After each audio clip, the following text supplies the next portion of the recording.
to the tools. If it's FS talk, you know they breaking all the rules. We talk giants, we talk gears, we talk that horsepower. Late night mob drops, we got that creative power. From interviews with legends to spotlight in the new, we bring that FS fire straight from the crew to two. Living life behind the wheel with a digital twist. Ain't no button we don't press, no trend we ever miss. Updates, leaks, and future plans. We got the inside scoop, no chance for scams. This is AgriBusiness, cranking up your farm life. From the field to the feedlot, under LEDs and skylights. Mods, maps, machines, they cover it all. Porches, kings of the farming game, standing tall.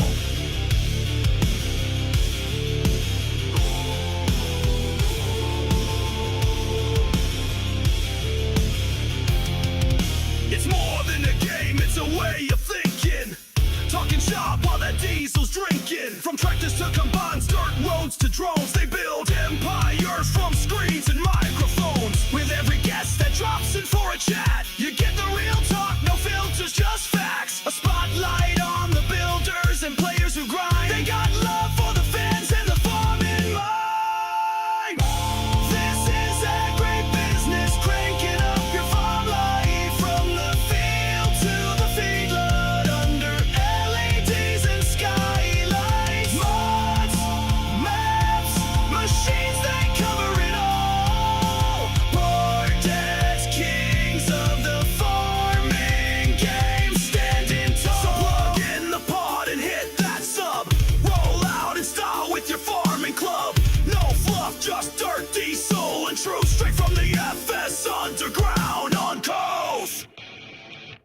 AgriBusiness, rocking every ride with BDD LT side by side. Whether you plow, seed, harvest, or buy, this is the voice of the farm life.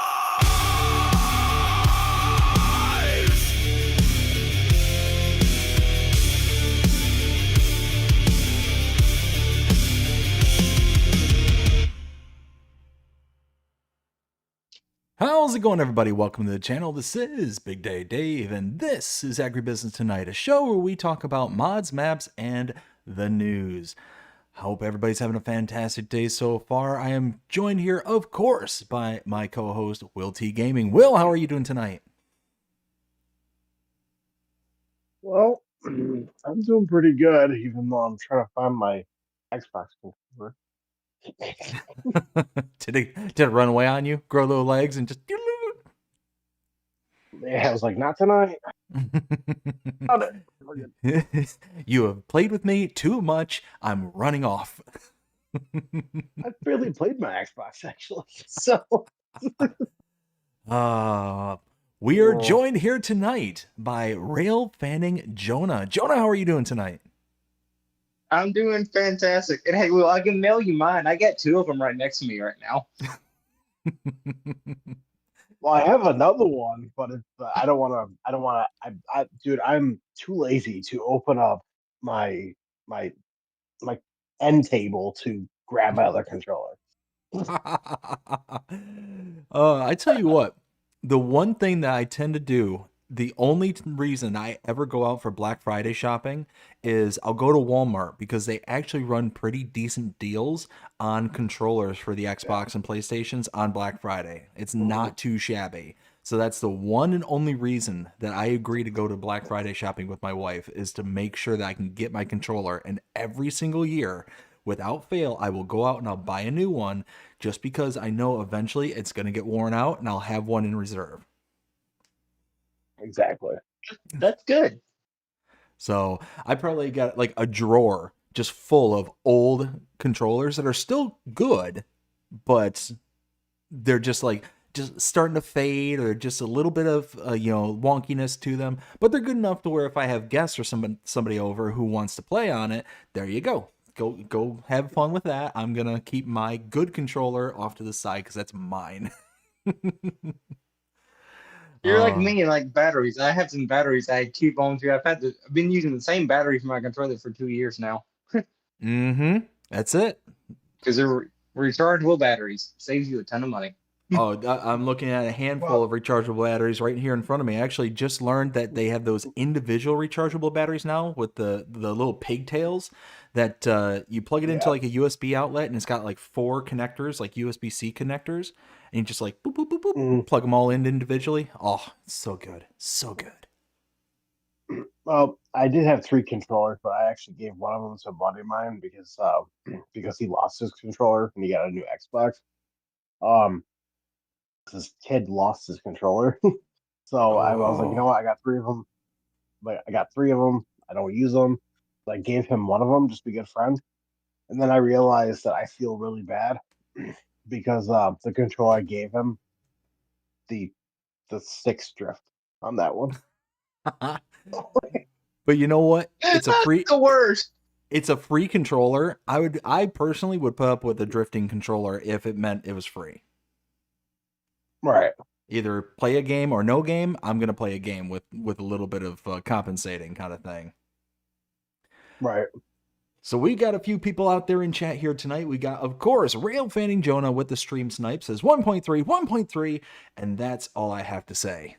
Are you sure you don't have more to say there, Jonah? No, that's it. That's all I have to say. Oh well, that's it. That was the show. Oh, that's the end for Jonah. All right, Jonah, have a good night. We got Dead Calm with a thumbs up. We've got Luke Marshall. Luke, how you doing tonight? Hope you're having a fantastic day so far. Same thing with you, Dead Calm. Hope both of you are having a fantastic day so far. Luke says, hi, everyone. Hi, Luke. We got Jake Dub77. Jake, how's it going, bud? Hope you're having a fantastic night so far. Says, howdy. Howdy, Jake. And we've got Gary Miller. Gary, how you doing tonight? Hope you're having a fantastic night so far. Says, good evening, all. Good evening, Gary. Good evening, Jake. Good evening, everybody. We have a decent amount to cover here tonight. It's actually kind of a weird week this week. Am I the only one who thinks that? No, I think it's weird. Well, I mean, mod-wise, like I think it's a very slow week. it was like maybe weird is the wrong word, but normally I'm used to having like maps that drop and all this stuff, like update videos. I feel like I've been running around with a chicken with no head here lately when it comes to putting out map tours and all this content that's been coming out strictly from Giants kind of stuff. And like this week was nothing. Like I didn't know what to do with myself.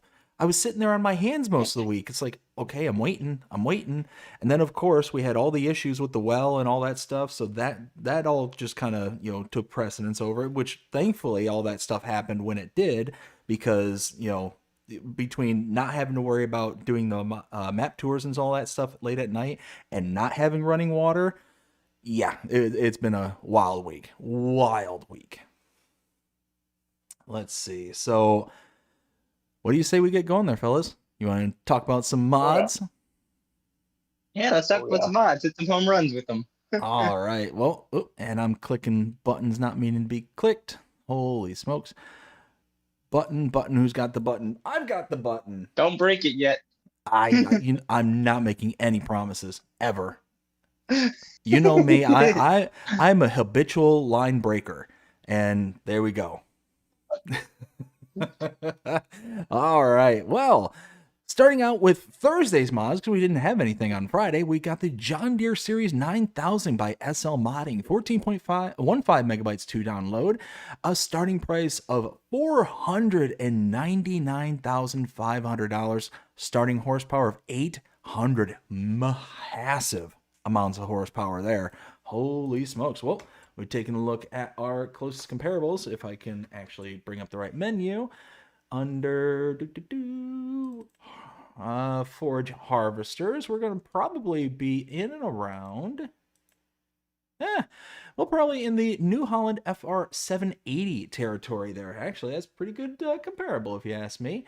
Taking a look at that, we've got the starting price of that of $495,000 flat and a starting horsepower of 775.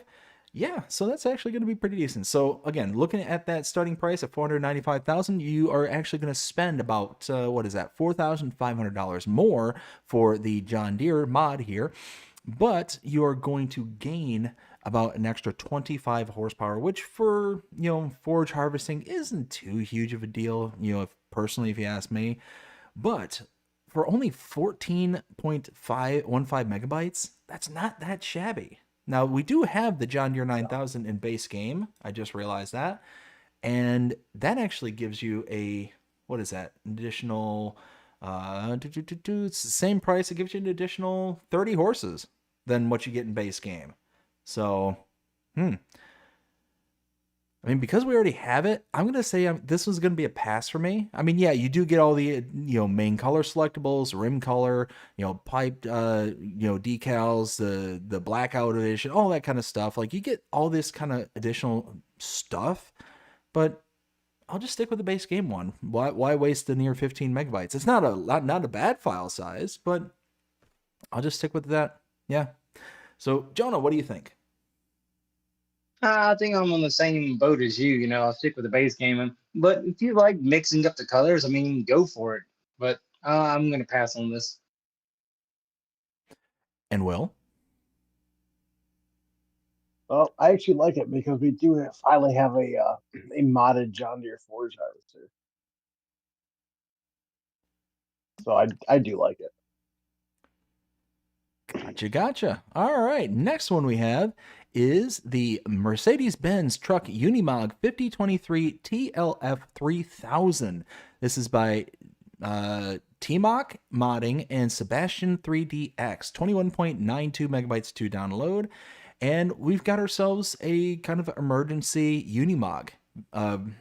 Yeah, this is just going to be a hard pass for me. Additional 22 megabytes to download, $380,000 to purchase, 272 horsepower for the truck. It's just, yeah, this is one of those role-playing kind of mods that just isn't up my alley. I could see this being very specific to those players out there, or people like myself who do like role play series and stuff like that can kind of interweave it. But for the average person, this is going to be a kind of a swing and a miss in my opinion. But yeah, this is going to be a pass. Jonah, what do you think? I'm on the same boat with you again. It's swing and a miss. I mean, if you like role play for firefighting, I think it'd probably be good. But to me, it's strike two. And Will? Well, for this, I would definitely pass on it. I mean, I could definitely see if someone wanted it as like a role play kind of aspect. But also, as for me too, I feel like it's kind of like a waste of a mod. Because last time I checked, this is Farming Simulator, not Firefighter Simulator. Exactly. All right, the next one in the same vein is the Man TGE Ambulance by T-Mock Modding, 23.43 megabytes to download, a starting price of $154,000, 170 horsepower. Copy and paste everything I said before, insert it here. Could be good for role play, people who are creating content kind of thing. Or, I mean, if you're one of those kind of players who really likes to just add that immersion factor to things, then yeah, this might be up your alley. But again, just copy and paste. It's not for me. Jonah?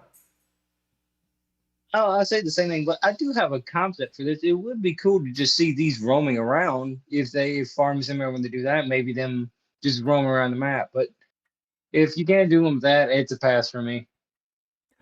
Now, see, you bring up a good point there, Jonah. If we could download a mod to add to like the traffic spline, I think that would be really cool. These kind of mods would be awesome if you could do like that kind of thing. So you just insert this in at like a file or whatever case may be, and then all of a sudden you just see it kind of moving around the map kind of thing. That would be actually really cool. And like say, and it has the lights on like it's going off to an emergency. That's what I mean. Like they would make the world feel more dynamic because you see fire trucks and ambulances going by all the time. So it would make it feel more dynamic.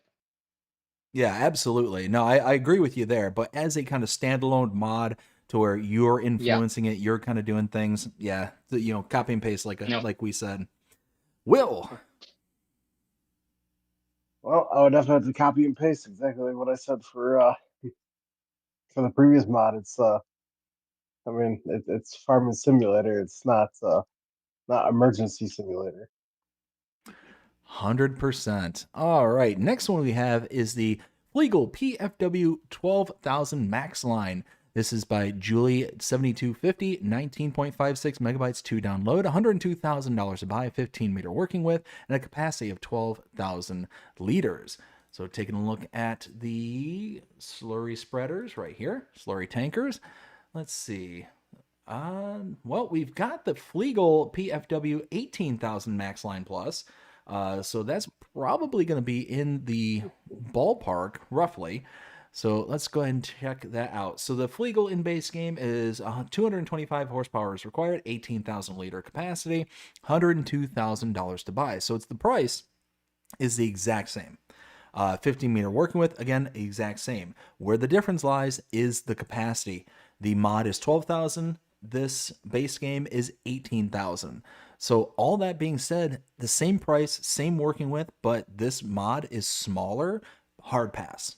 Hard pass. If I'm going to spend the exact same amount of money, 102 grand for a piece of equipment, and there's, no visible difference between the two outside of the capacities, I'm going to go with the one that's bigger. So yeah, is there, there's not a horsepower listed here. So maybe this one has smaller horsepower, but again, I'm going to go with the one with the bigger capacity. So Jonah, what do you think? Same thing. Go with bigger capacity, more capacity. Like say, less time you have to spend filling it up. And Will? Oh, it's gonna be a hard pass for me because I already have the slurry spreaders I love in the game already. So, yep, it's gonna be a pass for me. I do appreciate the modder bringing it out though. It does look very, very highly detailed, which is good. If you like it, you like it. If you don't, you don't. But it's gonna be a pass for me because I already have the ones I love. Yeah, and as we keep saying, before pretty much every show, anything negative that we say here tonight, it's not a indication that we are angry about the mods or we don't appreciate the modders putting in the effort or anything along those lines. It's always just from a point of constructive criticism, and we appreciate every single modder who comes out there, who puts in the effort and brings this stuff out for all platforms, for even for PC Mac, just that they put the effort into doing this because they are doing this for us as a community. So we are grateful and thankful to everyone out there, regardless of how we feel about the mods itself. Yes. All right. The next one we have is the Class Cargos 750, 760. This is by DDOM. 30.2 megabytes to download. The 750 is $67,500 and a capacity of 44,500 liters. And the 760 is $99,000 with a capacity of 51,000 liters. And we've got us a nice little trailer here. Now, again, that price per 1,000 that I always look for, this fails it. Hands down, both of them fail it. Now, the 750 is a little bit closer in that regards. It's about maybe a 1,200, dollars per 1,000 liters versus the 760. That one's nearly double that one. So the big one is kind of the bust of the two. But taking a look, let's see at our comparables. We got, let's see, the small one there at 44,000 liters is going to be, probably the closest one we've got is the Crampy Rambody AS750 Plus, $71,500 for that one. So right off the bat, looking at this one now, correct me if I'm wrong, Will, do you know, is this a all fruit types will be accepted, or is this just a forage wagon? Just a forage wagon. Just forage. Okay, so this is not a good comparable to Crampy. You want the Kaweco Radium 255. Now that's 47,000 liter capacity at $68,500. Now you're talking the mod here, the small one is $67,500, so you're going to be saving $1,000, and you are also going to be losing a few thousand liters. So the capacity is 44,500 for the mod versus 47,000. So you're talking, what is that? About 2,500 liters loss. So really the Coeco is probably the better deal of the two. You're going to spend more, but you're going to get more out of it. Now, looking at the bigger version, the 760, and looking at the Bergman HTW 65, that is $99,500 a purchase. So you're going to spend $500 more for the base game one than you are for the Cargo 750, but the capacities is 56,400 for the in-game version versus the mod 51,000. So yeah, you're only going to spend an extra $500, but you're going to get an additional 5,400 liters. So again, both the in-game stuff I think is going to be better than either one of these two mods. So this one is going to be a pass. And for 30 megabytes, almost 31, yeah, I think just go with the base game. Jonah, what do you think? I think it looks nice, but it's gonna be a pass for me because the price for 1,000 liters, and plus I already have something similar to base game, so it's a pass for me. And Will? Well, I absolutely love Klaus. But there's already a whole pack out already. That's Klaus / Flegel. It comes with a single trailer from Klaus, which is super, super nice. Which that is also the one that I have installed. Because for that one, you can have it multi-fill basically, so you can have a whole every single crop. Compared to this one, so it's gonna be a pass for me. Gotcha. Now, catch up with the chat here real quick. We got Gary Miller says, tuning in from Milwaukee, Wisconsin, up here for training at GE. Oh, very nice, Gary. Well, thanks for tuning in tonight. Let's see. We got Jody. How's it going, Jody? Hope you're having a fantastic day so far. Let's see. He says, hi. We got Reaver Time Todd. Reaver, how's it going? Hope you're having a fantastic one so far. It says, Yodi Le Di Who. Yes. Jody says, awesome John Deere tractor. It was nice, definitely a nice one, but it was definitely a pass for us. Let's see. Ken, how's it going? Hope you're having a fantastic night so far. This is what up, people? What up, Ken? Todd also says, somebody didn't correct the right XML line. Uh-oh. No bueno. All right, we are all caught up. Let's go on to the next one here. It's the Kverneland Accord DL. This is a seeder by Matt26. It is 12.38 megabytes to download and a starting price of 8,200 liters, starting horsepower required of 75, and starting capacity of 750 liters. We got a working with between 3 to 4.5. So you do get some options here, which is nice. That's not too bad. But taking a look at our in-game equipment here under seeders, and 3 meters is going to be probably going to be. Let's see. Now, Will, do you know if this is direct drill or not by chance? It is not. It is not. So probably going to be. I mean, I don't want to use that one. So really, closest comparable is going to be the Great Plains Solid Stand 1500. That one is going to be at $49,500 and a starting horsepower required of 110 horsepower, but a starting working width of 4.6 meters. So again, taking a look, we've got a starting price for the Kverneland at $8,200. So this is significantly cheaper than the Great Plains. The horsepower requirement for the Kverneland is 75 compared to 110, so you're going to be saving a little bit of horsepower required. Now the capacities are pretty small. The 750 liter capacity for the starting for Kverneland there versus 1,270 liters for the Great Plains. So you are getting a bigger unit all the way around, but it's just that price difference is pretty substantial. Now the Kverneland, all said and done, I say absolutely download this. Reason being is that this would make a very good starting set of equipment compared to the Kverneland there. You can buy in small, start out small. Yes, 3 meter working with, as Will likes to say. For your small farm shenanigans. Yes. So one of those where it's going to be one of those where you're going to be able to buy in cheap, but be able to build up from there pretty rapidly. So yeah, overall, I say download this. There's really nothing about this that's really kind of putting me off outside of that working with, but it's definitely got its place. Jonah, what do you think? I like it too. So like it seems like a good thing to use if you're just starting off just a small field. Like Will said, small farm shenanigans will be good for that. I mean, of course, you won't see me using this on 4 fields because that would be insane. But if you got like a 12-acre field or something, I'd definitely say use this on it. So I like it. Jonah, remind me in the future that if you ever start streaming, that I'm going to kick over some money to your channel and go ahead and get you to do planting with 3-meter equipment on 4 fields. Just saying. Remind me Okay, man, remind me in the future. okay, I'll start doing it then if I have time. Will, what do you think of this one?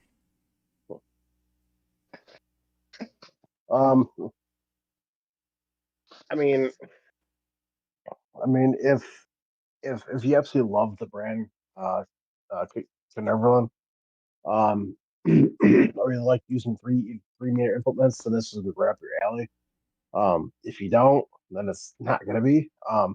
I know Matt 26 makes some high quality stuff, and this is no different. But for me personally, it's gonna be a hard pass for me. Plus, a big downfall is it's not direct drill, and for precision farming, direct drill is a must-have. I can't say that I disagree, but moving on to the next one, we got the Kroger pack. This is a pack of trailers, 20.65 megabytes to download by Lamy. We start out with the TDK 302. We also have the HKD 302 as well as the HKD 402. The 302 is 21,000 liters. Price is $27,000. The 302 is 21,000 liters, so same price, but starting price of $29,500, so a little bit more expensive. And the HKD 402 is 29,000 liters and a capacity of 37,500 liters. So each and every one of these fail the price per thousand test. The size of the file is not that bad, 20.65, so 21 megabytes when rounding, not too shabby. I feel like we've had these before in base game. Wasn't these like in base in 19? Will? I know one of them we had in 19. I don't remember the other ones. Yeah, I'm fairly certain that these used to be in. It was either 19 or some point. Like they definitely look different from what I remember, but I remember the brand being around. But I mean, overall, Oh yeah, this kind of goes in lockstep with what is it, the Rudolph that we got in base game, the Rudolph DK 280 RP as well as the TDK 301 RP and the TDK 301 RA. Like it's kind of in line with all those kind of trailers. So I mean, overall there's really nothing about this that really kind of screams to me. I mean, they're a little bit cheaper than the Rudolphs. The Rudolphs in base game here are 32,500 for the swivel axle, the solid axle. The TDK 301 RP is 40,500, and then you've got this other version, which is kind of the side step opener, to where the 402 here on the mod is just a longer swivel axle. So, I mean, all in all, they are a bit cheaper than the ones that we get in base game. So I could see, kind of what they're going for with that. But I think this is just going to be a pass for me. I don't, there's just nothing that really speaks to me on this one. Jonah, what do you think? I think it's the same way for me. I more so use the augers and then the auger into the semi trailer. So I don't really pull just a straight trailer behind my tractor. So it's a pass for me. 100%. And these are, the ones that are meant to daisy chain and make the train. So actually kind of surprises me that you're not into it. But anyways, I digress. Will, what do you think? For me, it's gonna be a hard pass for me. There are different kind of trailers that I like to use. I know there's one specific trailer that I'm still waiting for it to come out.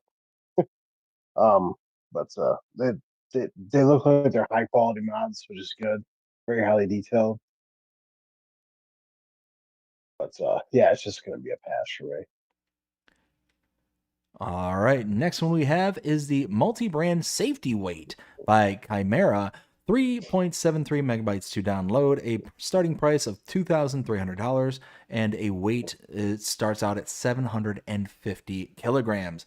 So all in all, just to me, it looks like a weight. I mean, it's just a weight. It does have a couple little flair of features and stuff. You got the various branding on here, so you can do like your color coordination, all that stuff. You got different flags and signals and stuff like that. But overall, it's just a weight with extra steps. So, Jonah, what do you think? Copy and paste. It's just a weight to me. I do like the fact you got different brands, but in the day, it's just a weight. And Will?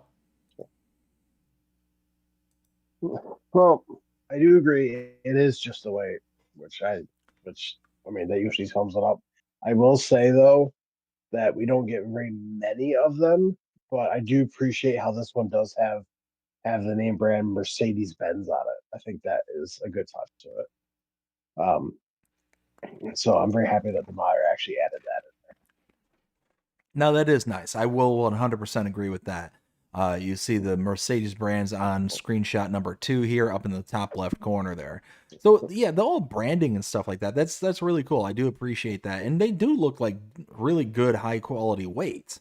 But I mean, when you're talking about, weights and stuff like that, me personally, I look for the ones where there's a lot of additional features like additional lighting or, things like that. Not just, the weight with maybe some reflectors or, some turn signals kind of built into the weight itself. To me, that's just, what I look for. Moving on, we've got the UK stock fence. This is by Wiltshire Agri, 0.93 megabytes to download, $150 for its purchase. It's a fence. I mean, it looks good. I do like it. It's got basically the cattle fence on the bottom with some barbed wiring across the top. Yeah, I could see downloading this for less than a megabyte and having just a little bit of a different option and flair to it. Now, again, this is in the UK style, so, it might fit in on very specific maps, but really, it's generic enough that I don't see that. I don't see that this would be, something that you couldn't see outside of the UK. I've seen, cattle fence. I mean, my neighbor has cattle fencing very similar to this without the barbed wire across the top, so... yeah, I could see this one absolutely. Jonah, what do you think? I think it looks good and everything, but at the end of the day, it is just a fence. But if you do cattle and stuff, you'll probably go good on it. And Will? I don't really use fences that much. There are only a couple of fences that I do use. It does look good. I mean, if it is someone's kind of style, especially being UK, I feel like it would fit perfectly on King Lad. But no, it's gonna be a pass for me. Gotcha. Let's see. Next one we got here is the Multi-Fruit Purchase Station.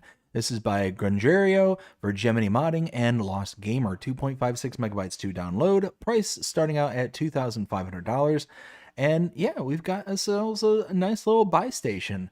Now it does say, let's see, multi-fruit buying station where you can purchase various products directly at the location.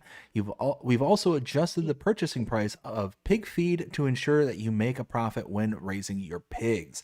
So that's really nice. I mean, it's been tweaked to where it's going to account for that kind of purchasing price. Overall, I tend to not use these too heavily, except with very few exceptions. So I don't necessarily like the kind of multi-fruit version of these, where you can basically have a one-stop shop for everything. Now, if it's like a lime buy point and then a manure buy point and then a, this buy point and that buy point, like all these various different like entities all throughout, and it's just not one singular kind of purchasing point, then I like those. So this one here for me personally is going to be a pass, with the only exception that these are nice for me as a creator for doing things in the back end when I want to fill something up. But now that I'm on PC, I don't ever use these at all anymore because I use EasyDev to fill up trailers and stuff like that. So it's just a this is for me. If I was still on console, I could see this being useful. Because I'm not, it's gonna be a pass. Jonah, what do you think? I would actually probably use this because even though I am on PC, I don't use EasyDip. I just find it easier for me to just fill up my trailers from one of these things. So I would actually use it, but maybe not particularly this one. But I will use a multi-view thing. So I like it. Gotcha. And Will, what do you think? Well, it's gonna be a hard pass for me. I don't really use these kind of mods. If I do like seeds or fertilizer or lime, then I usually either dump it into a haul and scoop it out, or I just get like big bags. Um, so I don't really use these kind of things, so it's gonna be a hard pass for me. Gotcha, gotcha. I'm gonna catch up with the chat here real quick. So we got let's see. I think I left off with Ken saying capacity doesn't matter to me if you're, or doesn't matter if you're into Kloss. LOL. Yeah, no, and that's it exactly. Is there are certain things that will definitely override what it is that we say here on the show. So if there's something that you have a deep connection to, like if you're a big fan of Kloss, and we're saying no, we're not big into this particular mod. I mean, hey, you're able to override it any way you see fit. That's the great thing about this game, is it's so universal to everybody's in particular needs. So let's see. We got one here from Omar Smith. Omar, how are you doing? Hope you're having a fantastic day so far. It says blessings from Jamaica. Omar, thank you so much for tuning in. Hope you're having a fantastic day so far. We got Samuel. How's it going, Samuel? Hope you're having a fantastic one as well. Says, hey, y'all. Hey, Samuel. Ken says, Kloss. And it also says, darn autocorrect, LOL. Oh, I hate autocorrect. It is the bane of my existence. Jonah says, Ken. We've got Luke says, have a good night, everyone. All right, Luke, thank you for stopping in. Hope you have a fantastic rest of your night. You take care, and we'll see you again next time. Ken says, Jonah. And Ken says, Luke. Jonah says, Luke. We got Reaver says, high price per L is due to the tariffs. LOL. Nice. Boo. Jonah says, Todd. We got Ken says, Rudolph the Red-Nosed Trailer. LOL. Exactly. We got Samuel says, tomorrow, happy anniversary. 5th year was a start on the November 17th, 2021 for his channel. Congratulations there, Samuel. Keep it up. Hope everything is going good for it. All right, now moving on to the next one here. We've got, let's see, we got the Komatsu Forwarder 875. This is by Hispano, 25.14 megabytes to download, $216,000 to buy, 251 horsepower for this particular set of equipment. Now, for me, hard pass. Hard pass. It looks good. Hispano makes great mods. I'm not downplaying that whatsoever. I just never use this equipment. I never use this. It's way too slow for me. These tend to crawl along at maybe 10 to 15 miles an hour if you're really lucky. And yeah, it's just not for me. Not for me whatsoever. So yeah, this is going to be a pass. Jonah, what do you think? It's going to be a pass for me as well. I don't really do forestry, but if you do and you want to use it, I do think it looks great, but it's a pass for me because I don't do forestry. Now, one thing that I didn't do is to take a look at the comparables here. So we do have a couple here within base game. We've got the Ponzi Bison Active Frame at $340,000. We'll use this one as our comparable. 285 horsepower for the Ponzi here. Now, you take a look, 251 for the mod horsepower-wise. So you're going to be losing out on about 34 horsepower. I mean, that's not too bad, but the price difference, holy smokes. The Ponzi again at $340,000. This is at $216,000 for the mod. So really, you're getting a slightly less powerful vehicle for a significant price savings, well over $130,000 price savings, about $124,000. price savings. That's a huge discount for roughly the same amount of horsepower. So if you're into forestry, this is going to be a good one for you. And for 26 megabytes, you're right at the cap of what I like to look for when it comes to an individual mod. But I mean, yeah, this one, if you're into forestry and you're into using this kind of equipment, it's going to be a great one for you, but doesn't change what I said about me personally earlier. Will, what do you think? Oh, you're going with me next. You usually go with Jonah next. Didn't I go? I went with Jonah already. Yeah, you already did. Yeah, I just added in some additional context. Oh, for me, well, we all know I hate doing forestry work. So it's going to be a hard pass for me. But if you like doing forestry work and you love the brand Katsu, I mean, it's here for you. So For sure. All right, next one we have is the Lizard AF. This is by John GM, 10.5 megabytes to download. We've got ourselves a plow. So we've got a couple in here. We got the AF3, 4, and 5. The 3 is $1,400, power of 60 horsepower required, and it has a working width of 0.9 meters. We got the 4, same thing, $2,500, 80 horsepower, and 1.2 meters. And the AF5, $3,200, 90 horsepower, and 1.5 meters. So you're talking it goes from 0.9 to 1.5. This is itty bitty, teeny tiny. This isn't small farm shenanigans. This is micro farm shenanigans. Holy smokes. That is itty bitty. But taking a look at our plows here.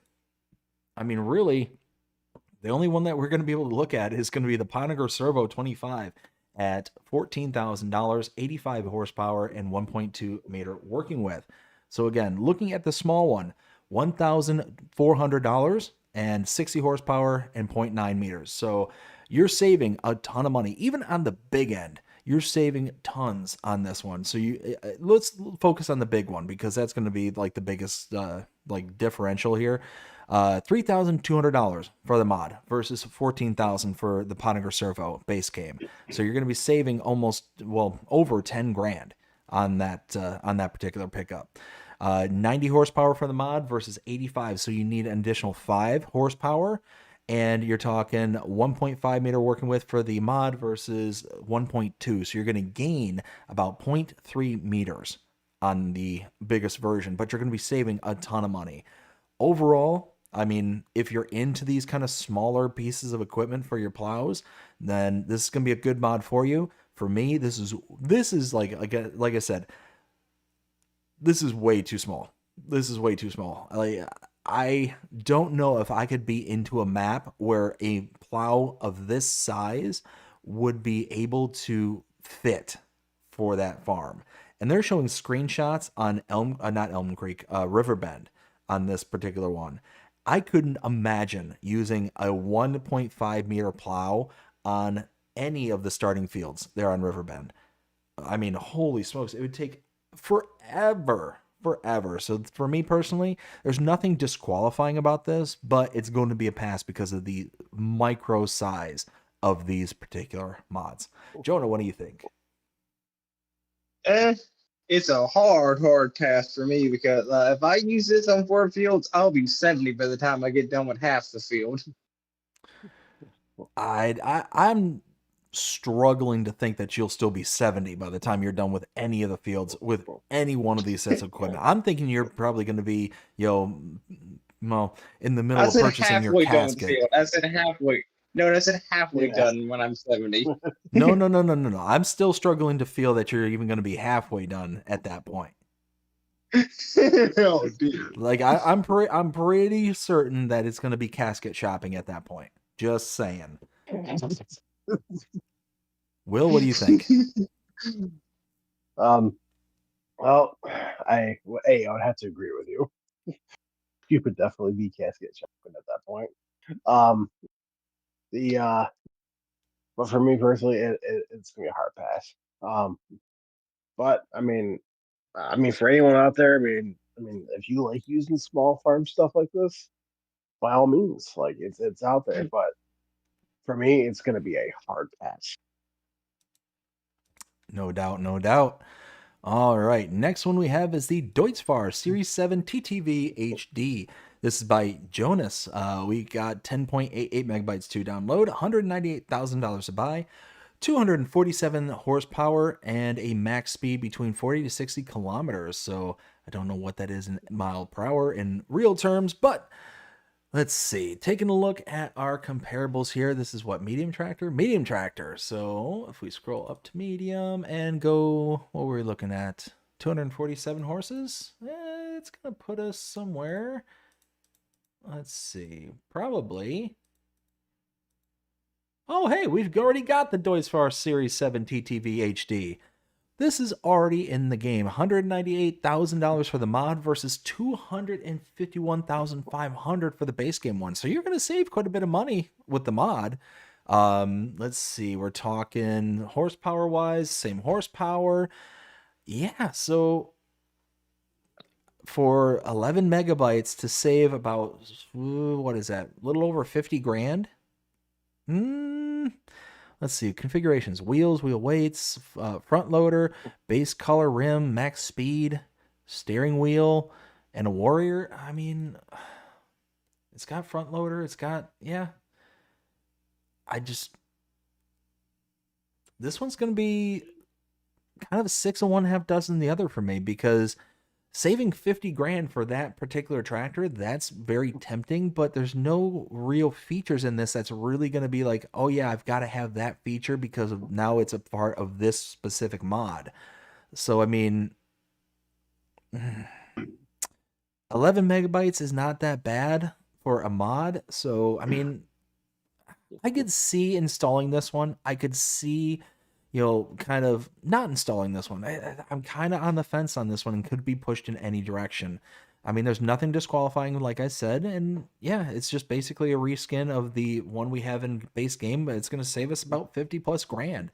So that's not bad. Yeah. Jonah, what do you think? Yo. I'm going to stick with the base game. What was that, Will? So 40 kilometers per hour is 24 miles per hour. Say that again? I said 40 kilometers per hour is 24 miles per hour. What about 60? 60 kilometers. 37, I think.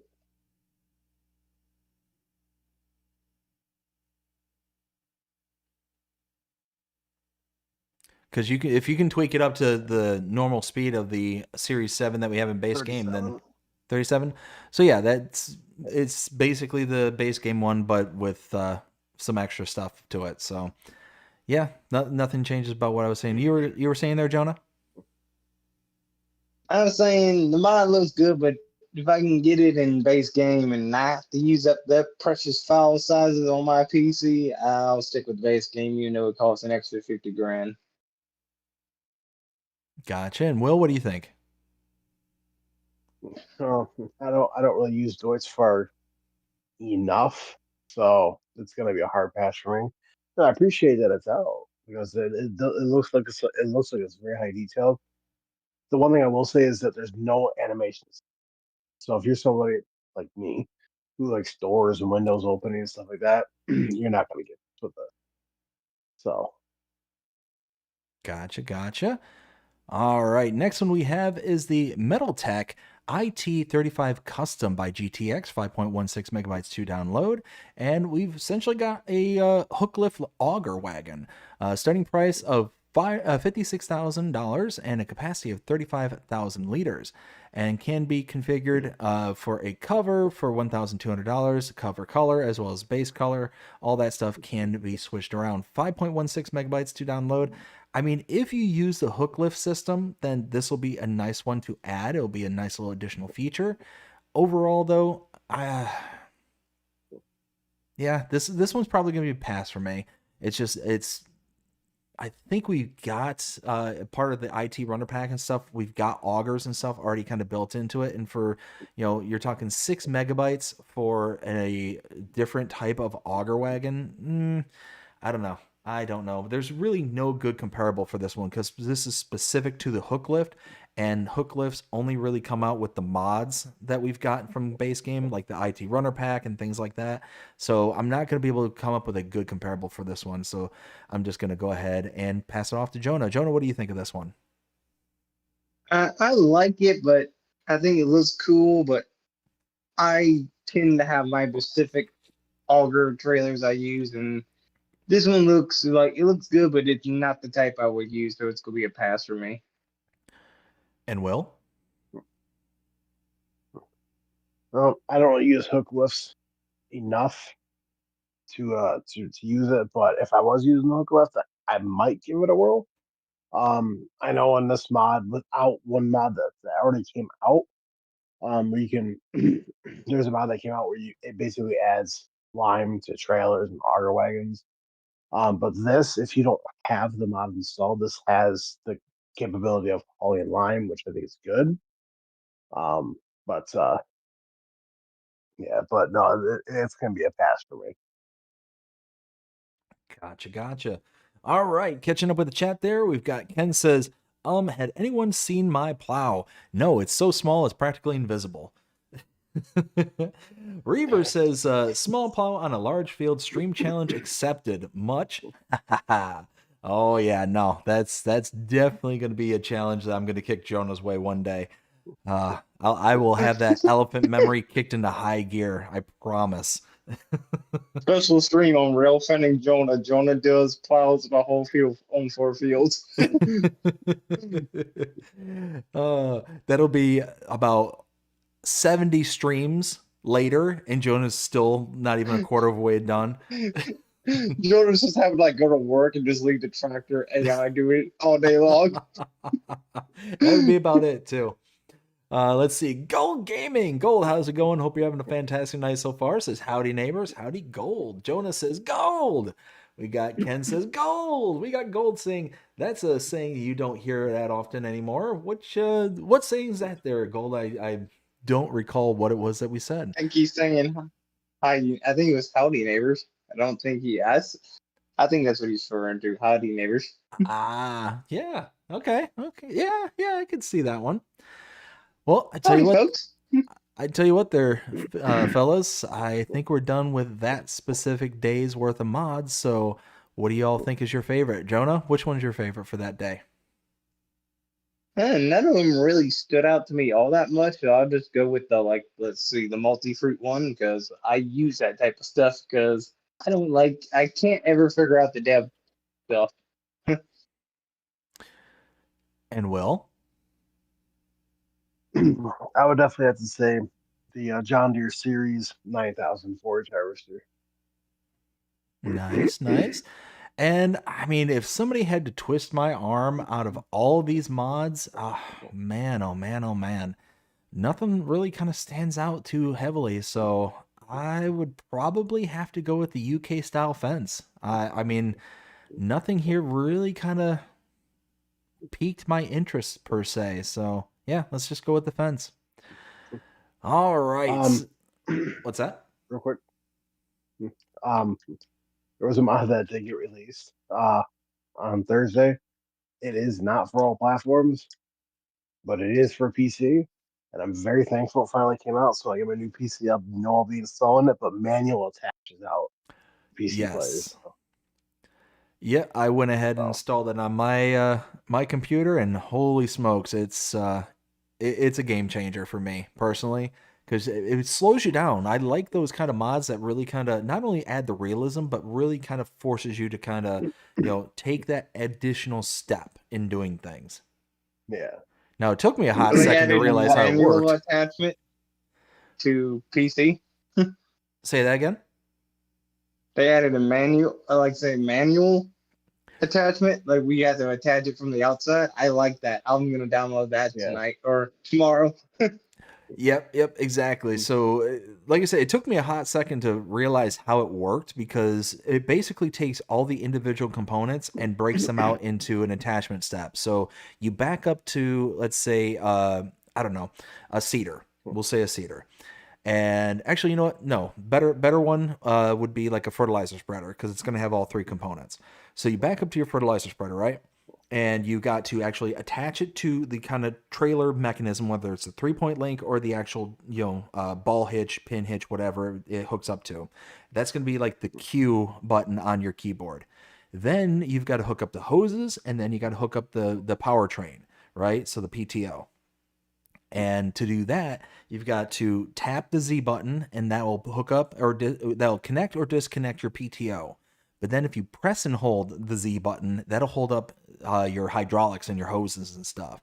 So it's one of those. What took me the longest was realizing the press and hold the Z button in order to hook up the hoses. Because if you don't hook up all the components, it doesn't work.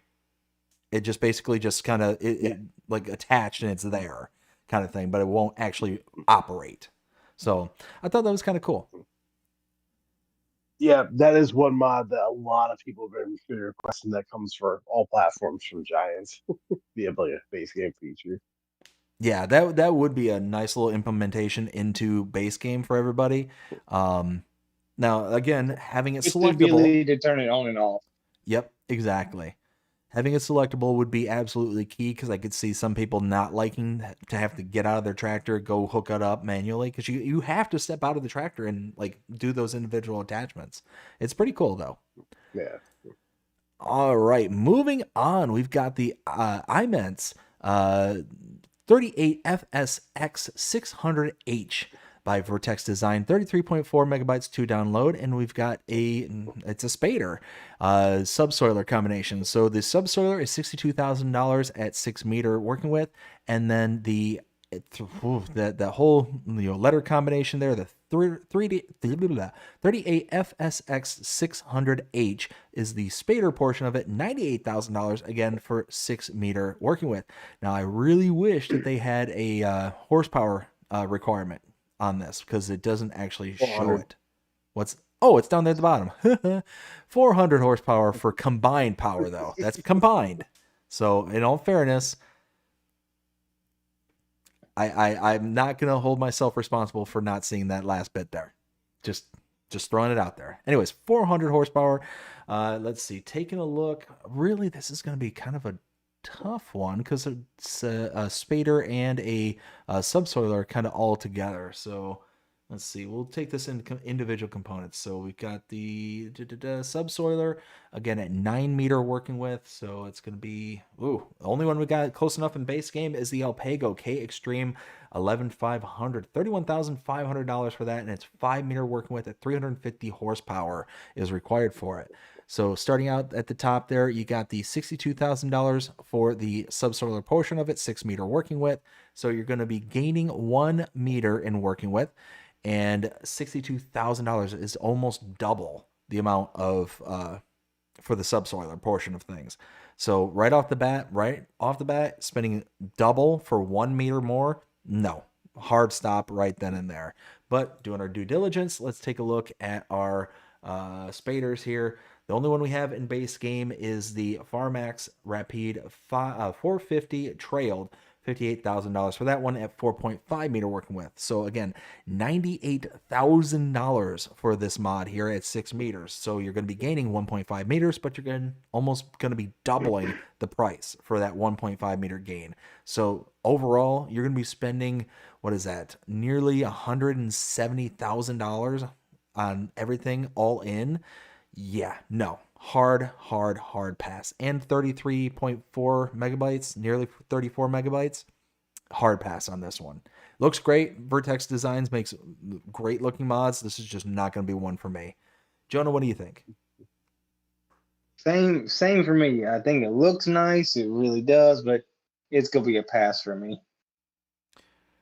And Will? Well, for starters, it is from Vertex Design, so you know it's going to be a high quality mod. But I definitely agree. It most definitely is going to be a pass for me. I don't really use spaders that often, and there are some subsoilers that I do use, but not a lot. But The one part that kind of shoves it away for me is that you can use the subsoiler by itself, which only plows. It doesn't actually like plow and cultivate. Um, and the spader you can't use by itself. You actually have to have it hooked up to the subsoiler to be able to use. Um, so it definitely it definitely gets a point rated off there for me for that. So yeah, it would definitely be for me. Gotcha. All right. The next one we have is actually a series of mods, starting out with the Mashoy Gaspardo Chrono 800. This is a planter by SMI modding team, 38.86 megabytes to download. We've got a, let's see, working width of 9 meters, $162,000 to purchase, 300 horsepower is required. We have a seed capacity of 950 liters, fertilizer capacity of 3,000 liters, an optional seed tank of 600 liters. I mean, overall, looks really, really good. SMI makes really great looking mods. Again, this one is a really good one. But taking a look at our seeders, or no, this is planters. Planters, let's see, and it was what, 9 meter working with? So we're talking, okay, the Kverneland Optima RS is going to be our comparable, $89,500 for that one. 180 horsepower is required and 9 meter working width. So it's working width are exactly the same for the two. Now, taking a look at the prices, $162,000 for the mod versus $89,500. Now, Will, are you aware, is this a direct drill? It is not. No. Is not. Okay. So it does compare for the Kverneland here. So overall, you're going to be spending nearly double for the mod as compared to Kverneland to get the same exact working width. And the Kverneland here has 2,660 liters of capacity. Now that's total for both the fertilizer and seeds. Compared to this one, we're talking a total capacity. What is that? 3,000 plus. You're talking about 4,500, or no, is that 45? Yeah, 4,500 liters ish for capacity. Horsepower for the Kverneland is 180 versus 300 for this one. So overall, you're gonna be spending more. You're gonna be getting a little bit more capacity, but the same working with. Overall, this is gonna be a pass at nearly 40 megabytes to download. It's a brand that I'm not familiar with. I believe it sounds Italian to me, perhaps. So yeah, it just wouldn't fit into my normal gameplay unless I was on an Italian map. And again, guessing that this is Italian. So yeah, overall, it's gonna be a pass for me. Jonah, what do you think? Say again, it looks nice and everything, but not my type of planter, so it's gonna be a pass for me. And Will? Oh. So I'm just gonna say this right now, which is basically gonna be a case for the first statement.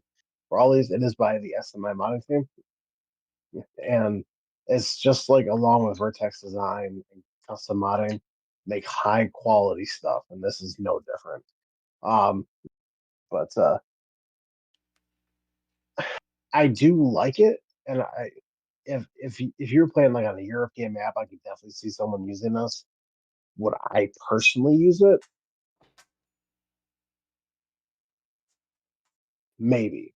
The only reason why I would say that is because with the Knervlin, you have to drive it long ways and then detach it, drive around, especially if you're playing like on a UK style map, like King Lag. Prime example. You got to be very careful, um, because if you're just pulling into a field, um, and you have stuff growing on it, like let's just say if you're like, okay, well, there's something on it that's how am I gonna phrase this? So there are a couple fields that you have to cut through basically to be able to get over to another field. And if you own one of those fields and the only way you can get over there is to go through it, um, I would just be very careful because, like I said, you have to bring this long ways. You have to detach it, drive around, back up, and then hook it up to unfold it. For this one, you can just pull right in, unfold it, and you don't have to maneuver to get it. So, but for price wise, I definitely agree the base game is better. But for time wise, I feel like this. Gotcha. All right, next one we have is the Gaspardo Toro Isonic. This is a power hero, again, by the SMI modding team and also by the Machero Gaspardo brand. 25.16 megabytes to download, 6-meter working width, $52,500 to purchase, and 220 horsepower. So again, we've got ourselves a little power hero here. So taking a look at our game base, looking at 6 meters is going to put us into the K brand HR6040 RCS territory. 42,000 for the K brand and 250 horsepower required. So again, right off the bat, I see that the $42,000 for the K brand is cheaper than the $52,500 for the mod, and the horsepower for the K brand is 250 versus 220 for the mod. So you're going to be spending about, what is that?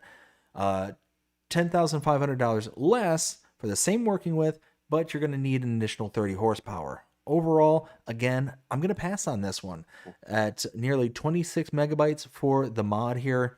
Power Heroes, I don't use that often, but I mean, I'll save the $10,000 and use the base game for the same exact working width and just find the extra 30 horsepower somewhere. So yeah, Jonah, what do you think? Copy and paste what you said. It's gonna be a pass for me. It does look nice, but it's a pass for me. And Will? Well, it's like what I stated at the very beginning. It is by the SMI modding team, so it does not lack detail. It is very highly detailed down to the nut and bolt. Which I do appreciate that in the mod. I do agree. I don't use power heroes enough. So it would definitely have to be a pass on that.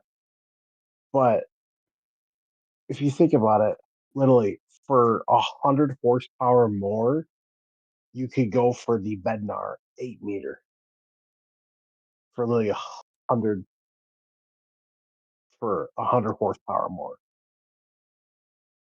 than what what this is. So I would rather go for the Bednar if anything, because I understand that you were comparing it to the base game E brand. But like I said, though, for an extra 100 horsepower, I'd rather go for the Bednar. So Yeah, no, and that's a good point there. An extra 100 horsepower and only spending an extra $2,500, you're going to get an extra 2-meter working with more for the Bednar, or you can get the same working with and just, like I said, save 10 grand. So yeah, no, you make a really good point there in the Bednar. So can't fault the logic. Moving on, we've got the same brand here. This is the Primo Isotronic. This is a fertilizer spreader, again by SMI modding team, 19.02 megabytes to download. And we actually get a few separate options here. So we got the exclusive 218, 12 to 48 meter working width, $20,000 to purchase, 120 horsepower required, and 1,805 liter capacity. Moving on to the 224 for $21,500 and a capacity of 2,340. We've got the 229 here for $23,000 and 2,875 liter capacity. The 332 for $24,500, 3,210 liter capacity.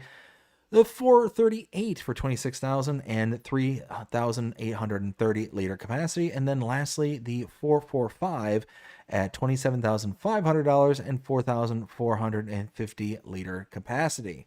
So overall, you get a bunch of different options for capacities and all that different stuff, but we get a fertilizer spreader. Now, Will, do you know if this is a fertilizer and lime, or is it just fertilizer? I'm guessing just fertilizer. just fertilizer. Yeah, so Taking a look at the base game. Let's see. We've got, where is it? There we go. Fertilizer spreader. We're going to look at the Amazon ZATS 3200 as going to be our closest comparable. $25,000 for the Amazon. So even at its cheapest value, $20,000 for the 218 version at 1,805 liter capacity. So the smallest one is, $5,000 cheaper, but you're going to be basically cutting your literage in half, nearly in half, at 1,805 liters versus the 3,200 liters here for the Amazon. So that one right there, to me, I think I'd spend the $5,000 just get the extra capacity.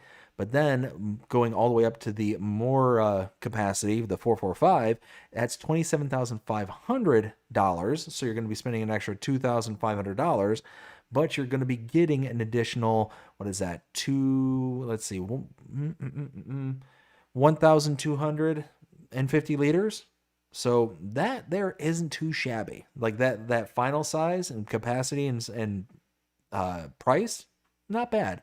But overall, for 20 megabytes, again, I think I'm just going to end up skipping on this one. It's just, there's not enough flair to this one to really make it worth it. And you got to kind of go into the extreme end, the high end, for it to really start making sense. But overall, yeah, this is going to be a pass for me. Jonah, what do you think? Yet again, copy and paste. I'll say the mod looks nice and stuff like that, but I probably won't use it, so it's gonna be a pass for me as well. And Will? Well, that's like what I said before about the other ones. It's by the estimate mod, I think, very highly detailed. It's gonna be a pass for me only because I don't generally go for like 3-point link stuff like this. I try to go for trailed stuff. For example, like I know it's a mod, but like the John Deere spreader from LR modding, like I'd go for that, or like anything that's trailed that's like a spreader. But I also, if I'm gonna go for a spreader like this though, I'm gonna make sure it does one thing too. So Exactly. Yep. No, I 100% agree with you there. Let's see. The next one we have is the Alpago Cayman CF series. This is by SMI Modding Team and Alpago SPA. 38.56 megabytes to download. This is a cultivator, and we got a couple of different line items here. So we've got the 400 top mech, 4-meter working with, $26,000 to purchase, and 200 horsepower required. This is the 4-roller configuration.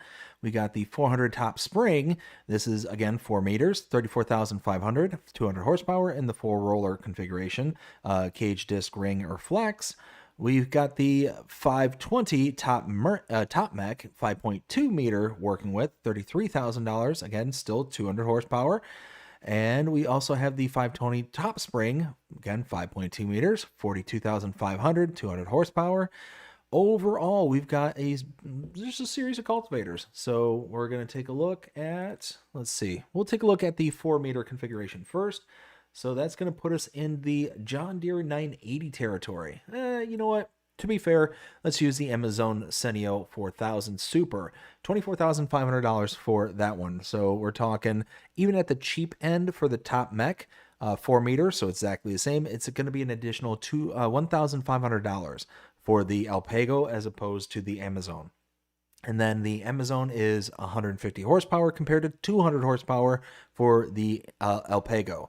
So right now, I'm going to be sticking with the Amazon, but let's take a look at the 5.2 meter, which is going to put us somewhere in the Treffler territory. The Treffler TGA 560 at $36,000 for that one. Again, even at the cheap end, the top mech, 5.2 meters, so you're going to be losing about 0.4 meters, is $33,000. So if you spend an extra, what is that, $3,000? You spend an extra $3,000, you can get an additional 0.4 meter working with, and the horsepower is the same at 200 horsepower for both of them. Again, for nearly 40 megabytes, I'm going to just stick with the base game stuff. Yeah, that's definitely going to be what I'm going to do because again, I can spend an extra $3,000, get a little bit bigger, and not have to spend nearly 40 megabytes in disk space. So that's where I land on this one. Jonah, what do you think? Pretty much as I've been saying, copy and paste what you said. So, copy and paste. And Will? Well, I mean, it's literally going to be a copy and paste. It's really stuff that I really don't use. So, but it is by the Yes My Money team, and it is very highly detailed. All right, moving on. We've got the Dusseldorf Silage Pack by BM Modding, 13.25 megabytes to download. And we've got a few items in this pack. We've got the leveler for $8,000, and it has a working width minimum of 2.6 meters, goes up to 4. We also have the, and that was the silage blade. We've got the, I don't know what the heck that is, the, something which the child telescope TMS 3000. English, my friend. That is not English. That is not English. I take no responsibility for that one, good sir. I'm just a silly American who's trying to pronounce these words, and no, no. The other leveler, $9,500 to purchase, 3 meter working width. It all goes up to 4.4 meters. And then we've also got the, we'll say the DSW. Again, this is silo compaction for $23,500, 3 meter working width, and a fill volume of 1,000 liters for water. So all in all, we've got a couple of leveler blades, and we got the actual compactor as well for 14 megabytes for all this.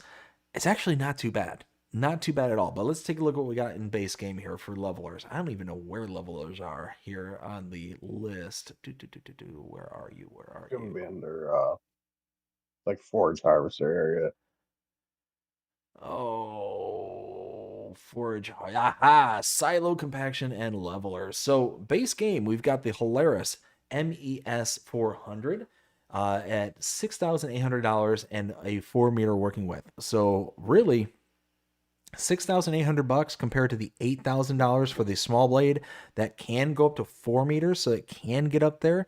But the small blade is $8,000 starting, so you're going to be spending minimum for the 2.6 meter working width. What is that? $1,200 more just for that. So no, that's a pass. Going the mid-size blade there can get up to 4.4 meters, but again, $9,500 at 3 meters. So again, you're starting out smaller and you're going to be spending more money. So again, that's going to be a no. But what about the compactor? Again, we've got the Hilarious Stego 485 Pro and $19,500, 4.8 meter working width, compared to the let's see, $23,500. So you're going to be spending, what is that? About $4,000 more for the mod, and you're only going to have 3 meters of working width. So you're going to be losing 1.8 meters in working width. Now, the one thing that does kind of intrigue me is the 1,000 liter water fill capacity and the working weight of 2,980 kilograms. Now, the working weight on the Hilarious here is 2.7 tons. So all in all, I think I'm just going to stick with the Hilarious, the stuff in base game. Now, 14 megabytes is not that bad when everything's all said and done. So if this is a brand that you are fond of, the Dusseldorf, by all means, have fun with it. But me personally, there's nothing in here that really kind of sticks out to where I'm going to want to run out and download it for any particular reason. So that's that's where I stand on this one. Jonah, what do you think? I'm on the same boat as you, as always. So copy and paste what you said. I say it looks good, but it's going to be a pass because I don't really do this stuff. So it sounds like Jonah is going to be firmly on the BDD train here moving forward. So, Will, what do you think? Well, it's true. I mean, you have a good call. I mean, like, you say everything that needs to be said about it. So that's all I can really say is copy and paste. Will, what do you think?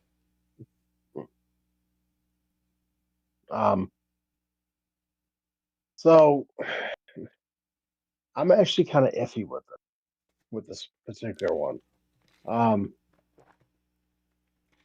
So I would install it, but I wouldn't. It's kind of weird. So if I was playing on a Dutch style map, because Dusseldorf is a Dutch brand, then I would use that on a Dutch map. Um, Not necessarily really like the like the blades themselves, but more as for the silo compactor itself. Um, the reasoning behind that is because it is really fast. Um, like extremely fast. So you can go from 1% to 10% in a couple passes, like over. Ooh, nice. So it is extremely fast. That's one reason why I do like it. It's one reason why I would go for it. But if I was playing on a UK style map like what I'm doing right now, I'm playing on King Lag right now, or a US style map, then I would not. So Gotcha. Real quick, going to catch up with the chat here. Let's see. We got, I think I left off with Samuel saying, next stream start time. Normally, if I stream on a day, it's at 9:30 p.m. Eastern Standard. So keep a lookout on all my socials, and you'll see, those notifications pop up. We're always here at on the Sunday show for AgriBusiness Tonight at 9:30 p.m. Eastern Standard. So be on the lookout for AgriBusiness every week on Sundays. Let's see. Ken says IMET's mod used that on Saxlingham. I like it. Like I said, anything that we say here that you all disagree with, hey, we are not the arbiters of all things that are true. So, Ken, if you're using it and you like it, man, that's awesome. I'm glad to hear it. Also says AI only detects the subsoiler and not the cultivator when using worker mod. Okay, or worker mode. Okay. So it's one of those that I don't think you can detach. You said that you can't use one versus the other. You have to use it in tandem, correct? There, Will? for That the silage blade. no. Going back, Ken was talking about that subsoiler that's with the power harrow as well. Oh, so the The spader and the IMETs, subsoiler. spader and subsoiler. Yep. That you have to use in tandem.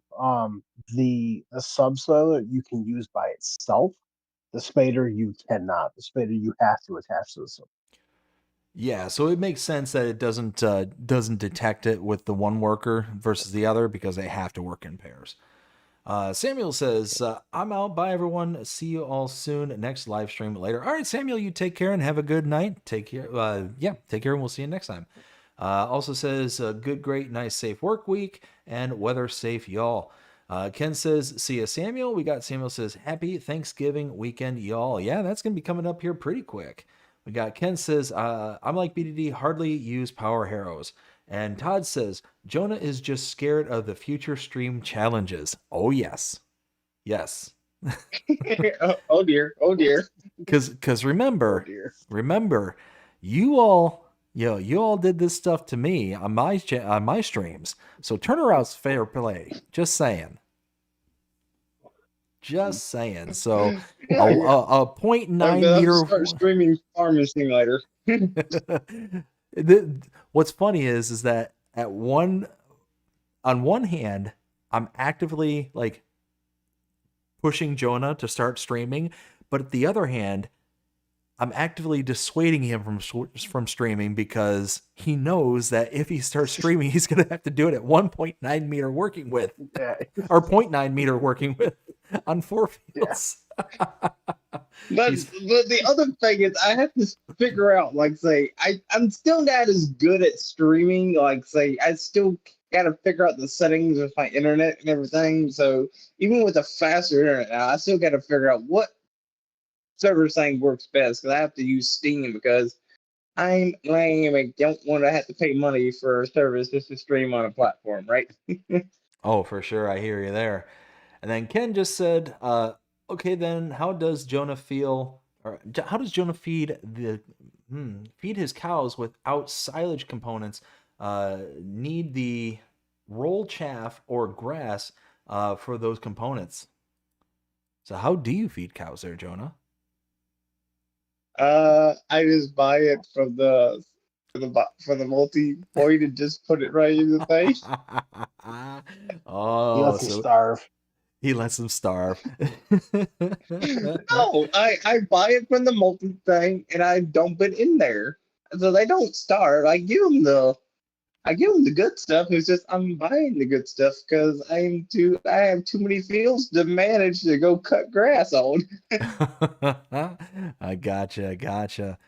I All mean right. they're over 150 acres. Sounds like a you problem. Pretty Okay, much. we'll have to shoot 1,000,000 cows then.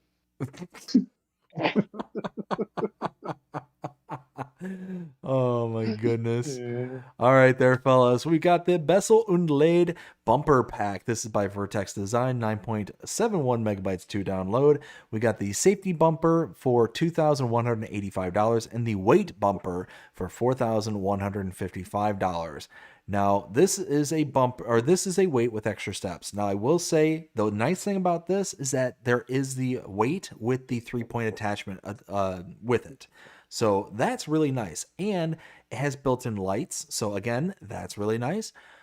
All in all, this is a weight plus. I'll say this is a weight plus. This isn't just a weight with extra steps. This is a weight plus. For 10 megabytes, it's pretty highly detailed. It's very nice looking. Again, Vertex Design, like we spoke earlier, makes really good looking mods. I would install this one because of all the extra bells and whistles. The 3-point, the lights, all that stuff. Those are the kind of weights that if I'm going to download a weight, that's the kind of weight that I look for.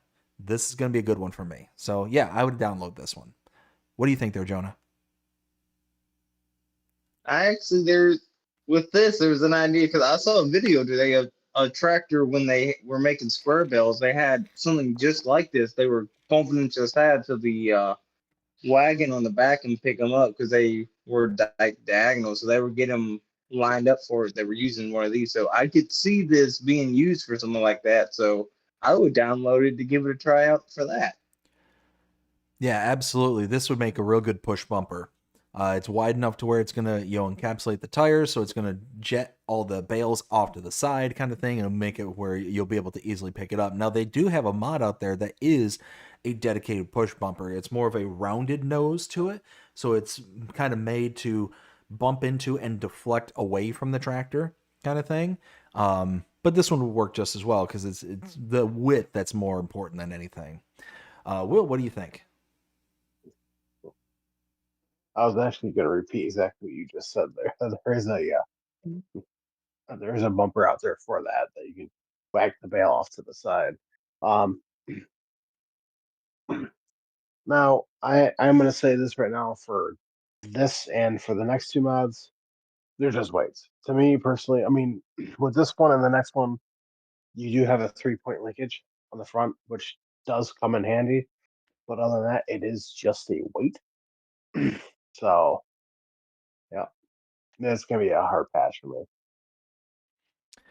All right. Well, speaking of the next one, we've got the Brussels und Lade weight pack by Vertex Design, 12.61 megabytes to download. And we've got the G1517 for $2,630, going all the way up to the G3035 for $2,295. Now, again, basically take everything I said before and put it with this one. The only difference is that I can see off the top is I don't see the lights that were part of the previous one. But because this has the 3-point link to it, as a option, it looks like. Let me find that screenshot again. There it is. The fourth screenshot here, you see the 3-point attachments that are able to be put in front of the weight. I like this. I like these kind of weights because of that little feature right there. So this is, again, one that I would install. And for 13 megabytes, that's a lot for weights. But again, this being Vertex design doesn't surprise me because they make very good looking mods. Jonah, what do you think? I think it looks good. You know, it's like you said, it's weight plus, so it looks better than your regular weight. So I can see myself downloading this because it's better than a regular weight. And Will, copy and paste what you said previously. Yep. Moving on, we got the third Brussels Unlaid Small Weights Pack by Vertex Design, 3.8 megabytes to download. And we've got the G05 for $1,515 and the G010 for $1,610. Now, this one is just a weight. Jonah? It's just a weight. It's just a weight. If you like weight, download it. But it's just a weight. Yes, yes, yes. And Will, copy and paste what you said previously for the last two. Yes. There we go. Moving on, we've got the Maintenance Production. This is by Kia Go Modding Gaming. You're on another day. I'm on another day. How dare I pass by the favorites? Jonah, what was your favorite for the 11th? I think it was the 11th. 12th. I'm sorry, the 12th. Yeah. None of them really struck out to me, so I can't really say I have a true favorite. None of them really sang to me this go around. And Will? If I really had to choose one, it would definitely be the Machino Gasparado planter. So the planter right there. Gotcha. Me, I mean, out of all these, I'm gonna have to go with the Brussels Unlaid bumper pack. The one with the lights and the 3-point length options. I like that. I like being able to have, the ability to not only have the additional lights, so it's going to be a little bit easier to work at night, but being able to put things in front of the bumper that's not going to compromise my ability to use front attachments and stuff. I can still have the weight and have the ability to use the 3-point at the same time. So I'm happy about that. All right, now moving on to the next day, the Machine Productions by, again, Kia Go Modding and Gaming Gonzo. 0.97 megabytes to download, $95,000 to purchase. And we've got the, the recipes of maintenance for metal bars and wood, 30 cycles per hour, metal bars 3, wood 20. And you got the next one looks like maintenance 25, costs $25. Maintenance from hammer and wood, 30 cycles per hour, and we got the hammer 1 to wood 20, and it gives you the output. So you can see here in the screenshot number 2, you can make looks like the hammer and wood versus the metal, and you got the 1 hammer and 20 wood gives you the 25 maintenance. So overall, this seems like just a kind of different spin on a repair shop. It's going to have different outputs and inputs, and it looks like you got an input of hammer. So not only are you going to have things that you're going to be able to make, but you're going to have to purchase as well. You got your metal bars, hammer, and wood that you have as inputs. So to me, this seems interesting, and you're talking for less than 1 megabyte. Now, again, as we always say when it comes to these kind of recipes and these kind of productions, that if you have a bunch of these style of mods where they're going to introduce different elements into the game, specifically in like fruit types and stuff, like the hammers, the maintenance, and all that kind of stuff, you're going to get the possibility of reaching the full capacity of what the game can handle, and thus you can start entering into errors. So just make sure that you are paying attention to the number of fruit types that you are adding into your game in regards to these kind of production mods. Overall, this one I think is just a little bit too outside of my realm of wanting to pick up on. So I think this one is just going to be a pass for me. I don't know, like I said, it just seems too outside the realm of farming per se. I don't know. It's hard for me to describe what it is I'm feeling about this one. It's just not something that really kind of sings to me. Jonah, what do you think? on the same boat as you. It's not really singing to me either, and looks a little too complicated for me. I'm used to just one singular thing, not multiple things within one thing, if you catch my drift. Gotcha. And Will, what do you think? Well, it's going to be a hard pass for me, and that's for one reason. What's that? That one reason is because it doesn't mention it on the Mod Hub page, which is very misleading. But this mod requires 3 other mods for this to work. Oof. Yeah, it does say that it requires one mod Wah, on the wah, mod hub, wah. but Yeah. three, like 2 others. What are the? Do you know what the other 2 are? No, so it requires 3 mods to make this one mod work. It's 3 different productions to make this production work. Oof. Yeah, so if I they don't are know them off the top of my head, so if they are required to make this work, then that's really bad because you could download this mod and the one that it's saying is required and still be missing stuff to be able to make this work. So I'm sure a lot of people are going to think that this is broken if that's the case. Because right now it says on the Mod Hub, Future Tech Productions by Kia Go Modding and Empro Loop are required for this. But if there's an additional 2 others on top of this one, then that's going to be a problem. Agreed. All right, the next one is the Ino Duplex 800. This is by Wolfx Modding, 10.61 megabytes to download, and this is a mulcher for $46,000. You can purchase it, 180 horsepower required, and 8.8 meter working width. So this one, let's see, if we look at our mulchers, I do like this one in, how do I say this? I like this one in theory. Now, the problem is this looks like it's supposed to go with another mulcher, and I don't think we have that other mulcher. Now, correct me if I'm wrong, but this is a rear deck mower, and it looks like it's basically supposed to work like a batwing mower would, where you have the front mulcher and a rear deck mulcher, and this being the rear deck. But if we take a look at the, let's see, 8.8 meter working width, we're talking. Closest one we're going to have is the Bednar Mulcher MM7000 here in base game, and that's going to be at $35,000 price point compared to the $46,000 for the mod. So you're already talking that you're going to have to overspend by about 11 grand. And the Bednar requires 210 horsepower versus the 180 that this one's going to require. And on top of all that, you're going to have that additional front deck mulcher because, again, you're going to have a big gap in between the 2 decks here on the mod. So you're going to have an additional buy-in. Now, you might be able to get away with putting up like the TMC Kinsella from base game here and have that as your kind of quote-unquote front deck mower. But I don't know if that's going to work in the forward direction, being on the front of your tractor versus on the rear. And I don't even know if that's going to be the proper gap in order for you to be able to, not miss out on the spacing in between the rear deck, if that all makes sense.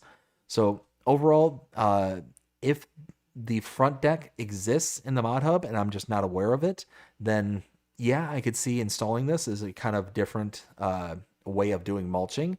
But right now, as it kind of sits and not knowing all the kind of ins and outs of whether or not that CMC Kinsella would work as a front deck mower and doing all the kind of testing, I think as of right this second, this is going to be a pass, but could progress into something I would consider downloading. Jonah, what do you think? And it's gonna be a pass for me. I really don't mulch, with the mowers and stuff very much. So it's gonna be a pass for me. I think it looks nice, but like you said, it also feels like it's missing something. So may have to wait for that to come out. And it also looks like something I just noticed here. It also looks like the rear deck has a 3-point attacher on the back with a PTO pass-through. So you might be able to take that front mulcher that they show in the screenshots here and put it on the rear as well. So you have kind of an all-in-one encompassing unit in the rear deck. So that's I'm thinking that's what that is. I could be wrong though. Will, what do you think?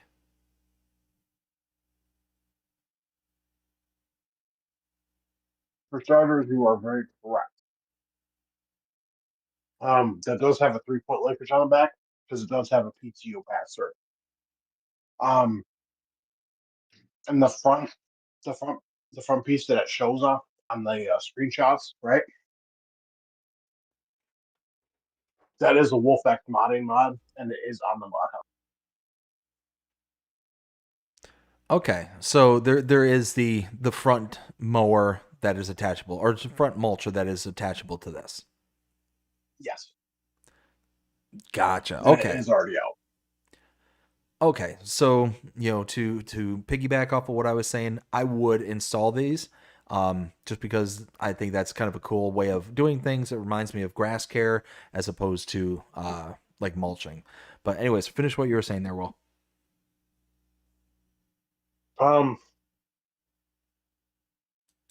I don't mulch enough to install it. If I do, then I just use like the base game Bednar Batwing. So Gotcha. So I do see that the Dominator 310 by WolfX Modding is, like you said, it is here in the mod hub, $8,500 to purchase and 100 horsepower. So all in, you're talking that you're going to need about 280 horses in order to get all this to work. And for, what is it, $46,000 for the rear deck versus $8,500 for the front, you're talking all in about 55 grand ish. $55,000 for everything. Looking again here in game, you're talking that actually doesn't. That's actually a pretty decent price when everything's all said and done, because the Bednar is 7 meters. This gets you out to 8.8 meters. So it's going to be a nice little in between the Bednar and the Horsch. The Horsch here, mulcher in base game, is $78,000. And it requires 270 horsepower. So this is a nice little in-between for the Bednar and the Horsch. If you're looking for something a little bit bigger and a little bit more powerful than, or actually, yeah, a little bit more powerful than the Bednar, but a little bit smaller than the Horsch, and, a little bit less expensive, again, it's going to be a good little in-betweensy. Me personally, I'm going to download both of these right here and right now. So let's do that. Let's see.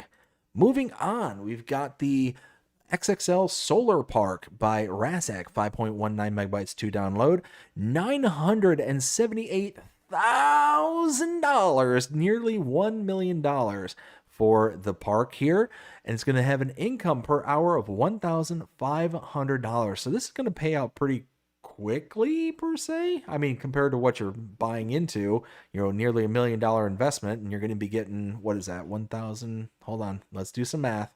Let's have some math time here. $1,500 times 24 hours in a day. You're going to make 36 grand per day?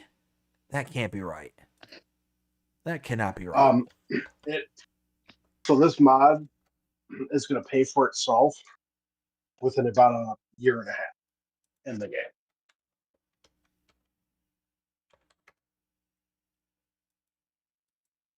See, I don't know if that's intended to say $1,500 per hour, or if that's like a month kind of thing, like $1,500 per month. Because if I'm doing my math right, which I think I am, $1,500 times 24 hours in a day, that's $36,000 a day. Yeah, that does not sound right to me. Seems like a lot. So I'm thinking that $1,500 is actually the monthly price that you're going to be getting. I hope that's the case, because if that's not the case, this is going to be way too powerful, and you're going to be paying for that. You're going to have the payout in 1 month. You're not even going to have the payout in the year and a half, like you were saying there, Will. So it's got to be the monthly price. I don't know. That's something. Math isn't mathing here, folks. But anyways. Math is not mathing. It's not adding up. Anyways, all in all, I like generators like this. The thing is that the generator needs to have, for me personally, it needs to have a appropriate price for the amount that it's going to be generating. If this is a $1,500 per month kind of thing, then you're talking that, yes, over time, this is going to add up to where you're going to be able to eventually make up for the price that you're putting out and is going to pay for itself and is going to be a nice little, generator of income. If this is $1,500 per hour and my math is mathing, this is going to be a hard pass. A hard pass. Because again, it's one of those where it feels too cheaty. If it's that powerful where it's $36,000 a day, and then you're getting, what is it, like an additional 28 days, so then you're getting, nearly $1 million in the first month kind of thing, that just something's not adding up. But long story short, these style of mods that are the kind of generators, if they are appropriately balanced out, I love these kind of mods. I absolutely adore them. But if they're too powerful, then it feels cheaty. So this one, depending on how this one all kind of flows, could be good, could be bad. I don't know. Jonah, what do you think? I actually like the idea of like the solar farm and stuff like that as a generator. I won't have an area to put it down on my floor field, but if there's a good map I can find that I can put down a solar panel, because we have them all around here and just next to fields and stuff, so it wouldn't be too uncommon to have one of these laying around. So I like it. I like it. I'll probably download it. And Will? I do like I do like solar panel generator mods. I think it's absolutely fantastic. And I mean, I think you are correct. I think it is monthly based. I don't think that it's hourly or daily based. Um, so because I know when DJ Go ahead tested it out, um, he made the money within a year and a half. That paid for itself. So I mean, there's that. So, but I do like it. You can actually go inside of it. There's a front gate where you can open and go in and walk around, kind of like you're doing a role play. Um, but just an FYI for anyone who does want to use this, it has a big placeable area. So make sure you have lots of room. Gotcha. All right. Next one we have is the Fleagle Low Loader Pack. It's by HR Forst and Forsugbau, 21.87 megabytes to download. And we've got several items in this pack. We've got the 2-axle low loader for 20 grand, the 3-axle low loader for 25 grand, a 4-axle for 30, 5-axle for 35, 6-axle for 55. We did a little jump there. And then we have a 3-axle semi-trailer for $40,000. Overall, we've got us a whole bunch of different low loaders in this pack, and I like it. I always like HR Forst and Forsugbau mods. They do a very good job. Again, this one is really good. 22 megabytes for all these different sizes and styles of low loader. You can have either the trailed swivel axle or you can have the semi-truck version of this. Overall, I think this is nice. It's a nice, simple mod for less than 22 megabytes, and they're at decent prices. Now, taking a look at what we got here under, let's see, low loaders. So we do have the Fleagle DTS 5.9 here in base game for $30,500. And it's basically the, let's see, the 2-axle version of this. So you're talking the ZTS 2-axle low loader, but that's going to come at 20 grand versus 30,500. So it might be a little bit smaller in the length than what we have in base game, but overall, all these seem very decently priced. And I mean, you got a 6-axle version of the low loader for the swivel axle. I want to see what that looks like here in the, let's see. Okay, so it doesn't, let's see, 1, 2, yeah, okay, so it's this yellow one here in the back, that 6-axle. That's huge. That's every bit as large, if not larger, than the semi-trailed version of all this. So taking a look for that, you're talking the most expensive at 55 grand. I mean, you're talking that's still cheaper than the large Load King that we have here in base game. So I like this pack. I like this a lot, actually. I don't often use low loaders, but when I do, I like to have good alternative options. And this, I think, is going to be one of them. So click, download. And Jonah, what do you think? I think it looks good. Me personally, I don't really use low loaders that often, but I do think it looks nice. So if I was into it, I'll probably use it. So it it's a pass, but not a pass. Like if I was into it, I would use it, but I'm not into it, so it's a pass. And well, Well, I don't really use low loaders that often. The last time I used a low loader was back in FS22 when I was playing online with my one buddy. I don't know. To me, I feel like low loaders are more for like a role play kind of style. My personal opinion. Um, that's why I never really use them. Um, but I mean, if you like low loaders and this fits your style, then by all means go for it. all right. The next one we have is the Flegel Blade Roller SWZFLM. This is by Rick Black labeled TWD modding 1.36 megabytes to download. This is a mulcher for $7,507, 25 horsepower required, 3-meter working with. And yeah, I mean, it's a nice little mulcher. I mean, next to nothing in price. We take a look at our comparables here under mulchers.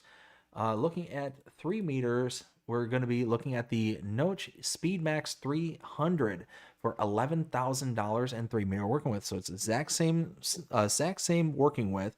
Now the Noach here requires 80 horsepower versus 25 horsepower required for the mod, and only $7,500 compared to $11,000. So it's cheaper, it's the same size, and requires less horsepower. Sign me up for this.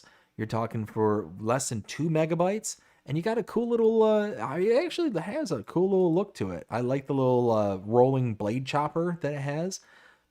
Yeah, I'm going to download this one too. Jonah, what do you think? I like it as well, very very much so. So copy and paste what you said. I like the idea of this. And Will? Well, it's not my style of thing to use. It does look good. If someone out there loves the Flegel brand,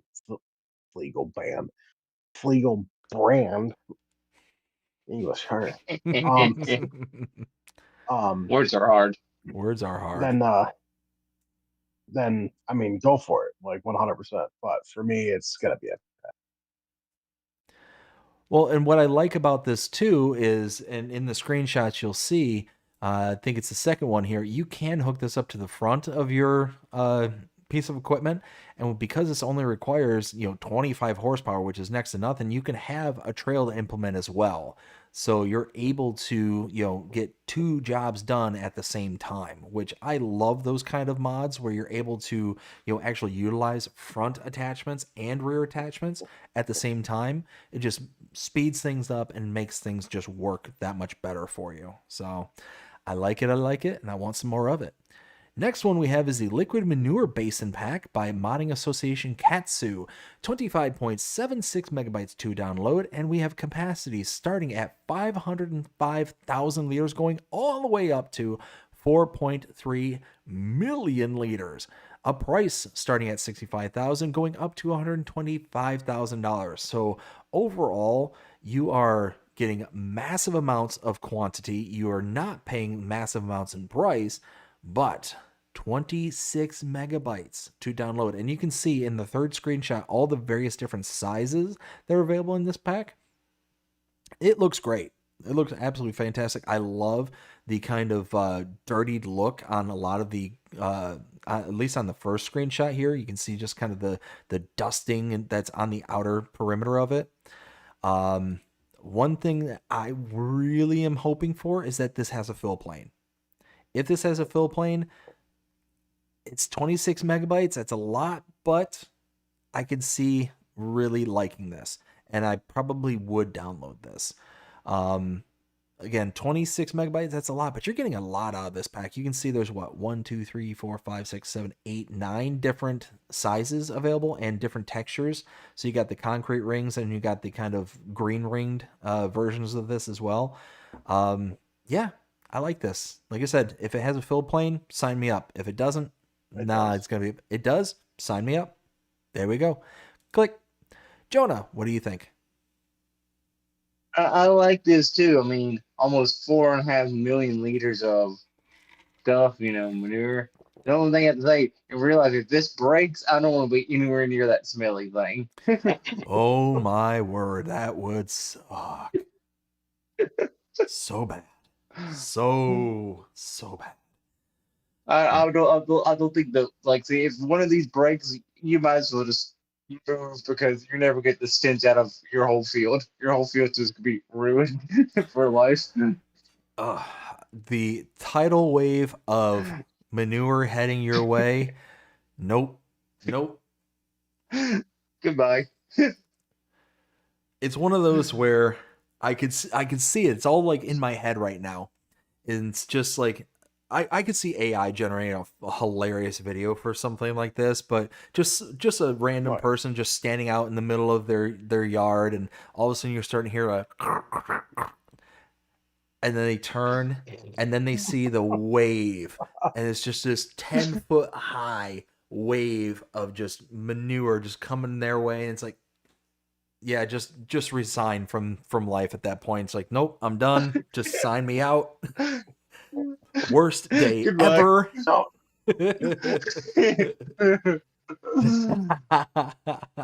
Oh, I gotta read the chat here after that one. Will, what do you think of this one?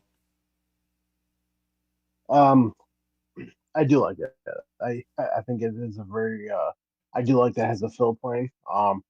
You do see these kind of styles in the States as well. Not as often as like what Customati brought out. But you do see these in the States, so that is nice. Like I said, the fill plane is super nice. A fun fact for you, real quick though, I did install this. I absolutely love this. But a fun fact for you: did you know that at least 5 to 6 feet from the bottom where the slurry is all nothing but sand? Really? Yeah, because when slurry builds up and it sits over time, it settles Yes. and it turns into sand. Um, so and to be able to and that's one reason why on a lot of like slurry lagoons, like you see like a gate entrance with a ramp usually.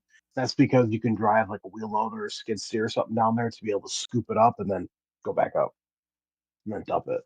So, but yeah, Makes sense to me.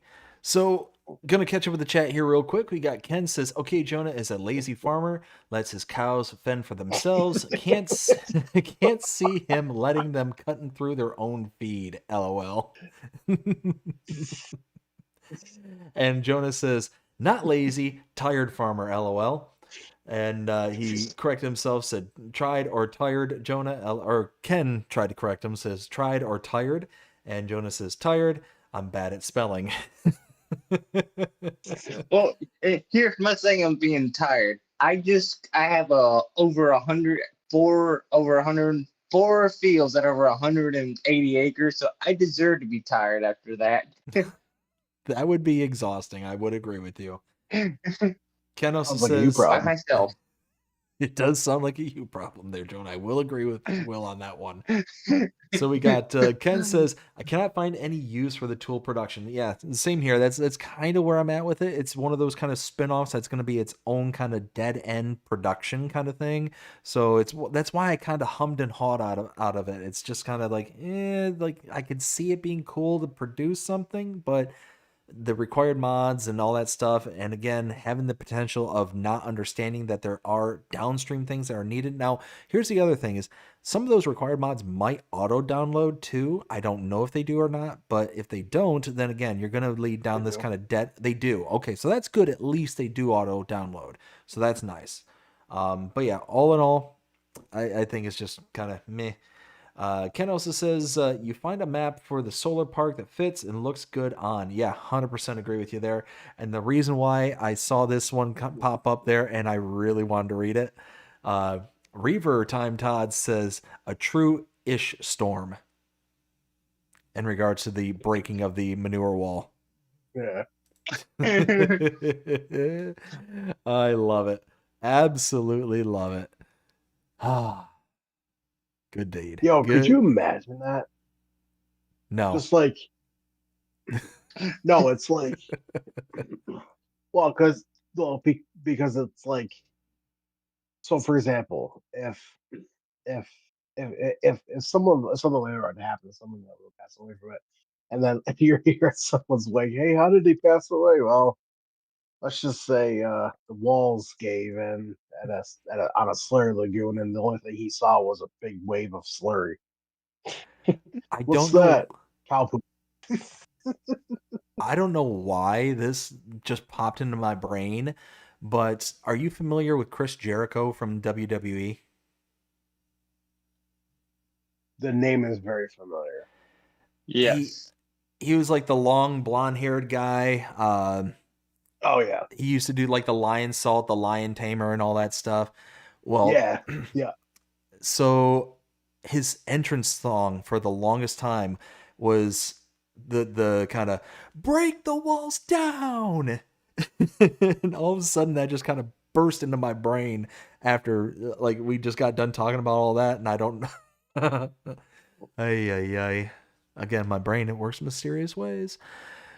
Next one we have is the Lizard RT3000. This is a tether by Puzzcap, 6.33 megabytes to download, $3,500 to buy, a horsepower required of 28, and is a 3-meter working width. So I really like this one. This got that old school vibe written all over it, and I like it. But taking a look at our comparables here, again, only 3 meters in working width. We're going to have the Pottinger Alpenhit 4.4H as our comparable, $6,000 for the Pottinger and 4.4 meter working width. So we take a look at $3,500 and 3 meter working width. So overall, you're going to be saving about, what is that? $2,500, but you're going to be losing out on 1.4 meters in width. So overall, I would consider doing this one because, again, that kind of old school vibe that this has, I like that.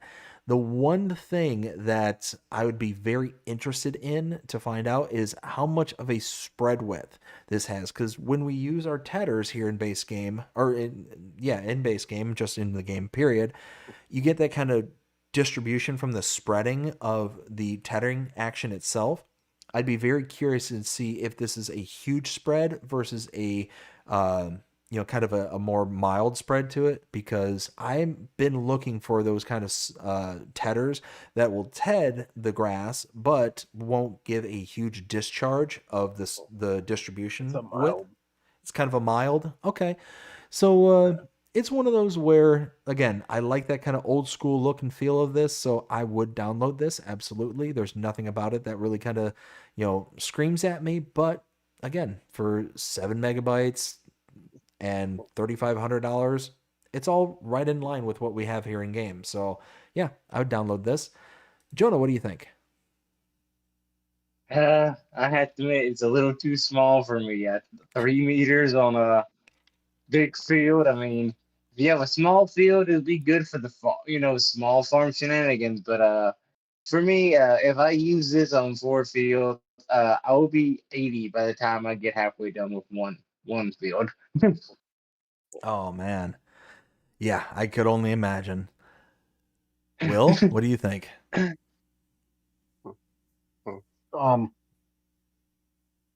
So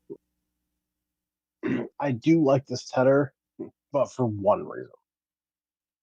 Um, this brand Tedder is actually based off of a rhino. That's the brand. Um, and uh, and the only reason why I like it is because my dad has the exact same Tedder on his little farm. Um, so I think it's really, really kind of cool that this is out. Um, would I use it if I was playing on a smaller map or starting from scratch, or if I owned like a tiny field?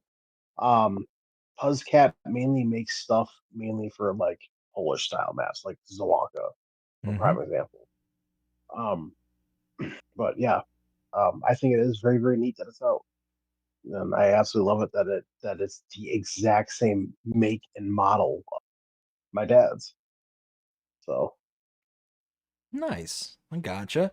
Real quick, Reaver Time Todd says, reminds me of an episode of World's Dangerous Jobs. See, it reminded me of almost Dirty Jobs with Mike Rowe. Yeah, Dirty Jobs. I was thinking that guy. I loved that show. I missed that show. It was a good one. never seen it.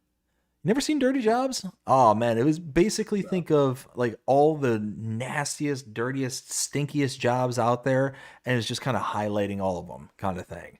You know, they went from like sewer cleaners out in the cities to like fish farmers to manure wranglers, like the whole 9 yards. They did so many different kind of jobs out there. It was really cool.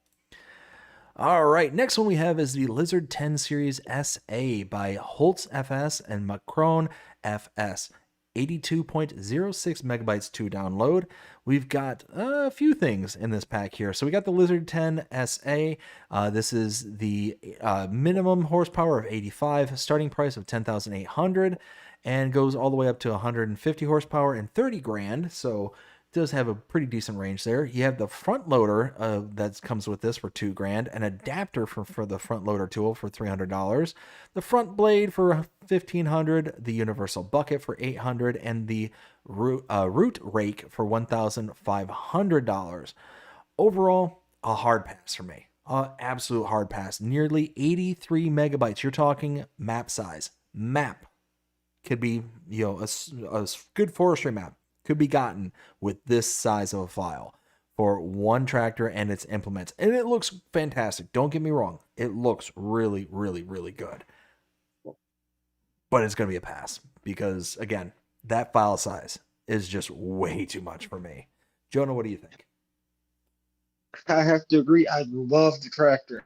I really do. It looks really, really nice, but that file size, it pains me. It's a tractor at the end of the day. Why does it have to feel like it's a map? I mean, does this tractor come with like a map attached to it? I don't think so. So it's got to be a pass for me. And Will? Now, I actually have this mod installed in FS22, and I absolutely love it. I do like an FS25. I did not install it because, yes, it is high on the megabyte download. It was actually much smaller in FS22, but that's all because it didn't come with all the front loader stuff. It was just the tractor. Now, this mod right here, Holtz FS, tried to get the Ford branding on here because we have Ford, right? That came with the Plains and Prairies DLC. Yep. Giant said no. Giant said that the Ford licensing is only for that DLC. Oh. So he was not able to get the Ford brand on it. I was a little bummed out about that. If I had the Ford branding on this, I probably would have sold it. So, but yeah, no, it's gonna be a pass for me. All right, the next one we have is the Krone Active Mo Pack. This by Agro Design Austria. 55.97 megabytes to download. And we've got a whole bunch of different mowers here. So starting out with the 200, Got starting price of $10,280, power needed of 41 horsepower, and a working width of 2.05 meters. Goes all the way up to the 360 at $13,650, and a power needed of 68 horsepower and 3.61 meter working width. So all in all, we got the kind of offset rear deck mowers. It's got the various sizes and all that stuff. I mean, that file size of nearly 56 megabytes, hard pass. Hard pass. This is just not one of those where I can, at the end of the day, look at this and be like, I've got to have a Krone side deck mower for my farm and have it at the 56 megabyte capacity. Again, you're talking we're approaching a small forestry map with this. We're approaching it. And just having the different kind of working widths and all that, it's just not enough for me. It's just not enough. Again, Krone, not a brand that I'm very loyal to. So again, it's not going to be one that I'm going to be like, okay, I've got to have this pack because it's got all these different sizes and stuff. Now, taking a look at our comparables here, really the only thing we got that's going to compare is the Samaz XT390 at $16,500. So that has a working width of 3.9 meters. So we're going to look at only the 360 mower, which is the biggest mower that they have in the pack. That is $13,650. 68 horsepower is required compared to Samaz's 100. So right off the bat, we're going to be saving about, what is that, 2,000, about almost $3,000 off the price from the mod here. And we're going to have a working width for the Samaz of 3.9 versus the 3.61 for the mod. So you're going to be a little bit cheaper, but you're also going to have a little bit smaller too. So it kind of susses itself out there. So again, overall, between the amount of sizes, the file size, everything, it's just going to be a hard pass for me. There's just nothing about this that really kind of screams, I've got to have it. Jonah, what do you think? Same here. I say there's a lot of good stuff. I mean, I think the mowers and stuff look nice, but I think there's just too many of them in this thing. Like say, I'm all for multiple sizes and all, but it's like, do we really need that many? So it's a pass for me. And Will? Well, so ADA or AgriDesign Austria, they make very high quality mods. Once again, it's another one of those kind of modders. I appreciate that this is out. Krone, I don't really use that often. I mean, if I'm playing on the UK map, I'll use that more than other things because Krone is mainly a UK based piece of equipment. But I don't use side mowers like that, so this is going to be a pass for me. All right. The next one we have is the Pig Feed Production by Alexander Tarasenko. 1.76 megabytes to download, $36,000 to buy. And this one here is one of those, typical kind of pig feed mixers that will take various recipes in for your pig feed out. $36,000 for this is not bad at all. I did download this and it's got a pretty decent capacity and all that stuff, but there's really no good comparable for this. So all I'm going to say is for $36,000 for a pig feed mixer is dirt cheap, dirt cheap.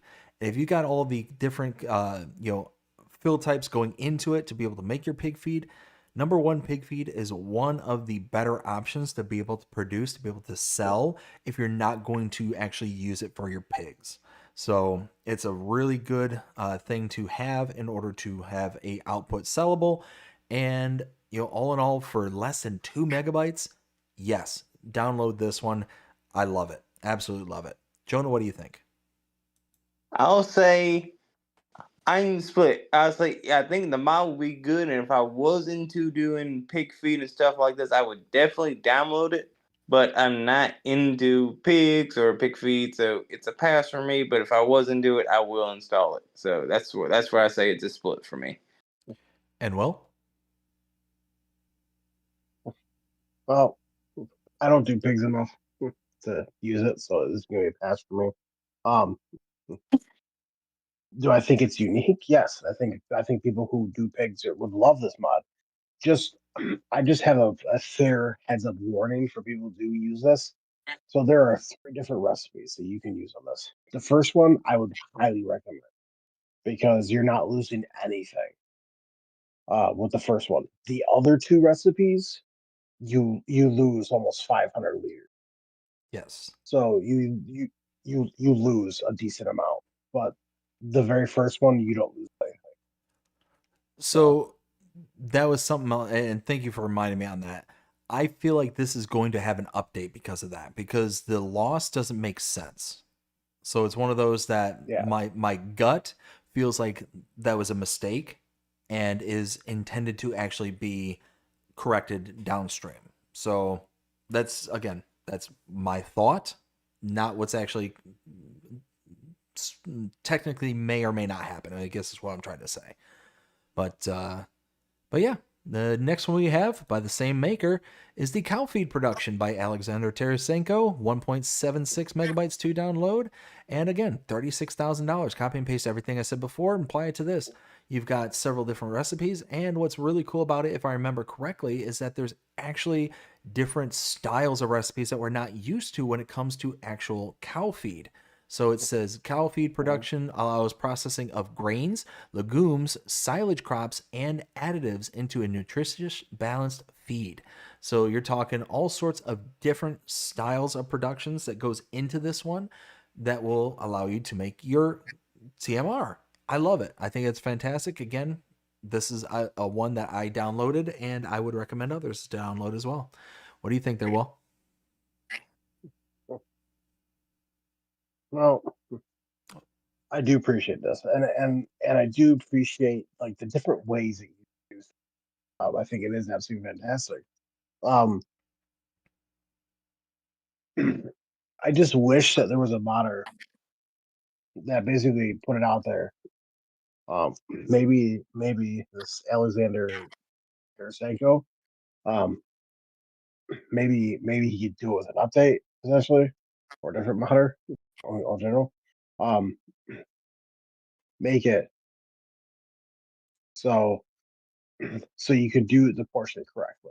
So basically, what that means is that because so they do take hay. So to make TMR, yes, you need silage, hay, and straw along with mineral feed. In real life, though, you use those, but you also use corn, or cornmeal and soybean or soybean meal. Um, so I do think it's awesome that that they did incorporate some of those things, but in different recipes. That there's like one downfall to this mod. Every single recipe you lose a lot. So I feel like this might get an update too for that reason. I agree. Jonah, what do you think? I actually like this because I do cows, so I could really see myself using this if I can figure out how to use it. So I'm gonna probably install this and give it a shot. Do. Jonah,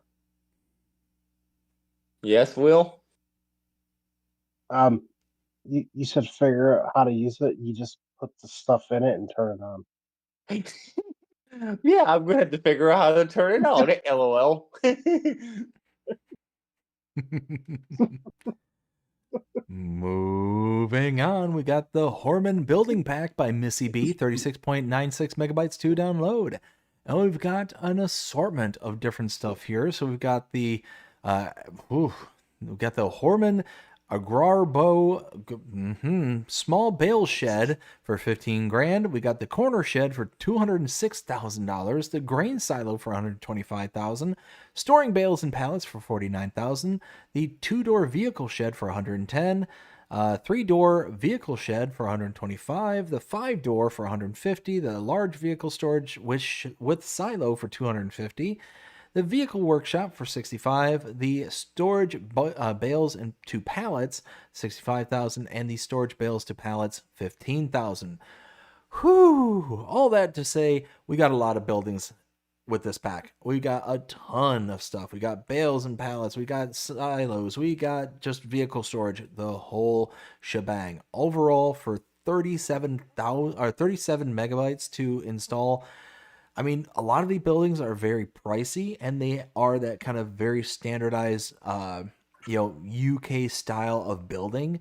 So overall, this is going to be a pass if I'm on anything other than a UK style map.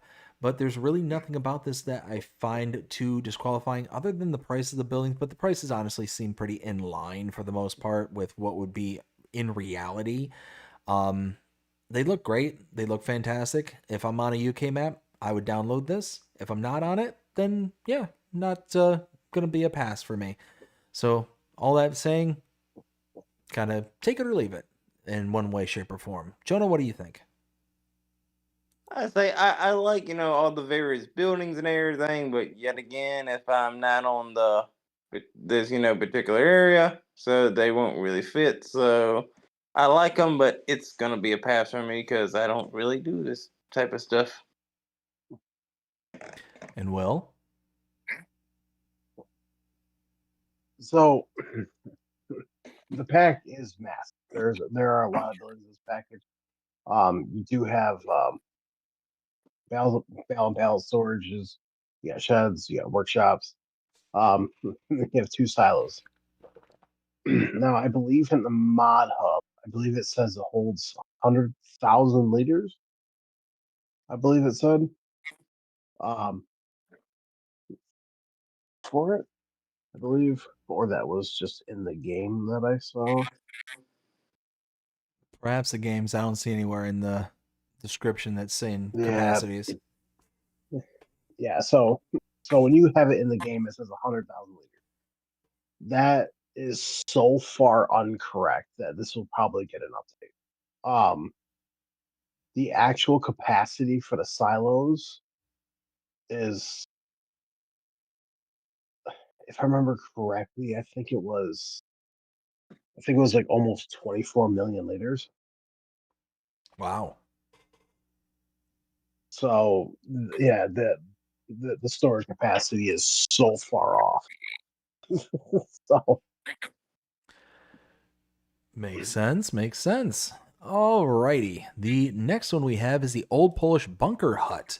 This is by Kibbutz. 8 megabytes to download, and we've got 2 bunker silos. We got one for $3,000 and another for $6,000. These are placed here under grain silos, but they look like just normal bunker silos to me. Will, can you confirm, are these actual grain silos or are these just bunker silos, like for making silage? no, so these are bunker silos. So silos in the game are under, so it doesn't matter if it's bunker silos or grain silos. Oh, okay. Gotcha. All right. So, I mean, overall, you're talking $3,000 for the small and 6 for the large, or for the medium, I should say. I mean, for 8 megabytes, I think this is kind of cool looking. I mean, overall, I like the kind of wooden look to it. It's meant to be very small and very, made for that kind of small style of map. And this is one where it does say Polish bunker pack, but I could see this on a small farm anywhere. Like, this is just, again, one of those kind of, I'm going to build something in order to get the job done kind of thing. And I could see this anywhere. So overall, I would download this regardless if this is a Polish map, American map, whatever. I think it just has its place where it can fit, and it needs to be on a small farm. Has to be. But yeah, overall, I'd say install this. Jonah, what do you think? I like the look of it and everything. I do agree with you that you could kind of see this anywhere. It doesn't necessarily have to be Polish or whatever, but it's gonna be a pass for me because I don't really use bunkers and stuff like that. Well, I mean, you don't feed your cows, so why would you use bunker silo? I feed my cows grass. I'm basic. I give them the basic stuff so they can survive. which I buy from the multi-selling fruit thing. So I'm cheated. Yes, I cheat. Oh, Will, what do you think? Well, um, I do like it. It does look very, very good. There is a fair bit of a warning that I am going to state right now about this mod. Um, um, the first one is the smaller one.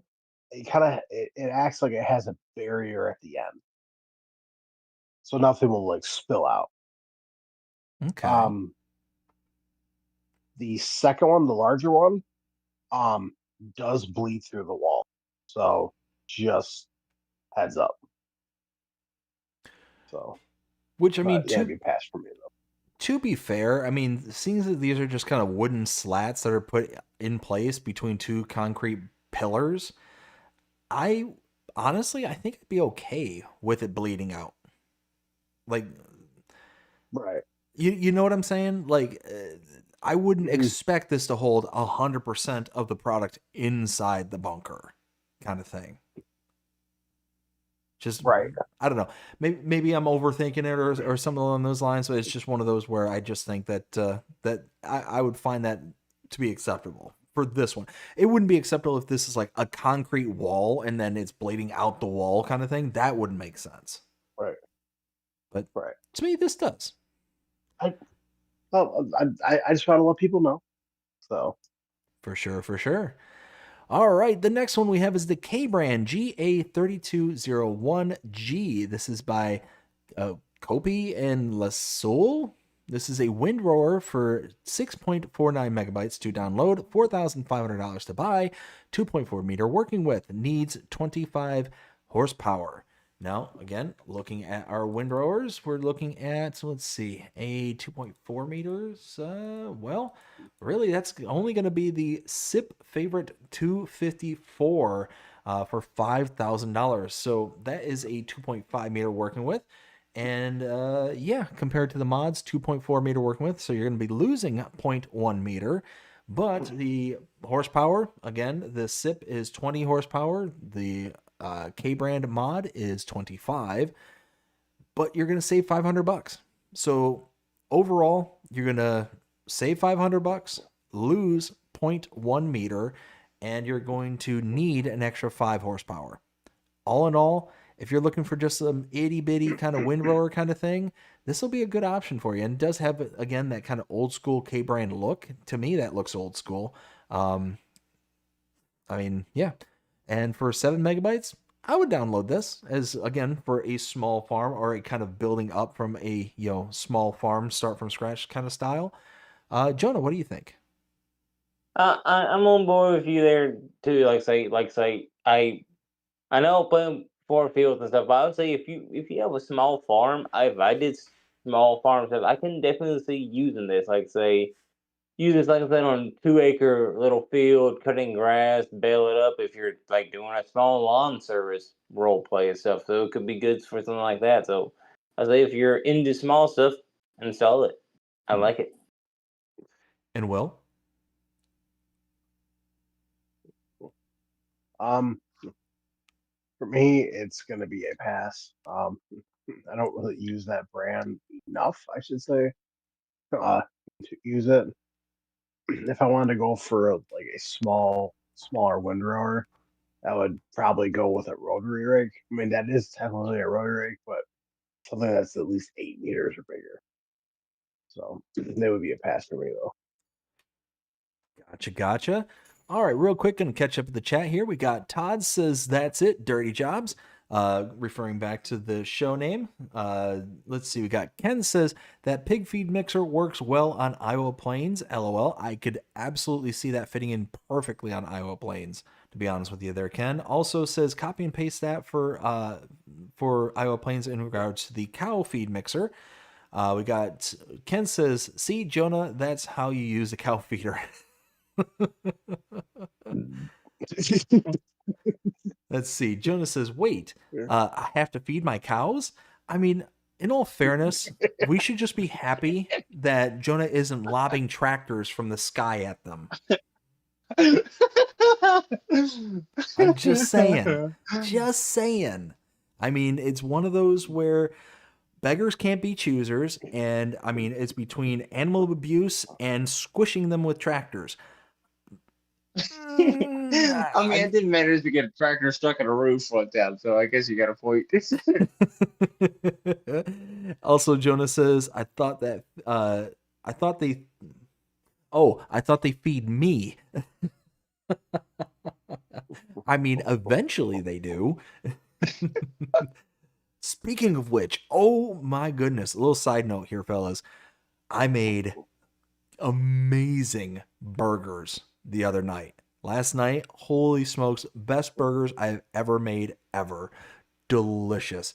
Have you ever heard of the crack Coming burger? to your house next time you're doing burgers, I'm coming to your house. Dude, I tell you what, have you ever heard of the crack burger recipe that's going viral online? No. Oh my goodness. Oh. All right, so imagine this, right? Take your ground beef. You add in, so you get a pound of ground beef. You add in a packet of ranch seasoning into the ground beef. You add in a couple tablespoons of sour cream. I took, the recipe calls for cooked bacon, and then you chop it up and you put it into the meat directly. I used uncooked bacon and chopped it up and put that into the meat. You take it all, you mix it up all together, and then you make your patties. You smash them down. You make them relatively thin. I like my burger to be a little bit thicker because I like it to be a little bit more juicier. Then you get a good crust to form on the outside of it. And then afterwards, flip it over, get another good layer of crust on it. And then you slap it on. You can put on some kind of burger sauce with whatever toppings you want on there. And oh my goodness, I hope I made everybody hungry here tonight. Because, wow, was it so good. So good. Train alert. Repeat, train alert. Uh-oh. I'm actually shocked we haven't heard one before this. There it is. There's that train. All right. Ken says, need to feed them so they can feed you, LOL. It's an ongoing cycle. 100% there, Ken. Jonas says, they feed me first, right? I mean, not quite. I mean, unless you're getting into the whole veal territory, but we'll talk about that another time. Let's see. Ken says, if you say so. And then Todd says, one of the coolest things I saw this week on YouTube using balers to pick up leaves. That's a brilliant idea. Why isn't that a thing? Get a windrow, rake up the leaves into a pile, and then bale them up. That's really good. That's a good idea. I actually saw a YouTuber do that. I wonder if that has any damaging effect to the. I mean, you figure that it's going to be normally picking up straw, hay, and the kind of grasses and stuff that are out there, but I mean, leaves do have the little stalks to them, but I wouldn't imagine that they would damage it any more than any other product that would go into it. From the times I see it doesn't look like it's really doing it. Like say they seem to do it a lot, so I guess it doesn't really affect it that much, That is brilliant. That is actually a really cool idea. He says that Ken says it would cost me at least $20,000 to get BDD's beef burgers. Yeah, it would. It would cost a lot to get it over to you there, bud. Or you coming over here to it. Todd says there are several videos on it. Oh, man. I tell you what. I keep kicking around the idea, going back to the burger thing, I keep kicking around the idea of making a channel dedicated to cooking, BDD Cooks. I keep kicking around the idea. It's one of those that, I don't know. I'm dragging my feet on it. We'll see. What's that? I can see it now, BBD cooking. Live stream, I'm cooking fish today. Dude, I'm telling you, BDD Cooks. I make all sorts of food, man. I love cooking. I would love to make those. They call them the crack burger, and I could see why, because it'd be addicting. The first hit is free, fellas. The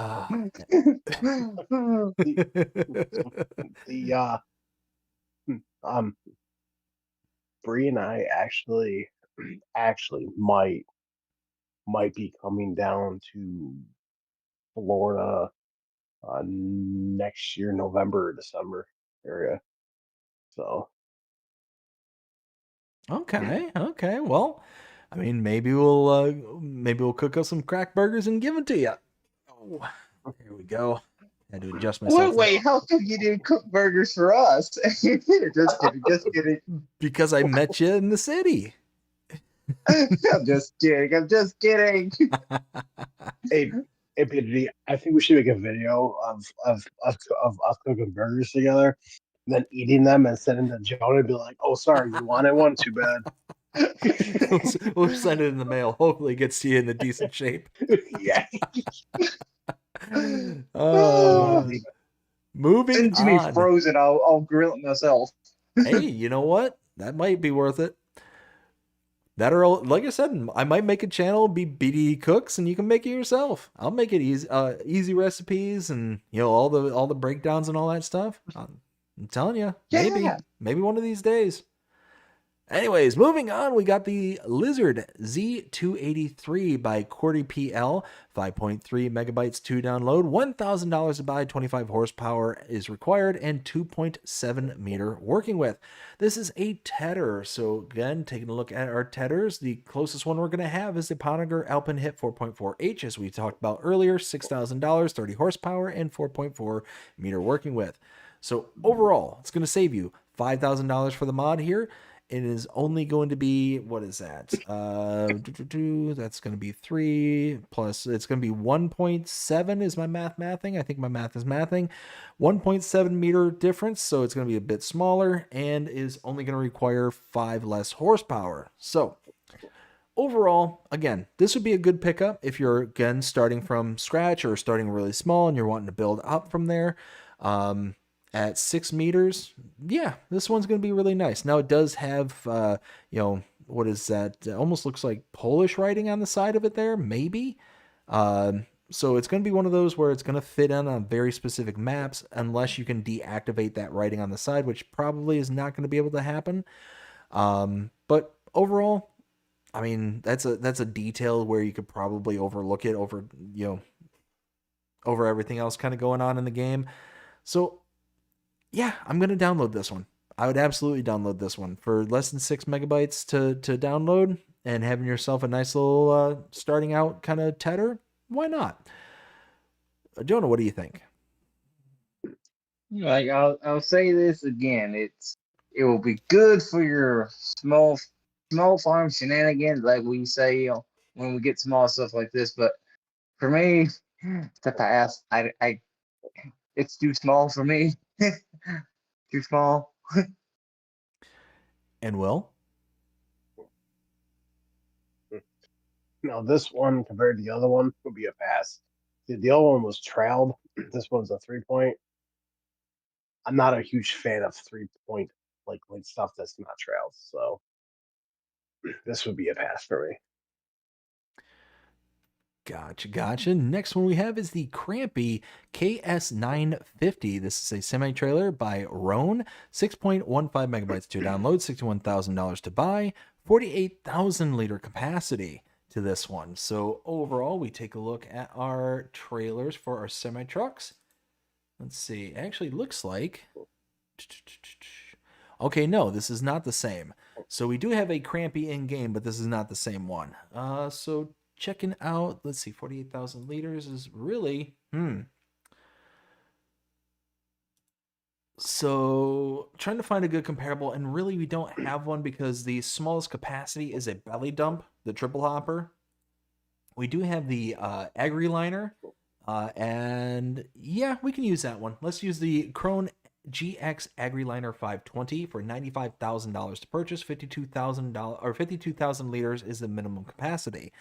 So if we check it out compared to the mod here, $61,000 to purchase that. So you're going to be saving a ton of money right up front, a ton of money. Let's see. So you're talking, what is that? That's going to be 9,000 to 70. So that's going to be 29 plus. So yeah, you're talking about $34,000 roughly on savings.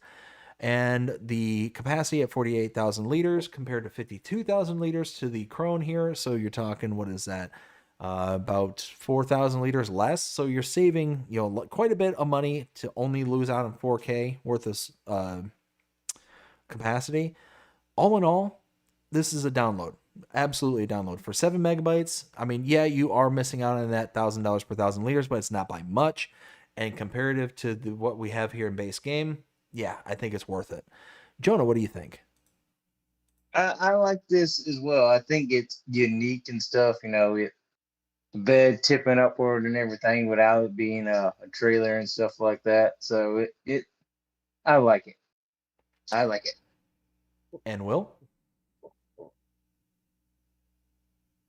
I don't really use crappy trailers that much. I don't use them enough to be like, oh, I'm gonna love this mod. I mean, it is another option we have, and I'm very thankful for that. I could see this being on like used on King Lag. Like, I mean, who knows? I might use it, but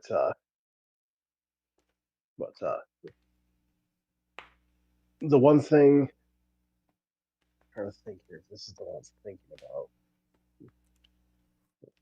or it's a different one. Okay, yeah, no, it's a different one. So this one does tip. There is another crappy trailers like this that has a belt on the bottom.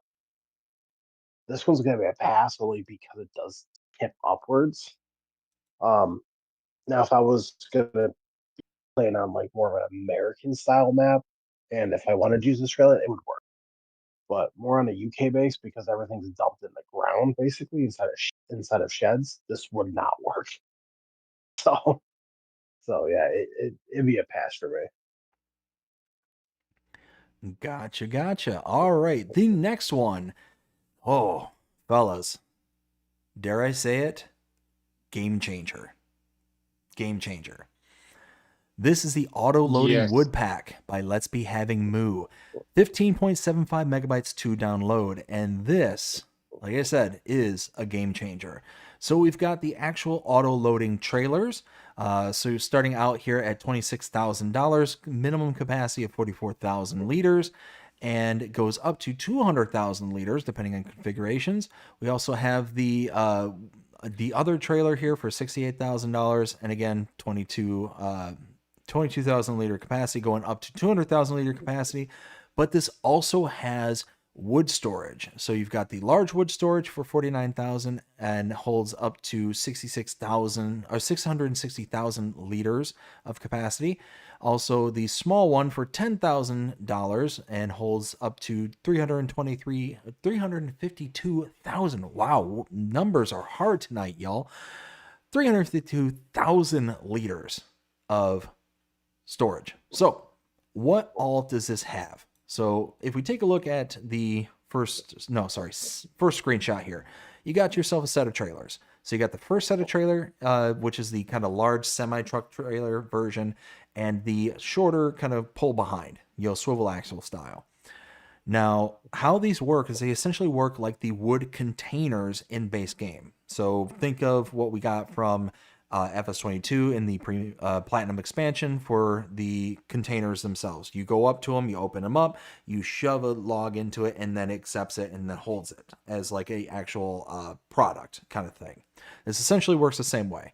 Is you can back up to a pile of logs, it just auto sucks them in, and then it just basically has a visual representation of the log on the trailer.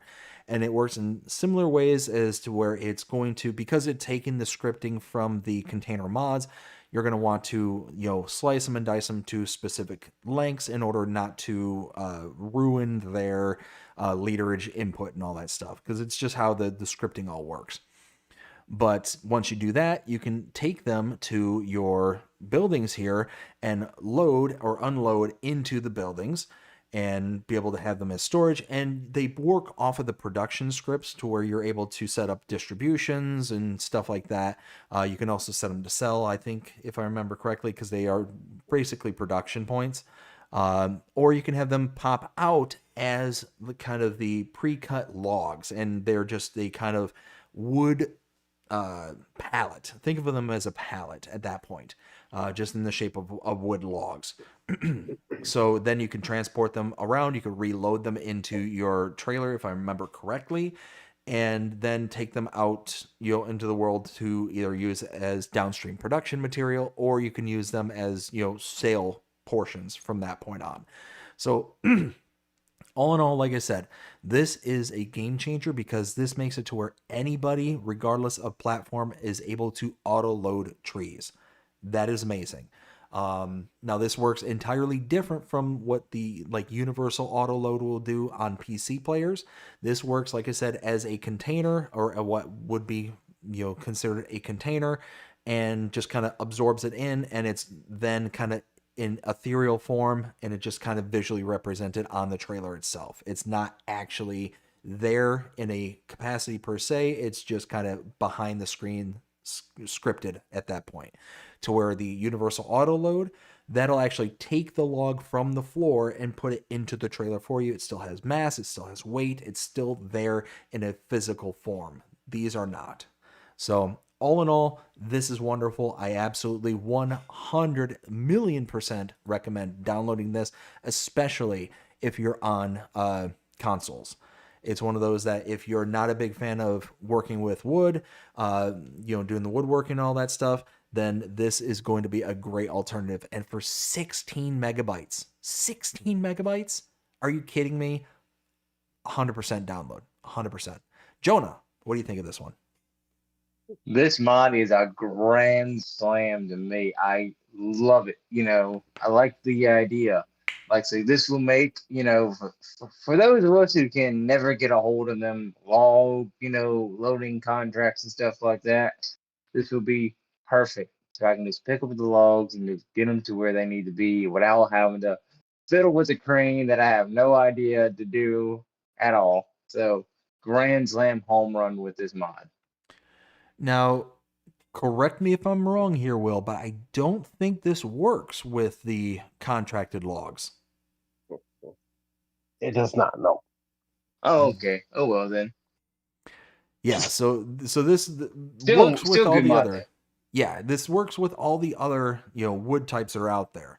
But yeah, that's the one thing it doesn't work on is the contracted logs. Will, what is your thought on this one? I don't usually typically say I love mods that often that are auto load, but I love this mod. Especially for someone who doesn't like doing forestry work. If you hate doing forestry work and you're like, I gotta chop up this tree, chop it down, and just say, you know what, I got an easier way of doing this. This is it. Now, do I wish that that on all platforms could have like what universal unload is, where basically we can just load the logs up and then unload them? Yes. But unfortunately, unfortunately we don't. So, but as for console players, this is a game changer for console players. I will say though that there are 2 other modders right now that are working on wood autoload trailers for all platforms. So this is not the only one that we'll be getting. Which is awesome in my opinion. The more options we have, the merrier. Real quick, I want to catch up with the chat here because there was a question that was pointed out, and I want to get to it real fast. So real quick, let's see. I think I left off with Todd saying, oh, they make mini balers you can pull behind a lawn tractor with a Pro. That is really cool. I would love to see one of those because I'm actually going to be purchasing a lawnmower here very soon. And leaves, I don't think are going to be an issue on my property, but I'd still want to see something like that because that just sounds really cool. Ken says, nothing beats a good kiwi beef burger. Kiwi beef burger.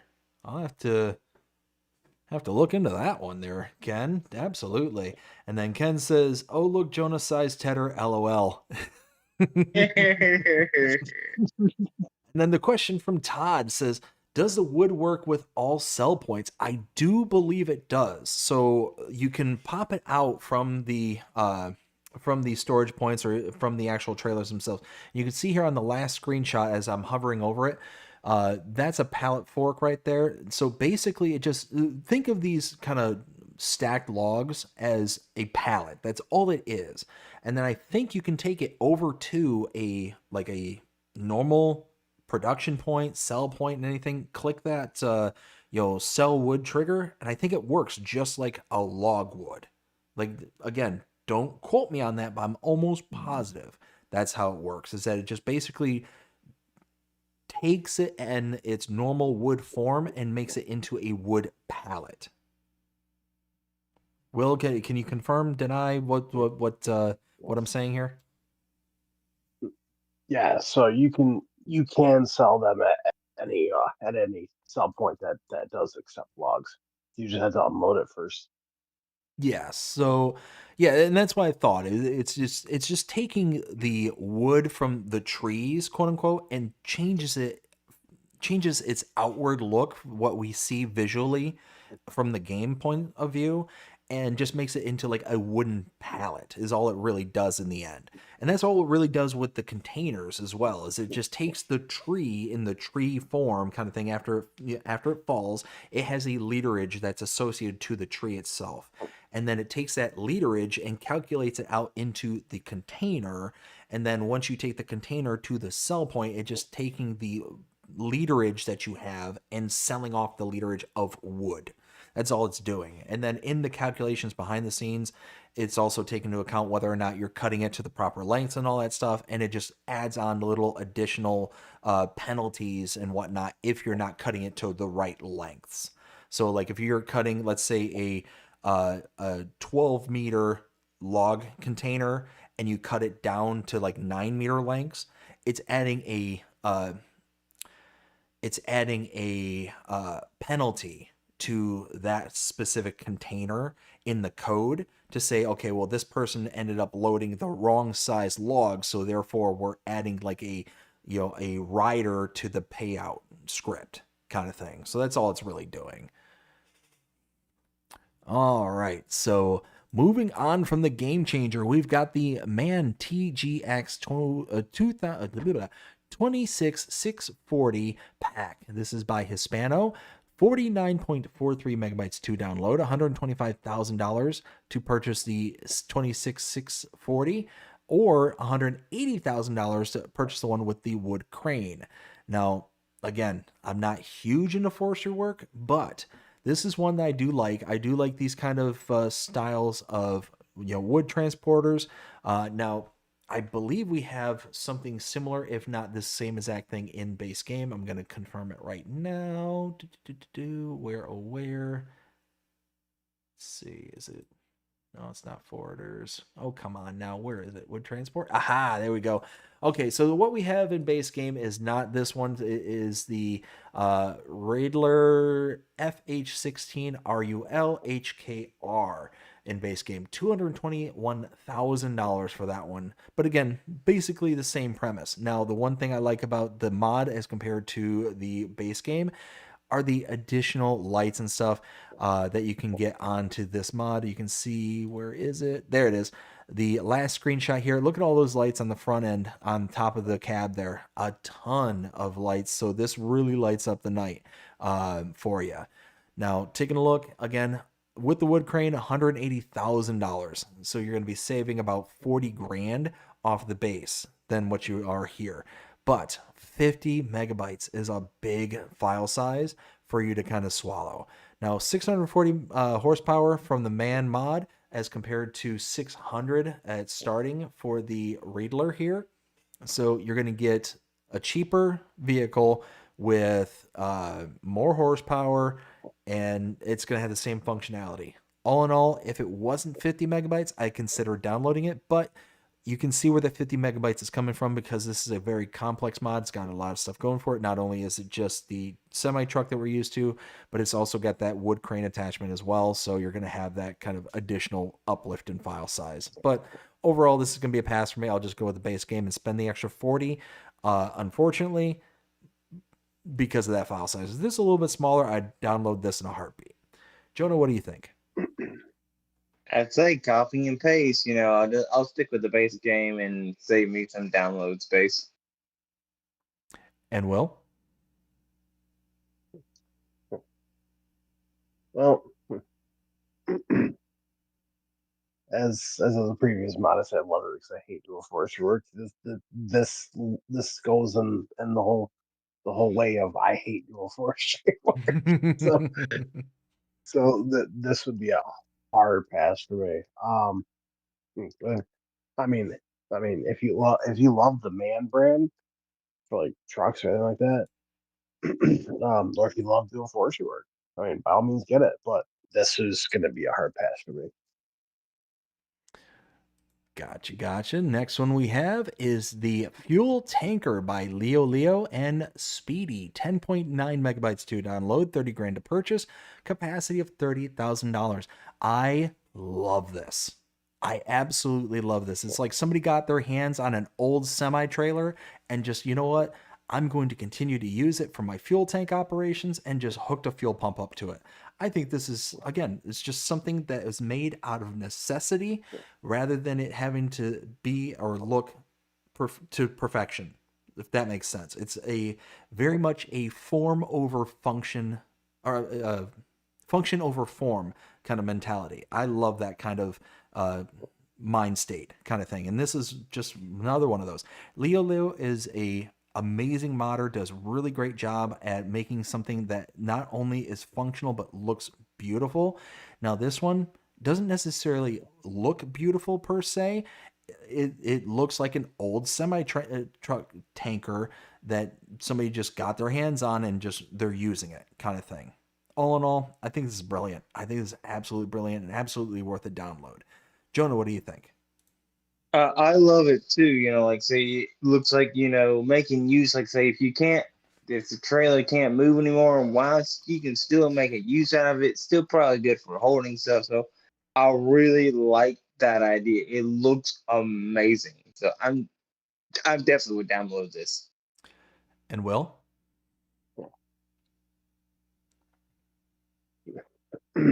It's definitely something very unique.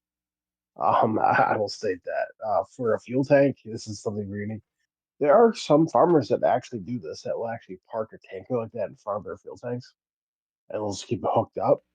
So whenever it gets low, it'll just open a valve and just refill it back up again. So it's not unusual to see this because it has been done. I do like it a lot, and it's very unique. So, yep. Yeah, 100%. 100%. All right. Next one we have is the Dairy. This is by Gilliam. 2.9 megabytes to download, $120,000 to purchase. And yeah, we've got ourselves a dairy production point. I mean, what more can you say about it? It's a nice looking model. It's, almost seems like they redid the one of the farmers market mods. They kind of add a little bells and whistles to it. I'm not saying that's the exact model or anything like that, but it just looks very similar to one of the farmers markets that we would have gotten from base game. Looks like they added the the milk tanks to the back and all that stuff. Overall, 120 grand. I mean, what do we got here in base game? Let's see. Looking at the production sites here. Let's see. Dairy. Oops.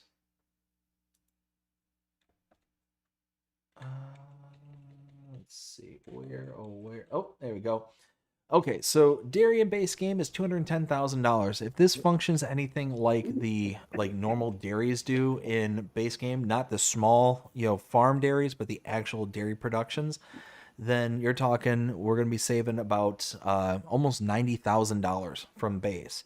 If it functions exactly the same way, then yeah, this would be worth a download for less than 3 megabytes. Jonah, what do you think of this one? I like it, I really do. Like so copy and paste what you said and take it on the wheel. Will, what do you think? I feel like this is gonna need a massive update. Uh-oh. Mm. Because you lose product, and on top of that too, it's slower than the base game. Ooh. Yeah. So, I feel like the modder messed up somewhere when he made it because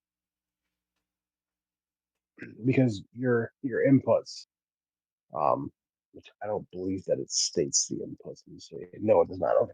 So the inputs for this are your typical dairy stuff. Yes. Everything is normal on it. Except the inputs, you lose. I think it was between 500 and 1,000 liters. So this modder messed up somewhere because I don't think you're supposed to lose that much of product when it goes in. So unless it was a typo somewhere.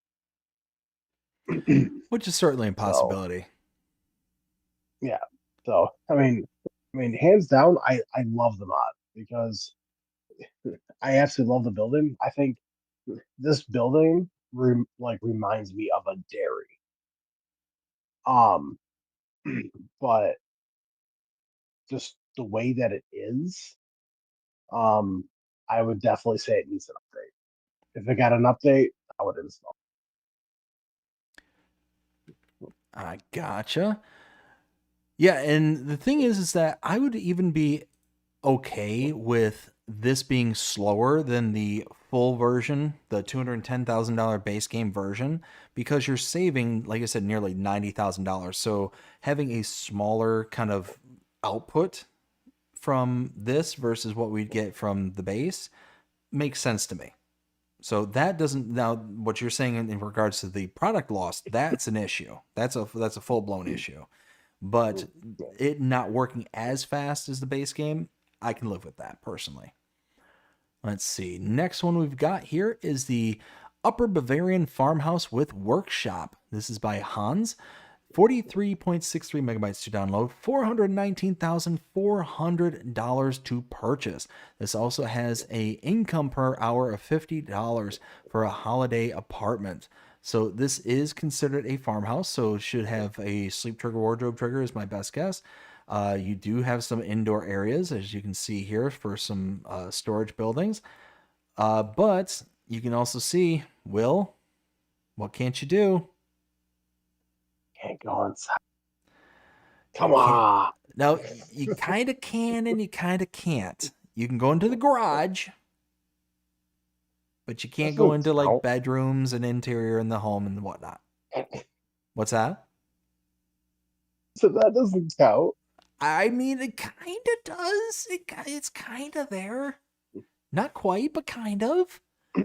Overall, if I can't walk into the physical house to walk around in the bedrooms and walk around, then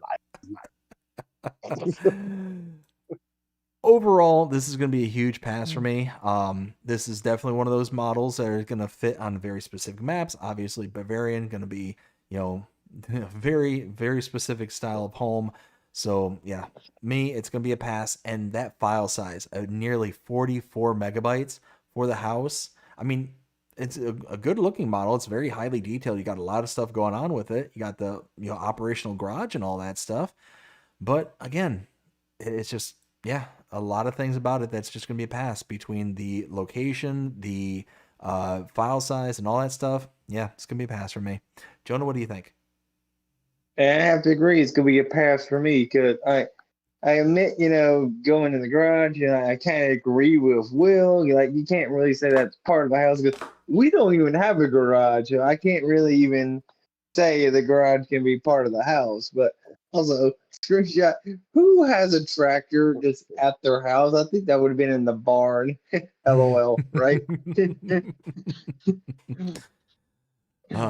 And Will, dare we dare ask what you say about this one? Oh, he loves it. Now, don't get me wrong. The modder definitely took his time on this because the mod looks great. Yes, you can't go inside, but the outside of the house looks fantastic. Even like in the garage area, like you could tell that he definitely put a lot of time and effort. So I give him kudos for that. But come on, like, okay, people, look at Icus fan modding. Look at what he does. Like he's got, which we're gonna talk about him later on, but he's got 2 farmhouse mods that are so unbelievably detailed on the inside that I asked him how high they were on the megabyte storage, and he said that they were both less than 20 megabytes. Wow. And I was like, "There's no way." It's like, "There's no way." So, because DJ Go ahead and put a early mod review out. It's not that hard, people. Come on, it should be a standard to have to make houses with interiors base game. I mean, even Giants have done it now with the Kingland DLC and the constructibles. Yep, for sure. So, Train alert. Uh-oh, here we go. Next one we got is the Milk Silo by the Shanty Boys Map Creations. 0.3 megabytes to download. Now, this is a silo for $6,500. Now, it says, let's see, note, the goat milk storage in the silo comes from purchasing the milk at the silo and can be used for various productions in your map. Just be aware that liquid goat milk versus I think it's palletized. Yeah, palletized can only be hauled with modded trailers from Giant's Mod Hub to productions such as the dairy. So we got ourselves a little silo for our milks. I mean, where can you go wrong with this? Again, 0.3 megabytes. It's super small. The price is not bad at all. It's $6,500. You know what? Click, download, good to go. Jonah, what do you think? I like it. Small and simple. I'll download it myself. Shanty Boys doing the KISS method. Keep it simple, stupid. I love it. Will, what do you think? I do like it, especially if you play on like a massive dairy farm and you need extra storage for like milk. I can definitely see this, which is absolutely fantastic. Now, Jonah, I hate being that kind of person, but you said that you like it because it's small and simple, but yet you don't like 3-meter implements. Oh. Okay. This is I got him storage. there. That's storage. This is just storage. That's an implement of a tractor. I don't think I can attach this to a tractor and go take it for the field. Now, one thing that I didn't mention was 2 million liters of milk, buffalo milk, and goat's milk. So you get some good amount of capacity to this as well. Imagine that floating out. Shanty Boys, thank you. Chef's kiss, thank you. You added goat's milk.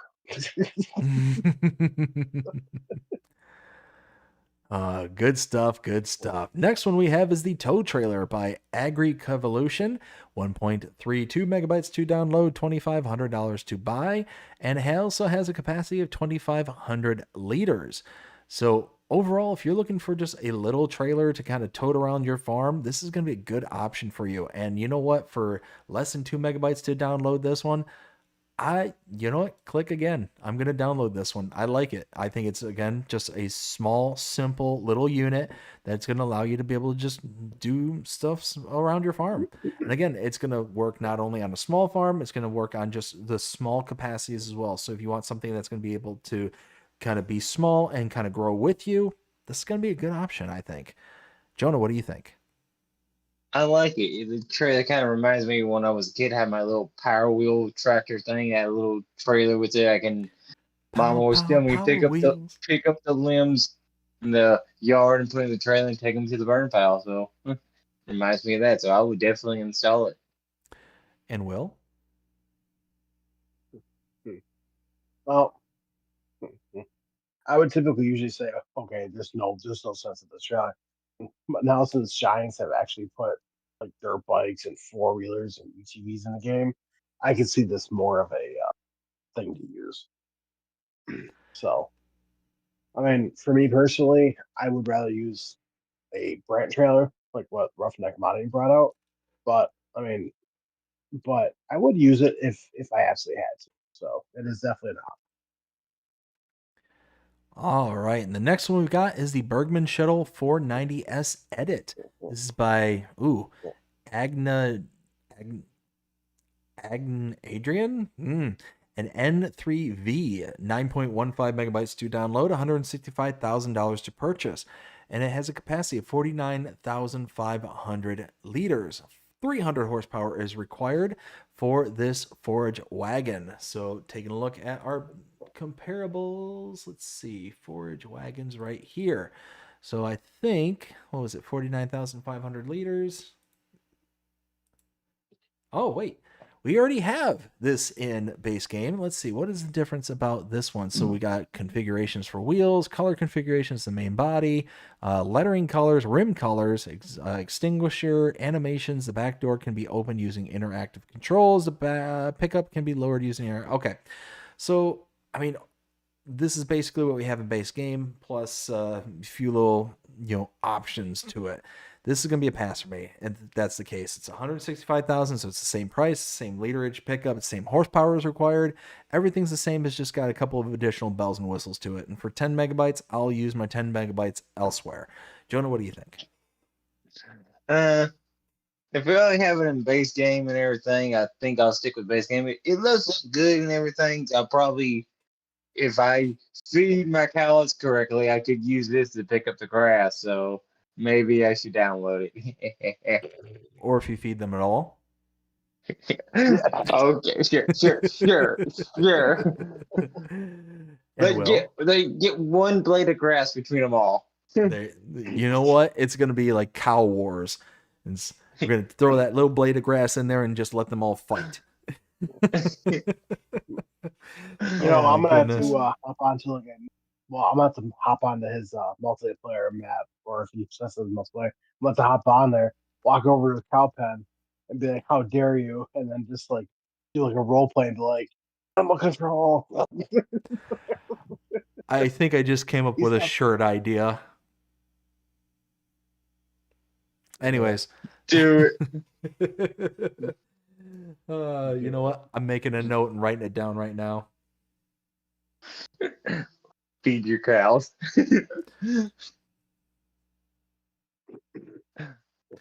All right, so Will, what do you think of this one? This would pass for me. I don't really use these normally, so this would definitely be a pass for me. Alrighty, now we are on what I believe is the last mod for the entire week, the Horse Tiger 6DT pack by Power. Ooh, is that Osdium Austin? 24.32 megabytes to download, $39,000 to buy, 300 horsepower is required, 6 meter working with. But this also comes with the Opti pack 6AS, $15,000 to buy, 80 horsepower is required. So this is a cultivator with what looks to be like a compactor in the back kind of thing. Let's see, taking a look at our, cultivators. There it is.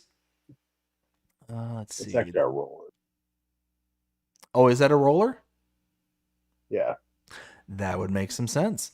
Okay, so taking a look at our cultivator 6 meter working with, we're talking that's going to be Oh, well, just so happens we have the Horse Finer 6SL, $25,000 to buy, 6 meter working with, 220 horsepower is required.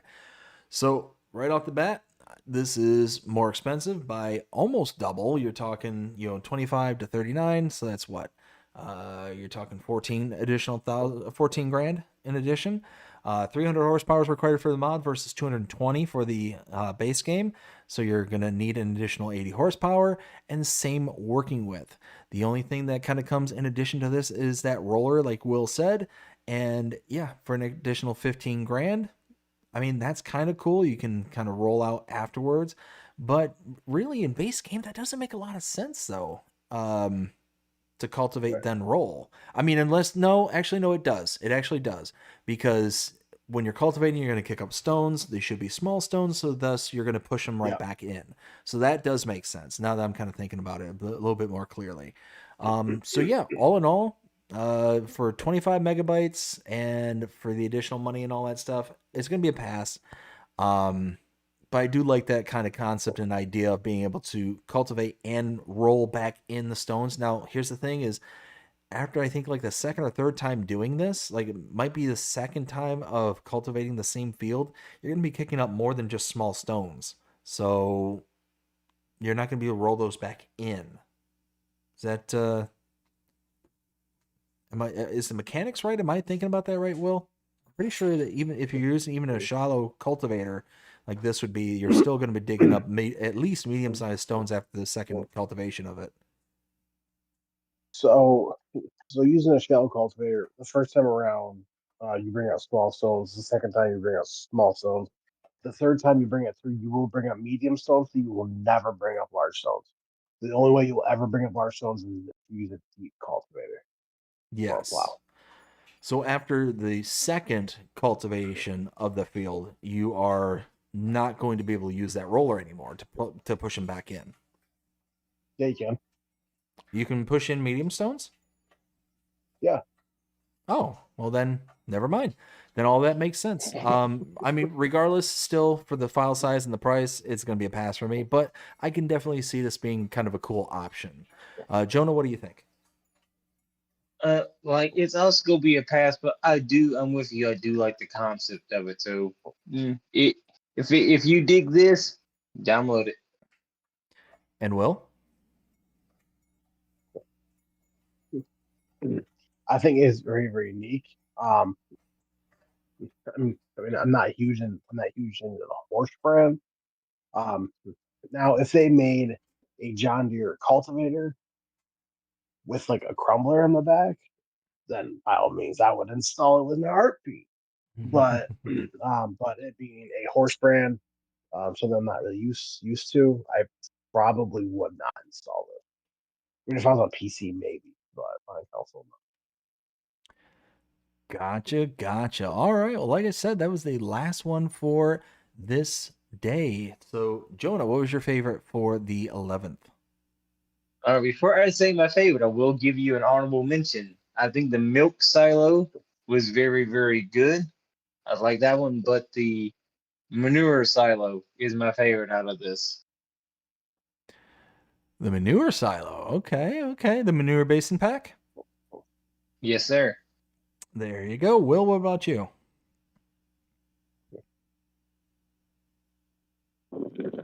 I would have to say the wood autoload trailer pack.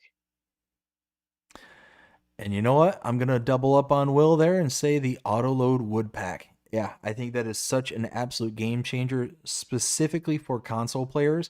Being able to now have the ability to just load up and go is awesome. And then the additional features with the kind of storage production points to be able to, deliver to other production points or to sell or to then be able to sell it manually on your own is wonderful. I think it's absolutely fantastic. And yeah, definitely the best one in my opinion. All right. Well, we got through all the mods for this week. Will, do you want to take us away for the news? Do you have any chat you want to catch up with first? Yeah, I couldn't hurt to catch up on the chat there. So let's see. I think I left off with Todd saying there was a mod in FS22 that only worked with the mod sell points. It also says I'll keep my auto load wood trailers for PC. Now I will say I 100% agree with you there, Todd. I prefer the auto load wood feature for PC and Mac versus this version for all platforms. I'm so incredibly happy that the whole community now has a version of auto load.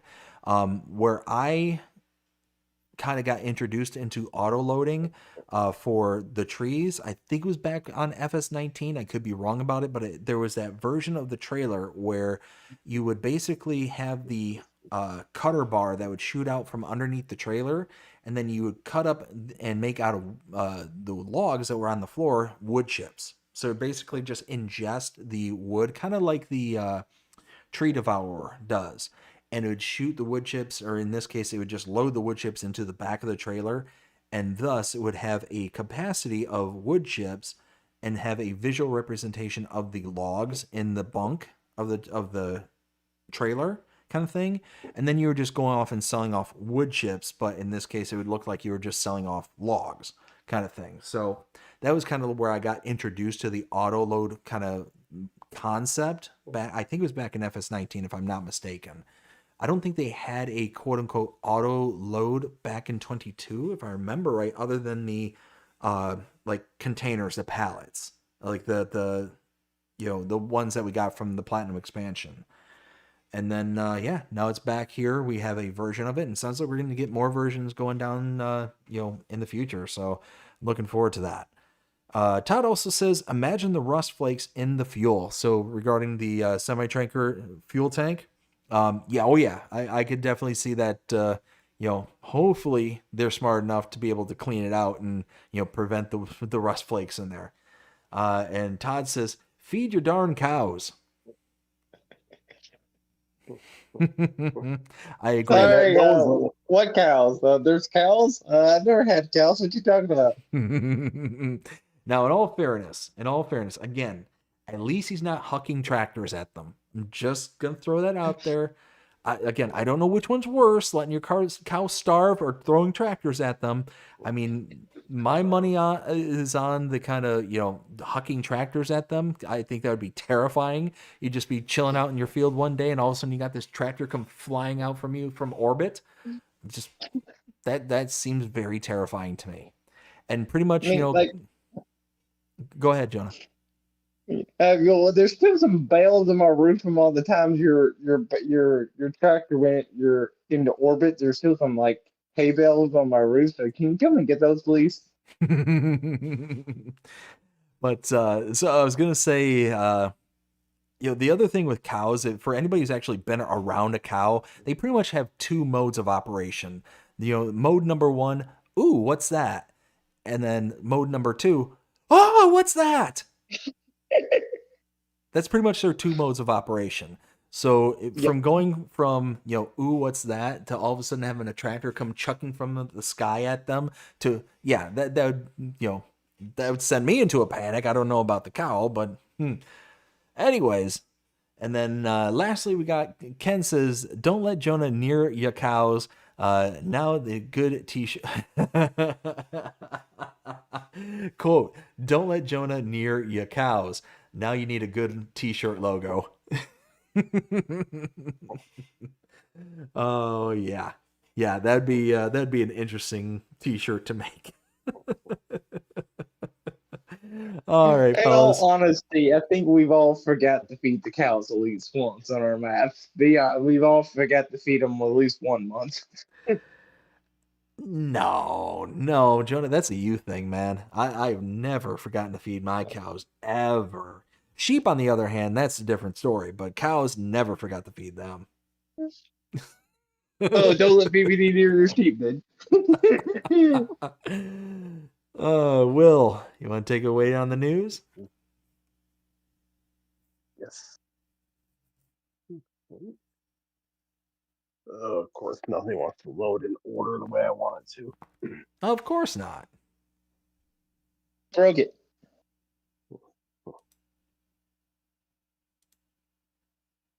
You do have that drop down. Should you know, give you the most relevant recent activity and new posts. Yeah, it's not giving me that option. right now, which is very weird. All right, Lame. I'm not back. Refresh your page, maybe.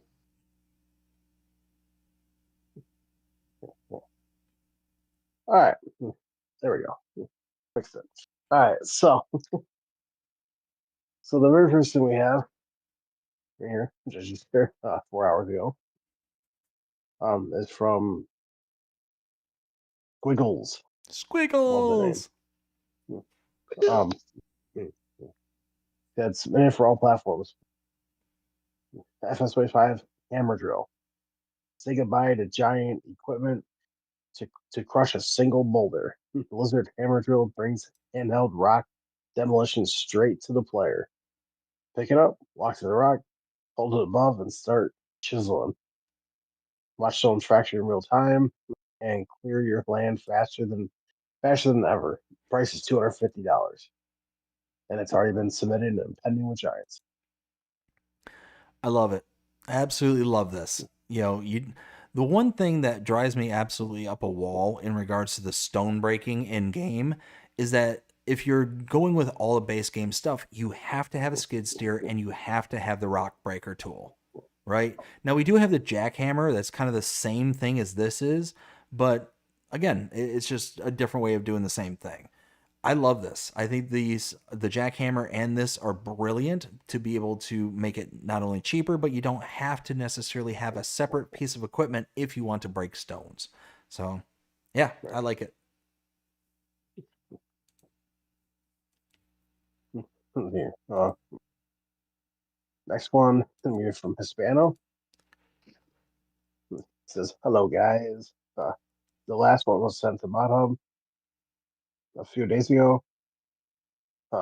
Once they have all been published, not before, we will ask you to report any bugs or errors you may find in the mods we have converted from Giants." So this is the very last one.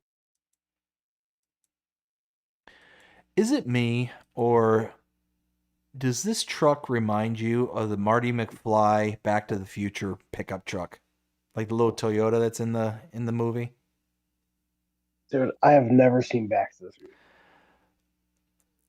You know what? I Will, quit. What's wrong with you? I quit. Will, what's wrong with you? Now, I have heard of it. I have seen bits and clips of it, but I have never actually sat down and watched it. Will, what are you doing with your life? We need to have a talk, Will. Yes. Yes. Will, That's just unacceptable. I am utterly disappointed with you. Well, it's kinda like 1.25. Forrest Gump. I've never seen Forrest Gump. 1.21 88 miles gigawatts. an hour. 88 miles an hour. 88 miles an hour. Where we're going, we don't need roads. Hey, dang, next flux capacitor. Why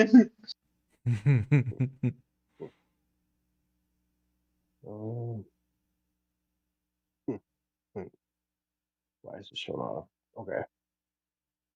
So the way it's popping up here, so I got one from Ike, so I'll come back to that because that was 2 days ago. So next one's gonna be from Casarius Modding.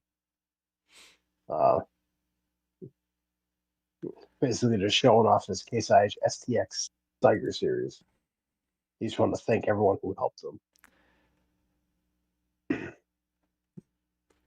Or as I like to call it, the STXU. Anyways. I asked him if he would be potentially putting a blade on the front of this for like silage work, and he said potentially in an update. So I was like, ooh. Very nice. BTW Todd says, watch Back to the Future. Yes. I agree. You know, I kind of irritated my friend the other day because I told him that I've never seen The Walking Dead. You know what? That's fine. That one doesn't bother me. That one doesn't bother me. What bothers me is you haven't seen Forrest Gump, you haven't seen Walking Dead. For shame. Me and Back to the Future. What did I say? You said The Walking Dead. Oh, my bad. My bad. Yeah, you haven't seen Forrest Gump, you haven't seen Back to the Future. Shame. For shame. Well, how can you even call yourself a person? Like, I wouldn't go that far, Jonah. I'm calm kidding, down. I'm kidding. Calm down. I'm Cool your jets. Hey, Jonah. Yeah. But at least I take care of my cows. Oh, I better be quiet. Don't wake up the house again. Yeah, let's not do that. Let's not make anybody else in the house angry. Next one's going to be from Icus. And this is a big shout out to Icus. He has hit a total of 100 mods on the mod hub. What? Just for FS25. 100 total mods. Icus. That's awesome. Congrats. That's just Bam. That deserves a like. That deserves a thumbs up. that right there. Giants could give him like a reward or something, like a badge. That right there is just from FS25. That doesn't even count FS22. Just 25. He's been busy. So real quick, Todd is just taking pot shots at everybody here. So like I said, he said watch Back to the Future to Will, but then he says from the guy who doesn't feed his cows. Shots fired. Shots fired. I surrender. White flags up. Next one's from Custom Iron. That the Lockwood 608 Air Cup Planner is coming to FS25. A big success in FS22 is now returning to FS25, fully upgraded to work with the new potato crop system. Currently undergoing testing. I'll be sending it to Mod Hub in the next few days. Nice. And then somebody helped him with it.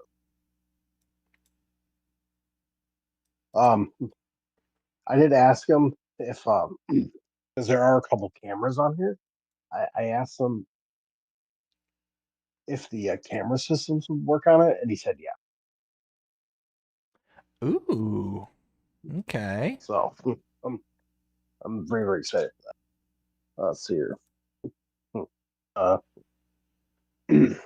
More news from Icus. Basically just saying that he finished up his large Barnuminium, or his large Barnum, and it's been submitted off for testing. The Giants. This thing looks incredible. I tell you what. I want this house in real life. Right? Looks great. Looks amazing. Yeah, and he said that it's less than 20 megabytes, which I don't believe, not even in the slightest. I tell you what I really do like is the kind of weather forecast that's on the TV there. Now, doesn't that actually use the actual in-game weather? I don't know. He didn't specify. So, I'm pretty sure that actually goes off the in-game weather. That's like the forecast model. That's in-game. I'm pretty certain. Don't quote me, but I'm if pretty. It does, I mean, if it does, it'd be cool. Does it pop up tornado warning when there's a tornado? This. And that's got new news from Jake Dubs 77. The track laid down. So it looks like the train's getting installed on this Pennsylvania map. Strasburg, Pennsylvania. Jake, keep up the good work there, bud. Hey, train drag.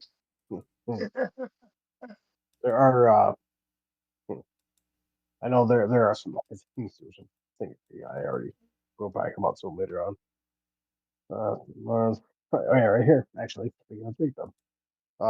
New road textures in Pennsylvania, custom crop calendar.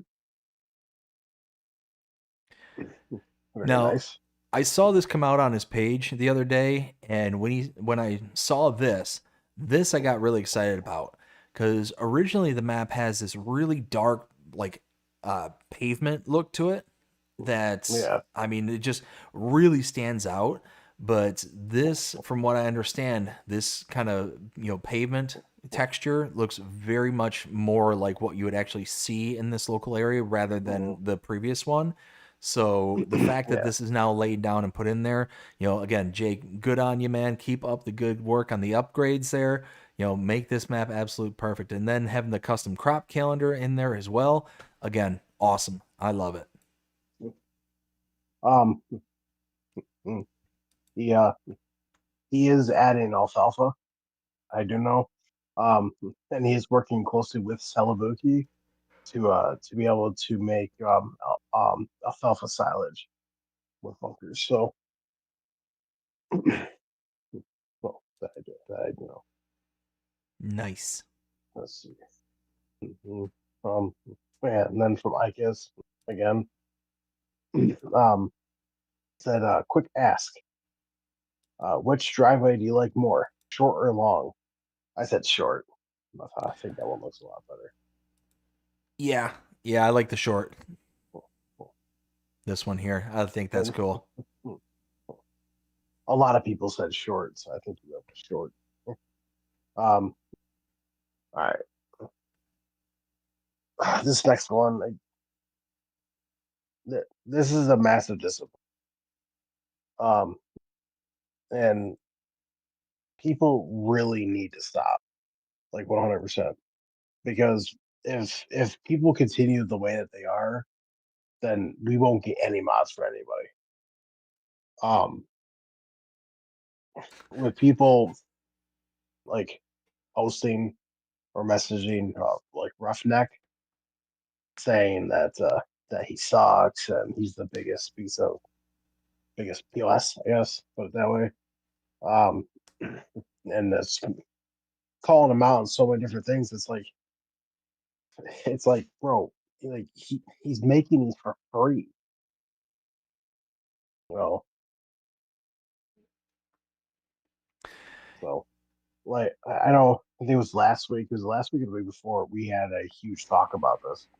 At like the very beginning. So I'm not gonna rant about this right now. Um, all I'm gonna say is that in all bold and caps, if I could, people need simple as that. Yeah. To double up on what you're saying there, Will, this is wholly unacceptable. Wholly unacceptable. People need to be better than this. This is ridiculous. It's one of those where I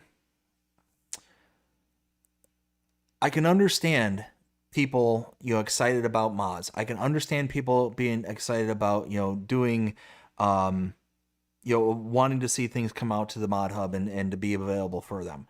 I get it. I understand the excitement. What's not acceptable is for people to go out there and start attacking and lashing out at anybody within the community because they want something. It's gotten to a point to where now Roughneck has gone out and said, look, I'm just not going to tell you all what I'm doing. I'm not going to do it anymore. Mm.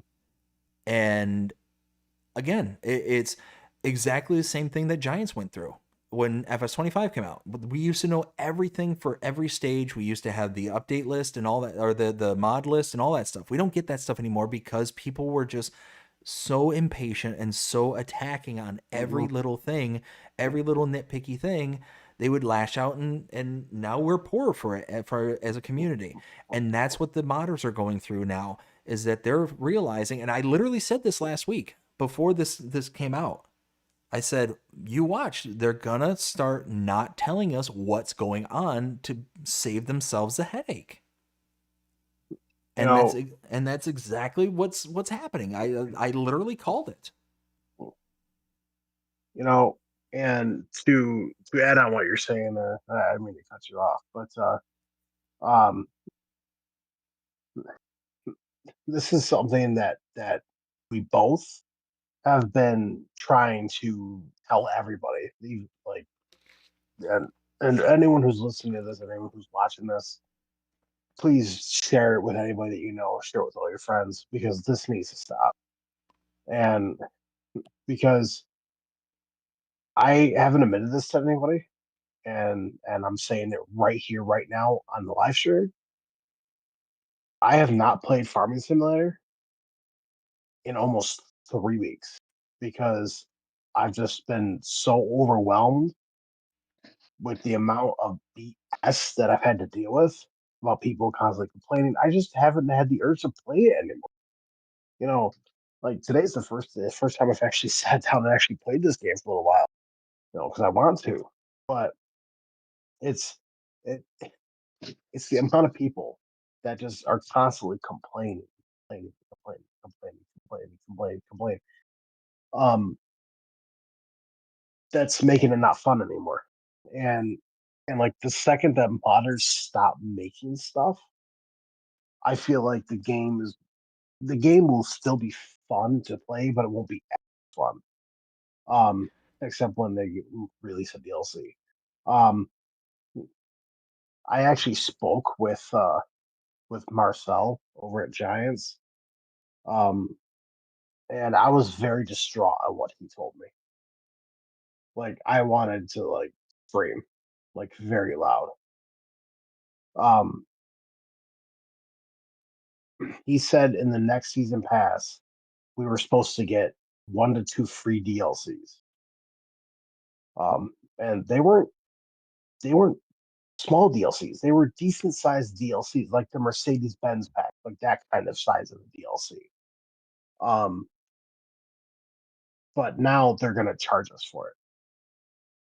Um, because they feel like people need to learn some way, shape, or form. if a game creator is saying this kind of stuff and they're even backing up modders, you people need to stop. All right, this is not Grand Theft Auto. This is not hunting simulator. This is not firefighter simulator. This is farming simulator. Okay.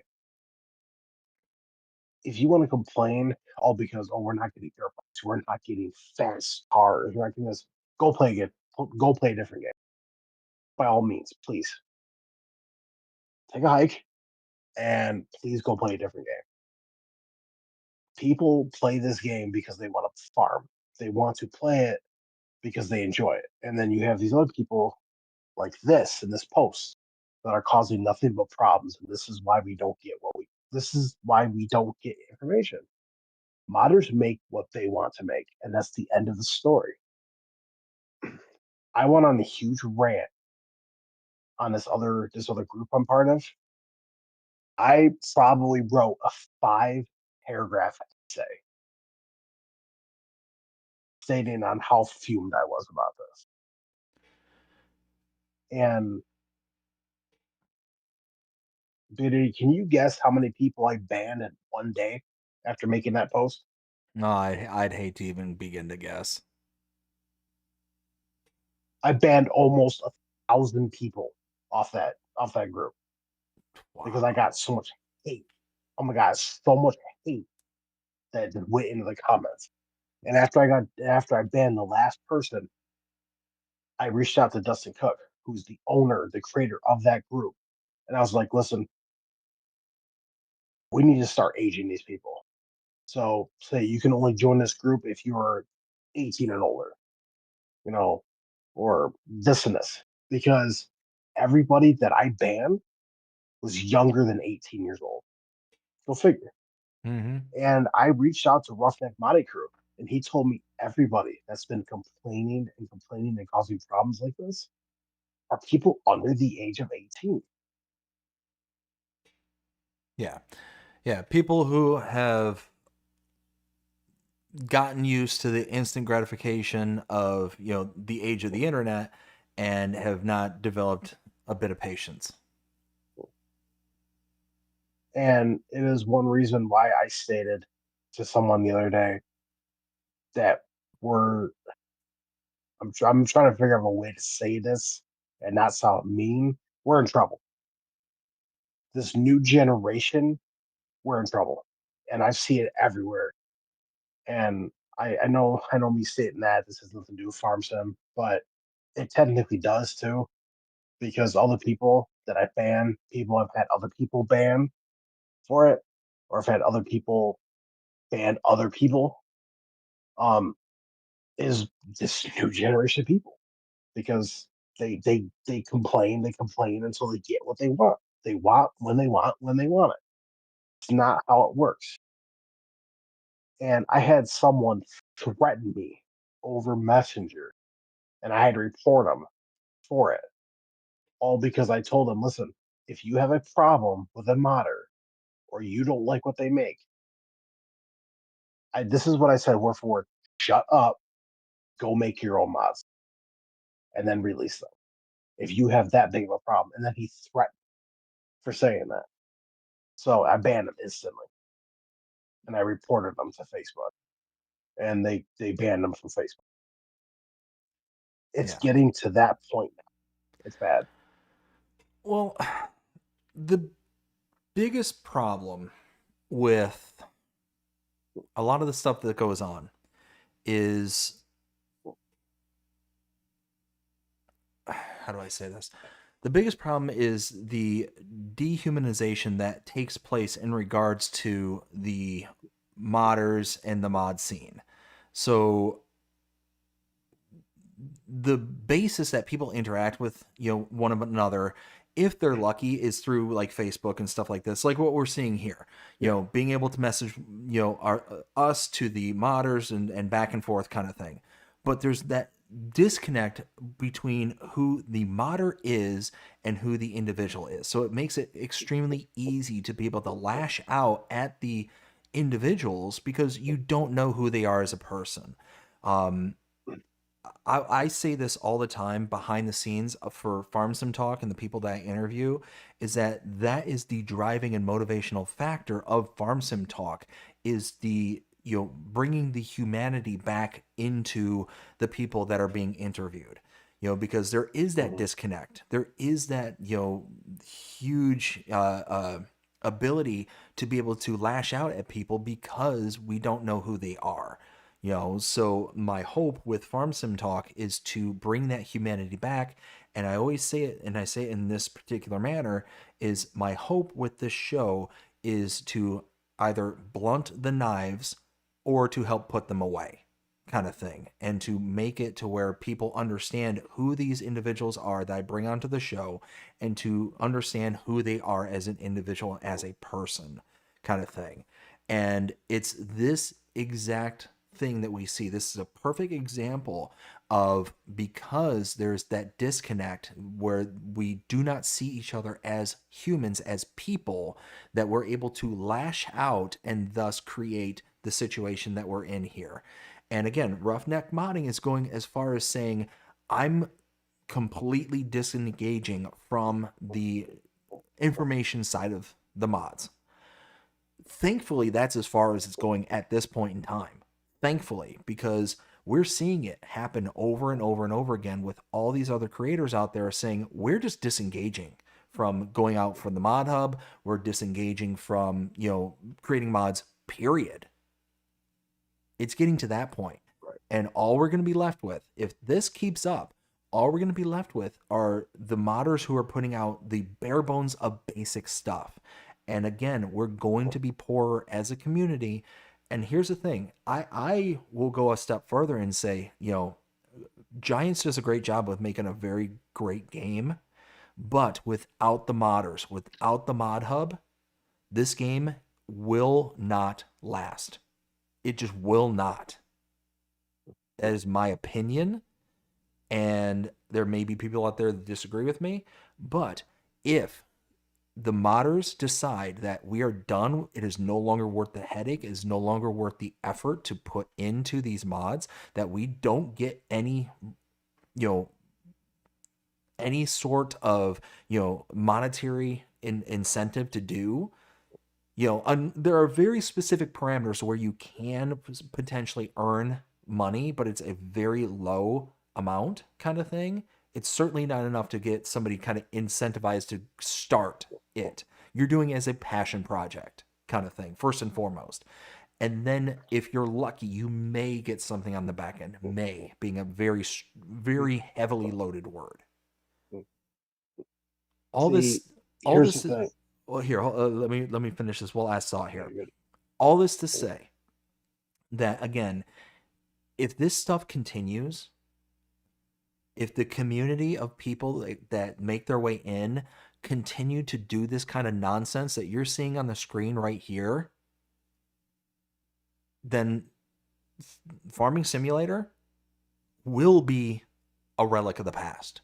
It will go away, in my opinion, because we do not get enough from the creators. And again, this is I'm not saying this is a negative towards the Giants, but we do not get enough to keep this game fresh and interesting and worth staying up to date on from them alone. So again, if this sounds like no duh Dave, no duh Will, if this sounds like something that just seems obvious, Will and I are not talking to you. This is just kind of us, putting this out there. But if this comes to a shock to you, if you are the person that's doing stuff like this, stop it. Stop it. Grow up and learn that these modders are not working for you. Knock it off. This is ridiculous. This is a joke, and you should be ashamed of yourself. Regardless of your age, if you are under the age of 18, you should be ashamed of yourself to go out to a perfect stranger and making demands like this. This is ridiculous. Absolutely shameful. You should look into yourself and realize that this is BS. Knock it off, because at the end of the day, we suffer because of your lack of intelligence to know that this is unacceptable. Stop it. Stop it.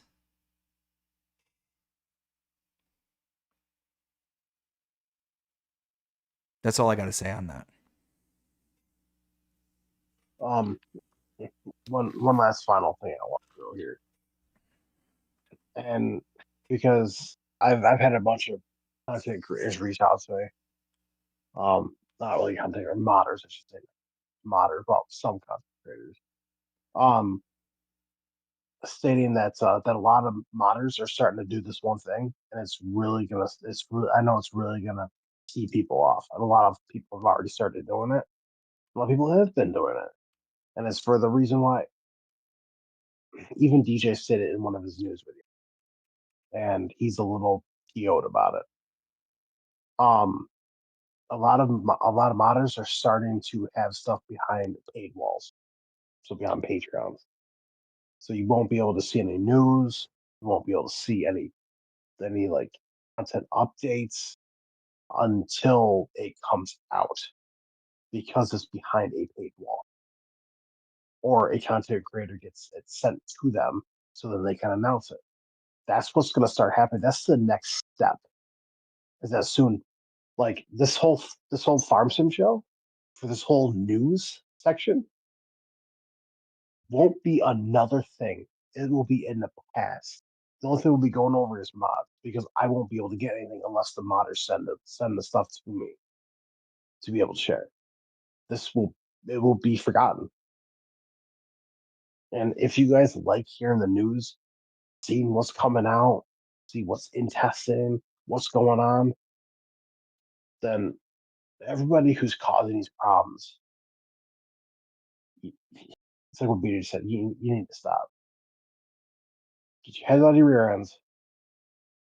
I'm trying to not swear because I'm over infuriated right now. That's trying my hardest not to get in. I'm trying so hard not to get BDD all demonetized all because I swore or something. It needs to come to an end, and for modders like Suchus modding. I follow him, right? I follow him on Facebook. I reach out to him here and there. He doesn't post anything anymore. It's all behind a paid wall. That's how LR modding is. LR modding barely posts anything because of that reason. Custom modding is slowly starting to go that way. There's a lot of other content creators that are starting to go that way. Sid modding, he barely posts anything anymore. Like there are a lot of people who barely post anything or are starting to go behind a paywall because of this reason. You know, farm sim is for everybody. And I suggested something to Giants, and I think they're going to take it into consideration. And I hate saying it, and it eats me up in the inside for saying this because I love this game, right? Jonah, you love this game, right? I love it. I really do. I do. BDD, you love this game, right? Without a shadow of doubt. How would you feel if the next game, whenever it came out, you saw it was rated E? It wasn't rated E for everyone. It was rated M for mature. How would you feel? That would be pretty bad because for all the good, people that play it under 18, which probably is majority. I say what's going on is it's just a small hand group of people that are just ruining it for everybody. That would just be devastating to the gaming community because why would I want to play a game that's M just because there's a couple of bad apples, if you know what I mean? BDD, how would you feel? I mean, it's one of those double-edged swords. It's one of those where, yeah, it would eliminate, the ability for people to very easily, who are under the age of 18, to be able to get into the game, kind of thing. So it would really make it harder for the next generation of gamers and farmers who are good to get into it and, kind of start wetting their feet with it. But at the same time, it's one of those where it wouldn't affect me, wouldn't affect what I do. So I don't know. It's one of those where the selfish side of me says, let it be, let it happen, because it would eliminate a good chunk of what's going on. Yeah, I'm sure a vast majority of this is, kids that are just being stupid. I could tell you right now from doing a little poll on the other dealer group I was part of, because I put a poll out on it, and I asked, do you think I should make this 18 and older for this group, or do you think I should still keep it as everyone? 37% voted keep it. Almost 85% almost said make it 18 or older. Yeah. It just shows you on how many people are actually tired of these young people, and I reached out to Giants and I said, listen, the amount of hatred you're getting, the amount of BS that's going around these modders, like your best bet at this point is to make the next game M rated for mature. Yeah. That's the only way you're gonna get through. And I had Chalky, aka Chris, reach back out to me and said they might end up doing it. And it's very saddening when you have a game that's rated E for everyone, going to be going for M for mature for this reason. The thing is though, do they set the ratings like that? I don't think they do. I don't think Giants can sit there and be like, we want X rating kind of thing. I think that's an independent agency, at least in the States. I think it's that way. So the developers, Giants, they state what they want, and then the publishers, so not really publishers, but like Xbox, PlayStation, PC, they all determine whether or not it's going to be able to post as E for everyone, and M for mature, stuff like that. But I know Giants said that they're going to try to push for M for mature for their next game, which they don't want to do. but they might have to. And Mm. it's exactly what you said. It's a double-edged sword, because it's like, I want everyone to play this game. I want everyone in the world to enjoy this game, whether they're 5 years old, whether they're 100 years old. I want people to be able to enjoy this game. But because of these people, that's where the other side of the sword comes up. That I honestly pray and hope that Giants get it as an M-rated, because hopefully that will be a kick in the face, basically. Like, hey, wake up. Like this, you don't own this world. You don't, like, no one owes you anything. To anyone who thinks that just telling the modders this is what I want, they don't owe you anything. No one owes you anything. No, You know, here's so the thing too is I'm not opposed. Like if I was a modder, right? Or being a content creator, I'll use me specifically as an example. I don't mind if somebody comes to me and says, "Hey Dave, you should do X, or could you do X?" kind of thing. I've done that so many times where somebody's come to me and say, "Hey, can you make a video to show me X or to show me Y?" kind of thing. Like, yeah, why not?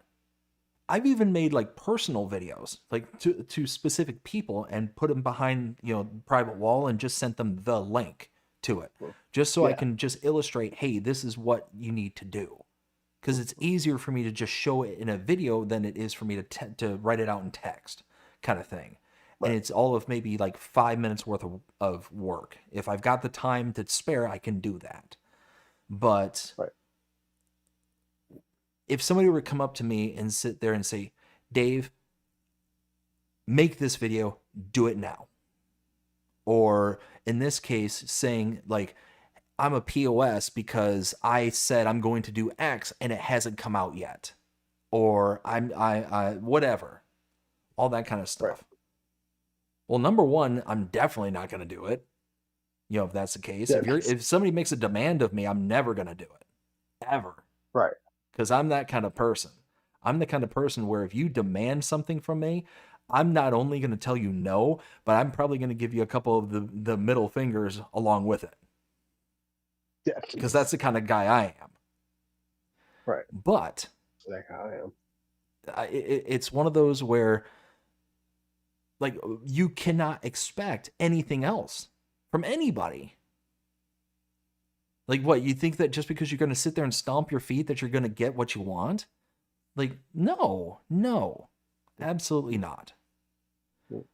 And But I think it's funny you say that, because when Bree and I were marshals earlier, I saw a younger kid. He had to at least be like 5, maybe 6 years old, and he kept like throwing a tantrum because he wasn't getting what he wanted.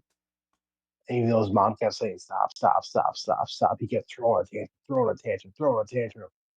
He even started shaking like the car. He started knocking things off the shelves until his mom would have said, like, "Okay, here you go." But no, she never did. She didn't do anything. All she said is, "You need to stop." Growing up, if that was me, I would have got a butt whooping right in the mm-hmm. middle of the store. Like Dang. my mom or my dad would have spanked me as hard as they possibly could without leaving a bruise, of course. Yeah. But but now these days, it's like all you see is, "Don't do that." What is that gonna do?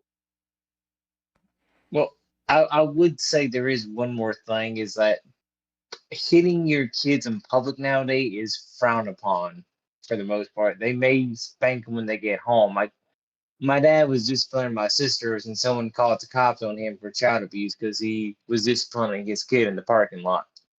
So, You know, it's funny that you say that. Actually, it's not funny that of what you were saying, but it's like of what you of how you basically were saying it. There was a mother that spanked her kid in the middle of Walmart, and somebody literally called the cops on her for doing it. The cops showed up. They walked back to the electronics department, and they asked what was going on. She fully admitted that she spanked her kid, and the kid demanded that she get arrested for it because it was called child abuse. I ended up because I was walking back up from my lunch break. Bree was off this day, but I was walking back. I was walking back up from lunch break. I ended up stopping. Because I saw what was happening. The officer asked me if I saw anything, and I said no. I heard what was going on. And I was like, listen, if she spanked him, it was for a reason. It's not. It's not. It's not child abuse at all. And he agreed with me. He said he was spanked his own child. It's like it's the only way they're ever going to learn is discipline, and that's how a lot of kids are now these days. They're not even disciplined, so they don't care, you know. But I think it's time we move on from the subject because I'm just getting too infuriated now. I second that opinion. For sure, for sure. So real quick, gonna catch up with the chat here. We got, Jonah says, do cows eat steak? LOL. I mean, it's possible. I mean, anything's possible nowadays, I guess. Also, Jonah with the $2 super chat. Jonah, thank you so much. I appreciate that, bud. Says, I'm sorry, cows. I'm sorry. Then Todd says the issue started for modders back in FS22. Y'all, I think that this has been going on for a while. It's just how big or prevalent the issue has become, kind of thing. Todd also says AI hate bots are killing YouTube as well. 100%. Yeah, no, I totally agree with you there. Jonas says same. Todd says we have lost so many good and great modders because of it. Yeah, 100%. So many people have just said, you know what? I'm sick of this crap and it's not worth it anymore. You know, and I can't blame them. Bullet Bill. Yeah, exactly. You know, I mean, tons of people have said specifically it's the community of people. And here's the thing, the last little thing I'll say about this. Actually, let me read this and then I'll say it. Todd also says add alcohol. That would make it M for mature. Yes, yeah, that'd be a good way to do it. Add alcohol and add animal culling. Yeah. You know, meat processing, things like that. Yeah. Then you got your M for mature. Yeah. But no, it's one of those where the amount of people that we have in the community that are good people, like what the people that we see here all the time, right? The amount of good far outweighs the amount of people that are like this. The amount of people that does this kind of nonsense far outweighs it. But this kind of stuff sticks with people far more than the amount of good people that are out there. Yep. This kind of stuff is so much more pointed and sharp than any amount of praise, any amount of goodwill, any amount of excellence that comes from the community. This one comment that you see on the screen here far and away outweighs hundreds, thousands, tens of thousands, millions of comments that are the anti of this. And that's what's sad. Jonah said it earlier, you know, the almost like this, the whole squeaky wheel kind of thing. The squeaky wheel gets the grease. I forget exactly how Jonah put it, but it was like the basically the small amount of people that ruin it for the rest of us kind of thing. That's what this is. A small amount of people are going to ruin it. So, like I said, I don't want to dwindle on it because we've basically beaten the dead horse for a while, but that's, yeah. Let's see. Notorious, how's it going? Hope you're having a fantastic day so far. Says, everybody give me your top couple of maps you're into right now or most interested to try. Also, after an unsuccessful harvest, why did the farmer decide to try a career in music? Ooh. He's going up my alley there. He is. I can't wait to hear this punchline. So the map that I'm into right now, Saxlingham. Really love that map.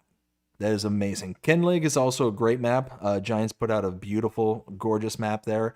But yeah, know. Saxlingham, love that map. What about you, Jonah? What? You know me and my Ford Fields. I don't know what it is. I like torturing myself. And Will, what about you? For a favorite map, He likes Alma. um, I mean, I'm playing on multiple. Honestly, out of if I had to rank it out of a Giants map, I would. As much as I love Riverbend Springs, I think King Lag beats it out of the park. I think they did a fantastic job. Now, if you're talking about like an actual modded map, um, oh, that's a good question. There's a bunch of great modded maps. I know the PA map from was it Strasbourg, PA? I don't know. That was a pretty good one. Strasbourg, yep. I know there's a couple of different maps that are coming out that I can't wait. But I don't know. I know Alma, Missouri's a really Yeah, Almo's really good. The new one by Oxygen David that's coming out, Whitcomb Park, the new one by Lancy Boy that's coming out. That one looks really good. The one by Mr. Hector, Carpathian Countryside, that one looks really good. Yeah, there's tons of maps that are coming down the pipe that are really gonna be awesome. We're gonna be into some really good stuff here very, very soon. He says, Ken says, good night, everyone. Take care. All right, Ken, well, thanks for stopping out. You have yourself a fantastic rest of your day. You take care, and we'll see you again next time. Later, Ken. I'm sorry, Notorious says, because he had tons of sick beats. Wah, wah, wah. I love it. I love it, Notorious. That's I awesome. love it. All right, gentlemen. Do we want to continue on, get away from the anger-inducing news and get into some cooler stuff? Yes. So the next one is from actually from AgriTotal. This is first images of the Silverado in the game. This looks fantastic. Which he said that this will be coming for all platforms. The Chevy Silverado logo will be removed. So, but I'm excited for this. It looks fantastic. Oh yeah, no, that looks 100% legit. Like that looks like the actual vehicle. Like I've driven past it a bajillion times. Looks so good. Right. Um. Also, that's what it is from Roth and Mods. JCB 940 rough terrain forklifts coming soon. I mean, I feel like this would fit perfectly on King Leg. Oh, 100%. And that's the image in the background. They're actually on Kinlake showing off the screenshot. Yep. Yeah. So, and I think it's funny now because I actually have some of his JCB stuff installed now since I'm on King Leg. And I'm actually using the Mercedes-Benz truck pack right now. I'm using a couple of Mercedes tractors. Nice. New news from Oxygen David. New screenshots. Speaking of which, so yeah, so we got some more screenshots from them. Literally Notorious. This is the map that I was literally just speaking of just a few seconds ago. This is the one by Oxygen David, Whitcomb Park. Yeah, this one looks amazing. Looks so good. Like look at the detail on this screenshot here. So it's I think the third one I clicked on. I mean, look at that little pothole right in the middle of the yard there that's got the stone poking out from it. You got the grass that are bleeding up from the cracks in the concrete. Just details like that is insane. And then you look, just at the kind of the surface of the yard itself. Look at all the like the tires and the kind of debris that's in the yard. It's little things like that that just adds so much to a map. I mean, just absolutely amazing. Then you've got the nice, beautiful rolling hills and the meadows kind of leading out from there. I mean, just incredible. It's absolutely gorgeous. Like Oxygen David is a wizard, an absolute wizard when it comes to being able to put together, maps for Farming Simulator. This is insane. And for everyone who's been watching there, he's actually the one who mainly created this map. Like he helped make the buildings. He helped make the map itself. I mean, of course, Giants added their stuff in, and they helped as well. But Oxygen David had part in making this map, King Leg, Yeah, which I think is incredible. Well, would you agree there, BDD? 100%. Yeah, I mean, like you can look at this map, the Wickham Park, and you can see a lot of those elements from Kinlag in this map. Like if you've played on Kinleg and you've kind of gone around and seen what it's all got in there, like you can see the similarities between them. But I mean, yeah, Oxygen David is an absolute artist. I have no idea how anybody could be this good at doing anything in like the 3-dimensional space like he does. But this is nuts. This is absolutely nuts. So yeah, I'm excited. Real quick, catching up with the chat again real fast. Notorious says, I'll be here all week. Thanks, guys. Love it. Todd says, hey, my truck. See, that's what I'm saying. That's what I'm saying. You're gonna be able to recognize it. If you actually own that vehicle in real life, you're gonna be like, yeah, I recognize that wholeheartedly. Notorious says, nice. We also got Todd saying, that's my night, early morning, back to work. All right, bud. Well, you take care. You have yourself a fantastic rest of your day, and we'll see you again next time. Later, Todd. All right. I'm all caught up. Right. Next one is from Dince Modding. He said, so big things happening. The next mod, which is going to be finished, is 6M large frame 2024. Said it's already in game. He said it's not far from being finished.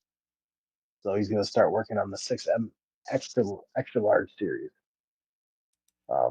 And it's going good so far. The conversion process of my 7R 2020 series has also begun.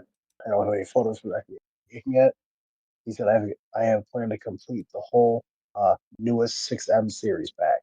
Short and small frames are missing for now, and like I said, extra large frame is in the process of being made. Soon I will start convert on the X9 too. He said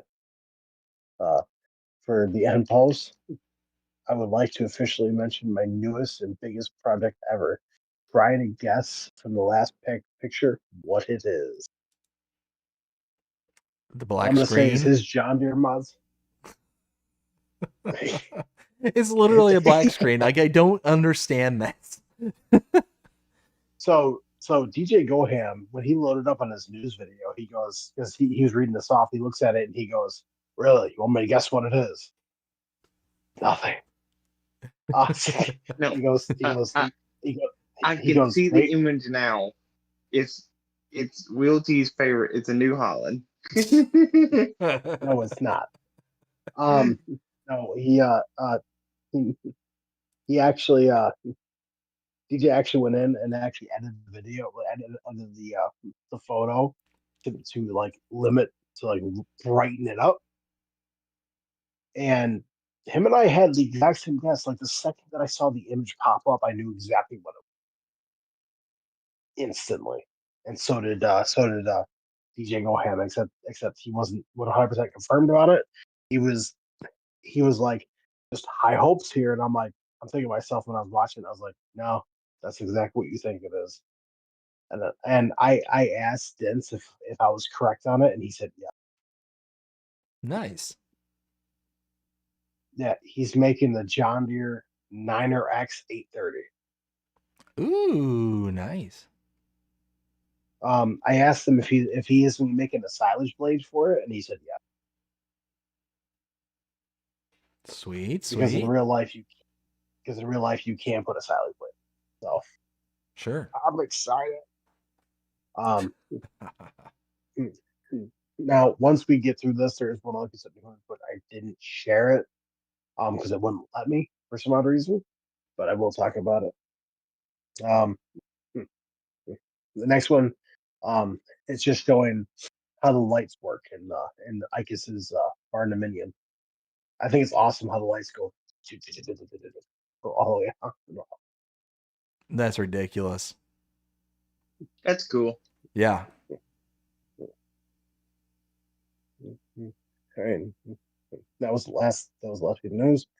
Now the other one is because somebody went to Agritechnic, which Giant Software were there, and they were messing around with FS25, and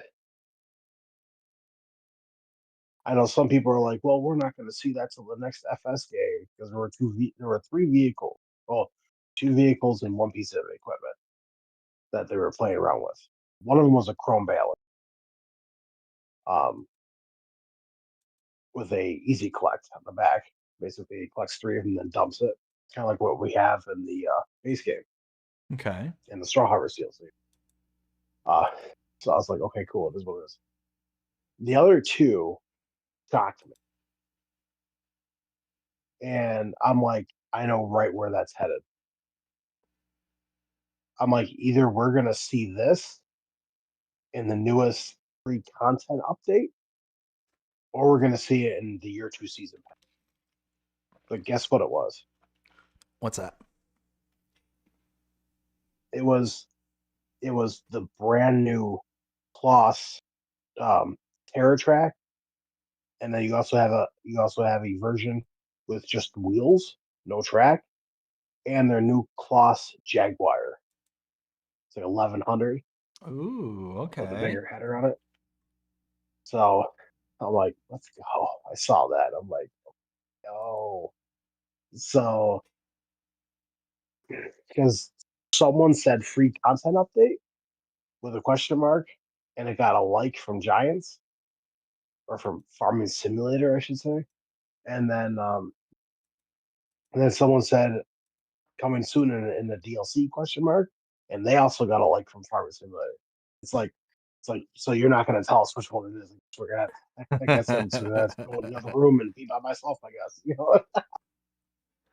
Ay, ay, ay. So Well, Will, we already know because you secretly work for Giants, LOL. This oh, there this you go. is neither confirmed nor denied, but mostly No, I not already confirmed. know when it's coming. I already know when it's coming. So Gotcha. no, I cannot say. So Yeah, no. It's coming in 10 seconds, right? all I will say is that in the next couple of weeks, stay tuned because we will be getting the teaser announcement for the year 2 season pass. So tinfoil hats here pretty soon. Nice. All right, Um, fellas. It is nearly 2:00 in the morning. Should we start wrapping things up, or you got more to say? I think we should start wrapping up like a silent spell. There's one last thing I want to say, and it's nothing bad. Let's hear it. The last one I want to say is stay tuned because in the next between now and 3 weeks, so between tomorrow and 3 weeks, we will be getting a new patch and a free content update before Giants go on vacation. Oh, beauty. So real quick, you mentioned the manual attach as a PC, Mac mod only. Yeah. Love that one. There was another one that came out that same day that I thought was absolutely amazing, and it was this one specifically called the Animal Food Calculator. Yeah. Did you see that one come out? Yeah. I love that one. I love it. Being able to know how much per day, per year of feed that you're going to need for the, current amount of animals in your pen is so good. Yeah. That's such a great mod. But well, there's another one. There's another one. It came out a while ago, but it's like real food mixing or something like that. For the TMR mixer? Yeah, where you have to have it running and it actually has a percentage on it where it goes up until you can actually eat it. I got that one too. Yep. Yeah. I love that one. Yeah, it doesn't make sense that you have like you put in a bale or you put in like product A, then product B, and then you got TMR instantly kind of thing. That doesn't add up. Cool. Well, I can't wait for my new PC. What's that? I said that's one reason why I can't wait to get my new PC, because I can finally start getting all these realistic mods and stuff. Yep. All right there, gentlemen. What do you say we start signing off? I would agree with that. What was that, Will? I said I agree with that. Beauty. All right, everybody. Hope you enjoyed it here tonight. Had an absolute blast as always. Jonah, thank you so much for joining us here tonight. Do you want to give a shout out to where we can find you at?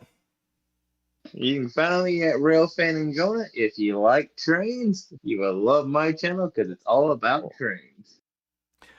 Jonah, greatly appreciate you coming out as always. Will, thank you so much for co-hosting the show with me here tonight. Absolutely had a blast as always.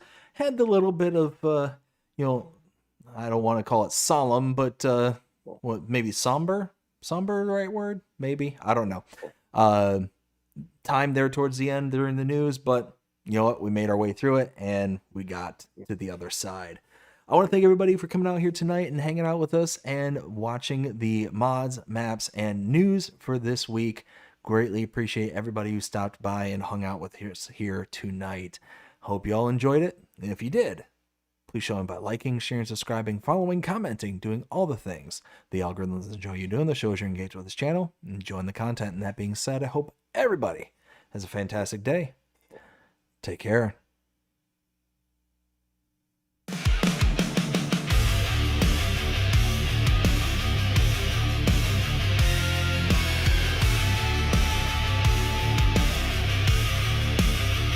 Yo, hit the dirt and fire it up. It's that hard cause grind. BDD and WillT dropping knowledge every time. From the mods to the maps, from the brands to the tools. If it's FS talk, you know they breaking all the rules. We talk giants, we talk gears, we talk that horsepower. Late night mod drops, we got that creative power. From interviews with legends to spotlighting the new, we bring that FS fire straight from the crew to two. Living life behind the wheel with a digital twist. Ain't no button we don't press, no trend we ever miss. Updates, leaks, and future plans. We got the inside scoop, no chance for scams. This is AgriBusiness, cranking up your farm life. From the field to the feed line, under LEDs and skylights. Mods, maps, machines, they cover it all. Porches, kings of the farming game, standing tall.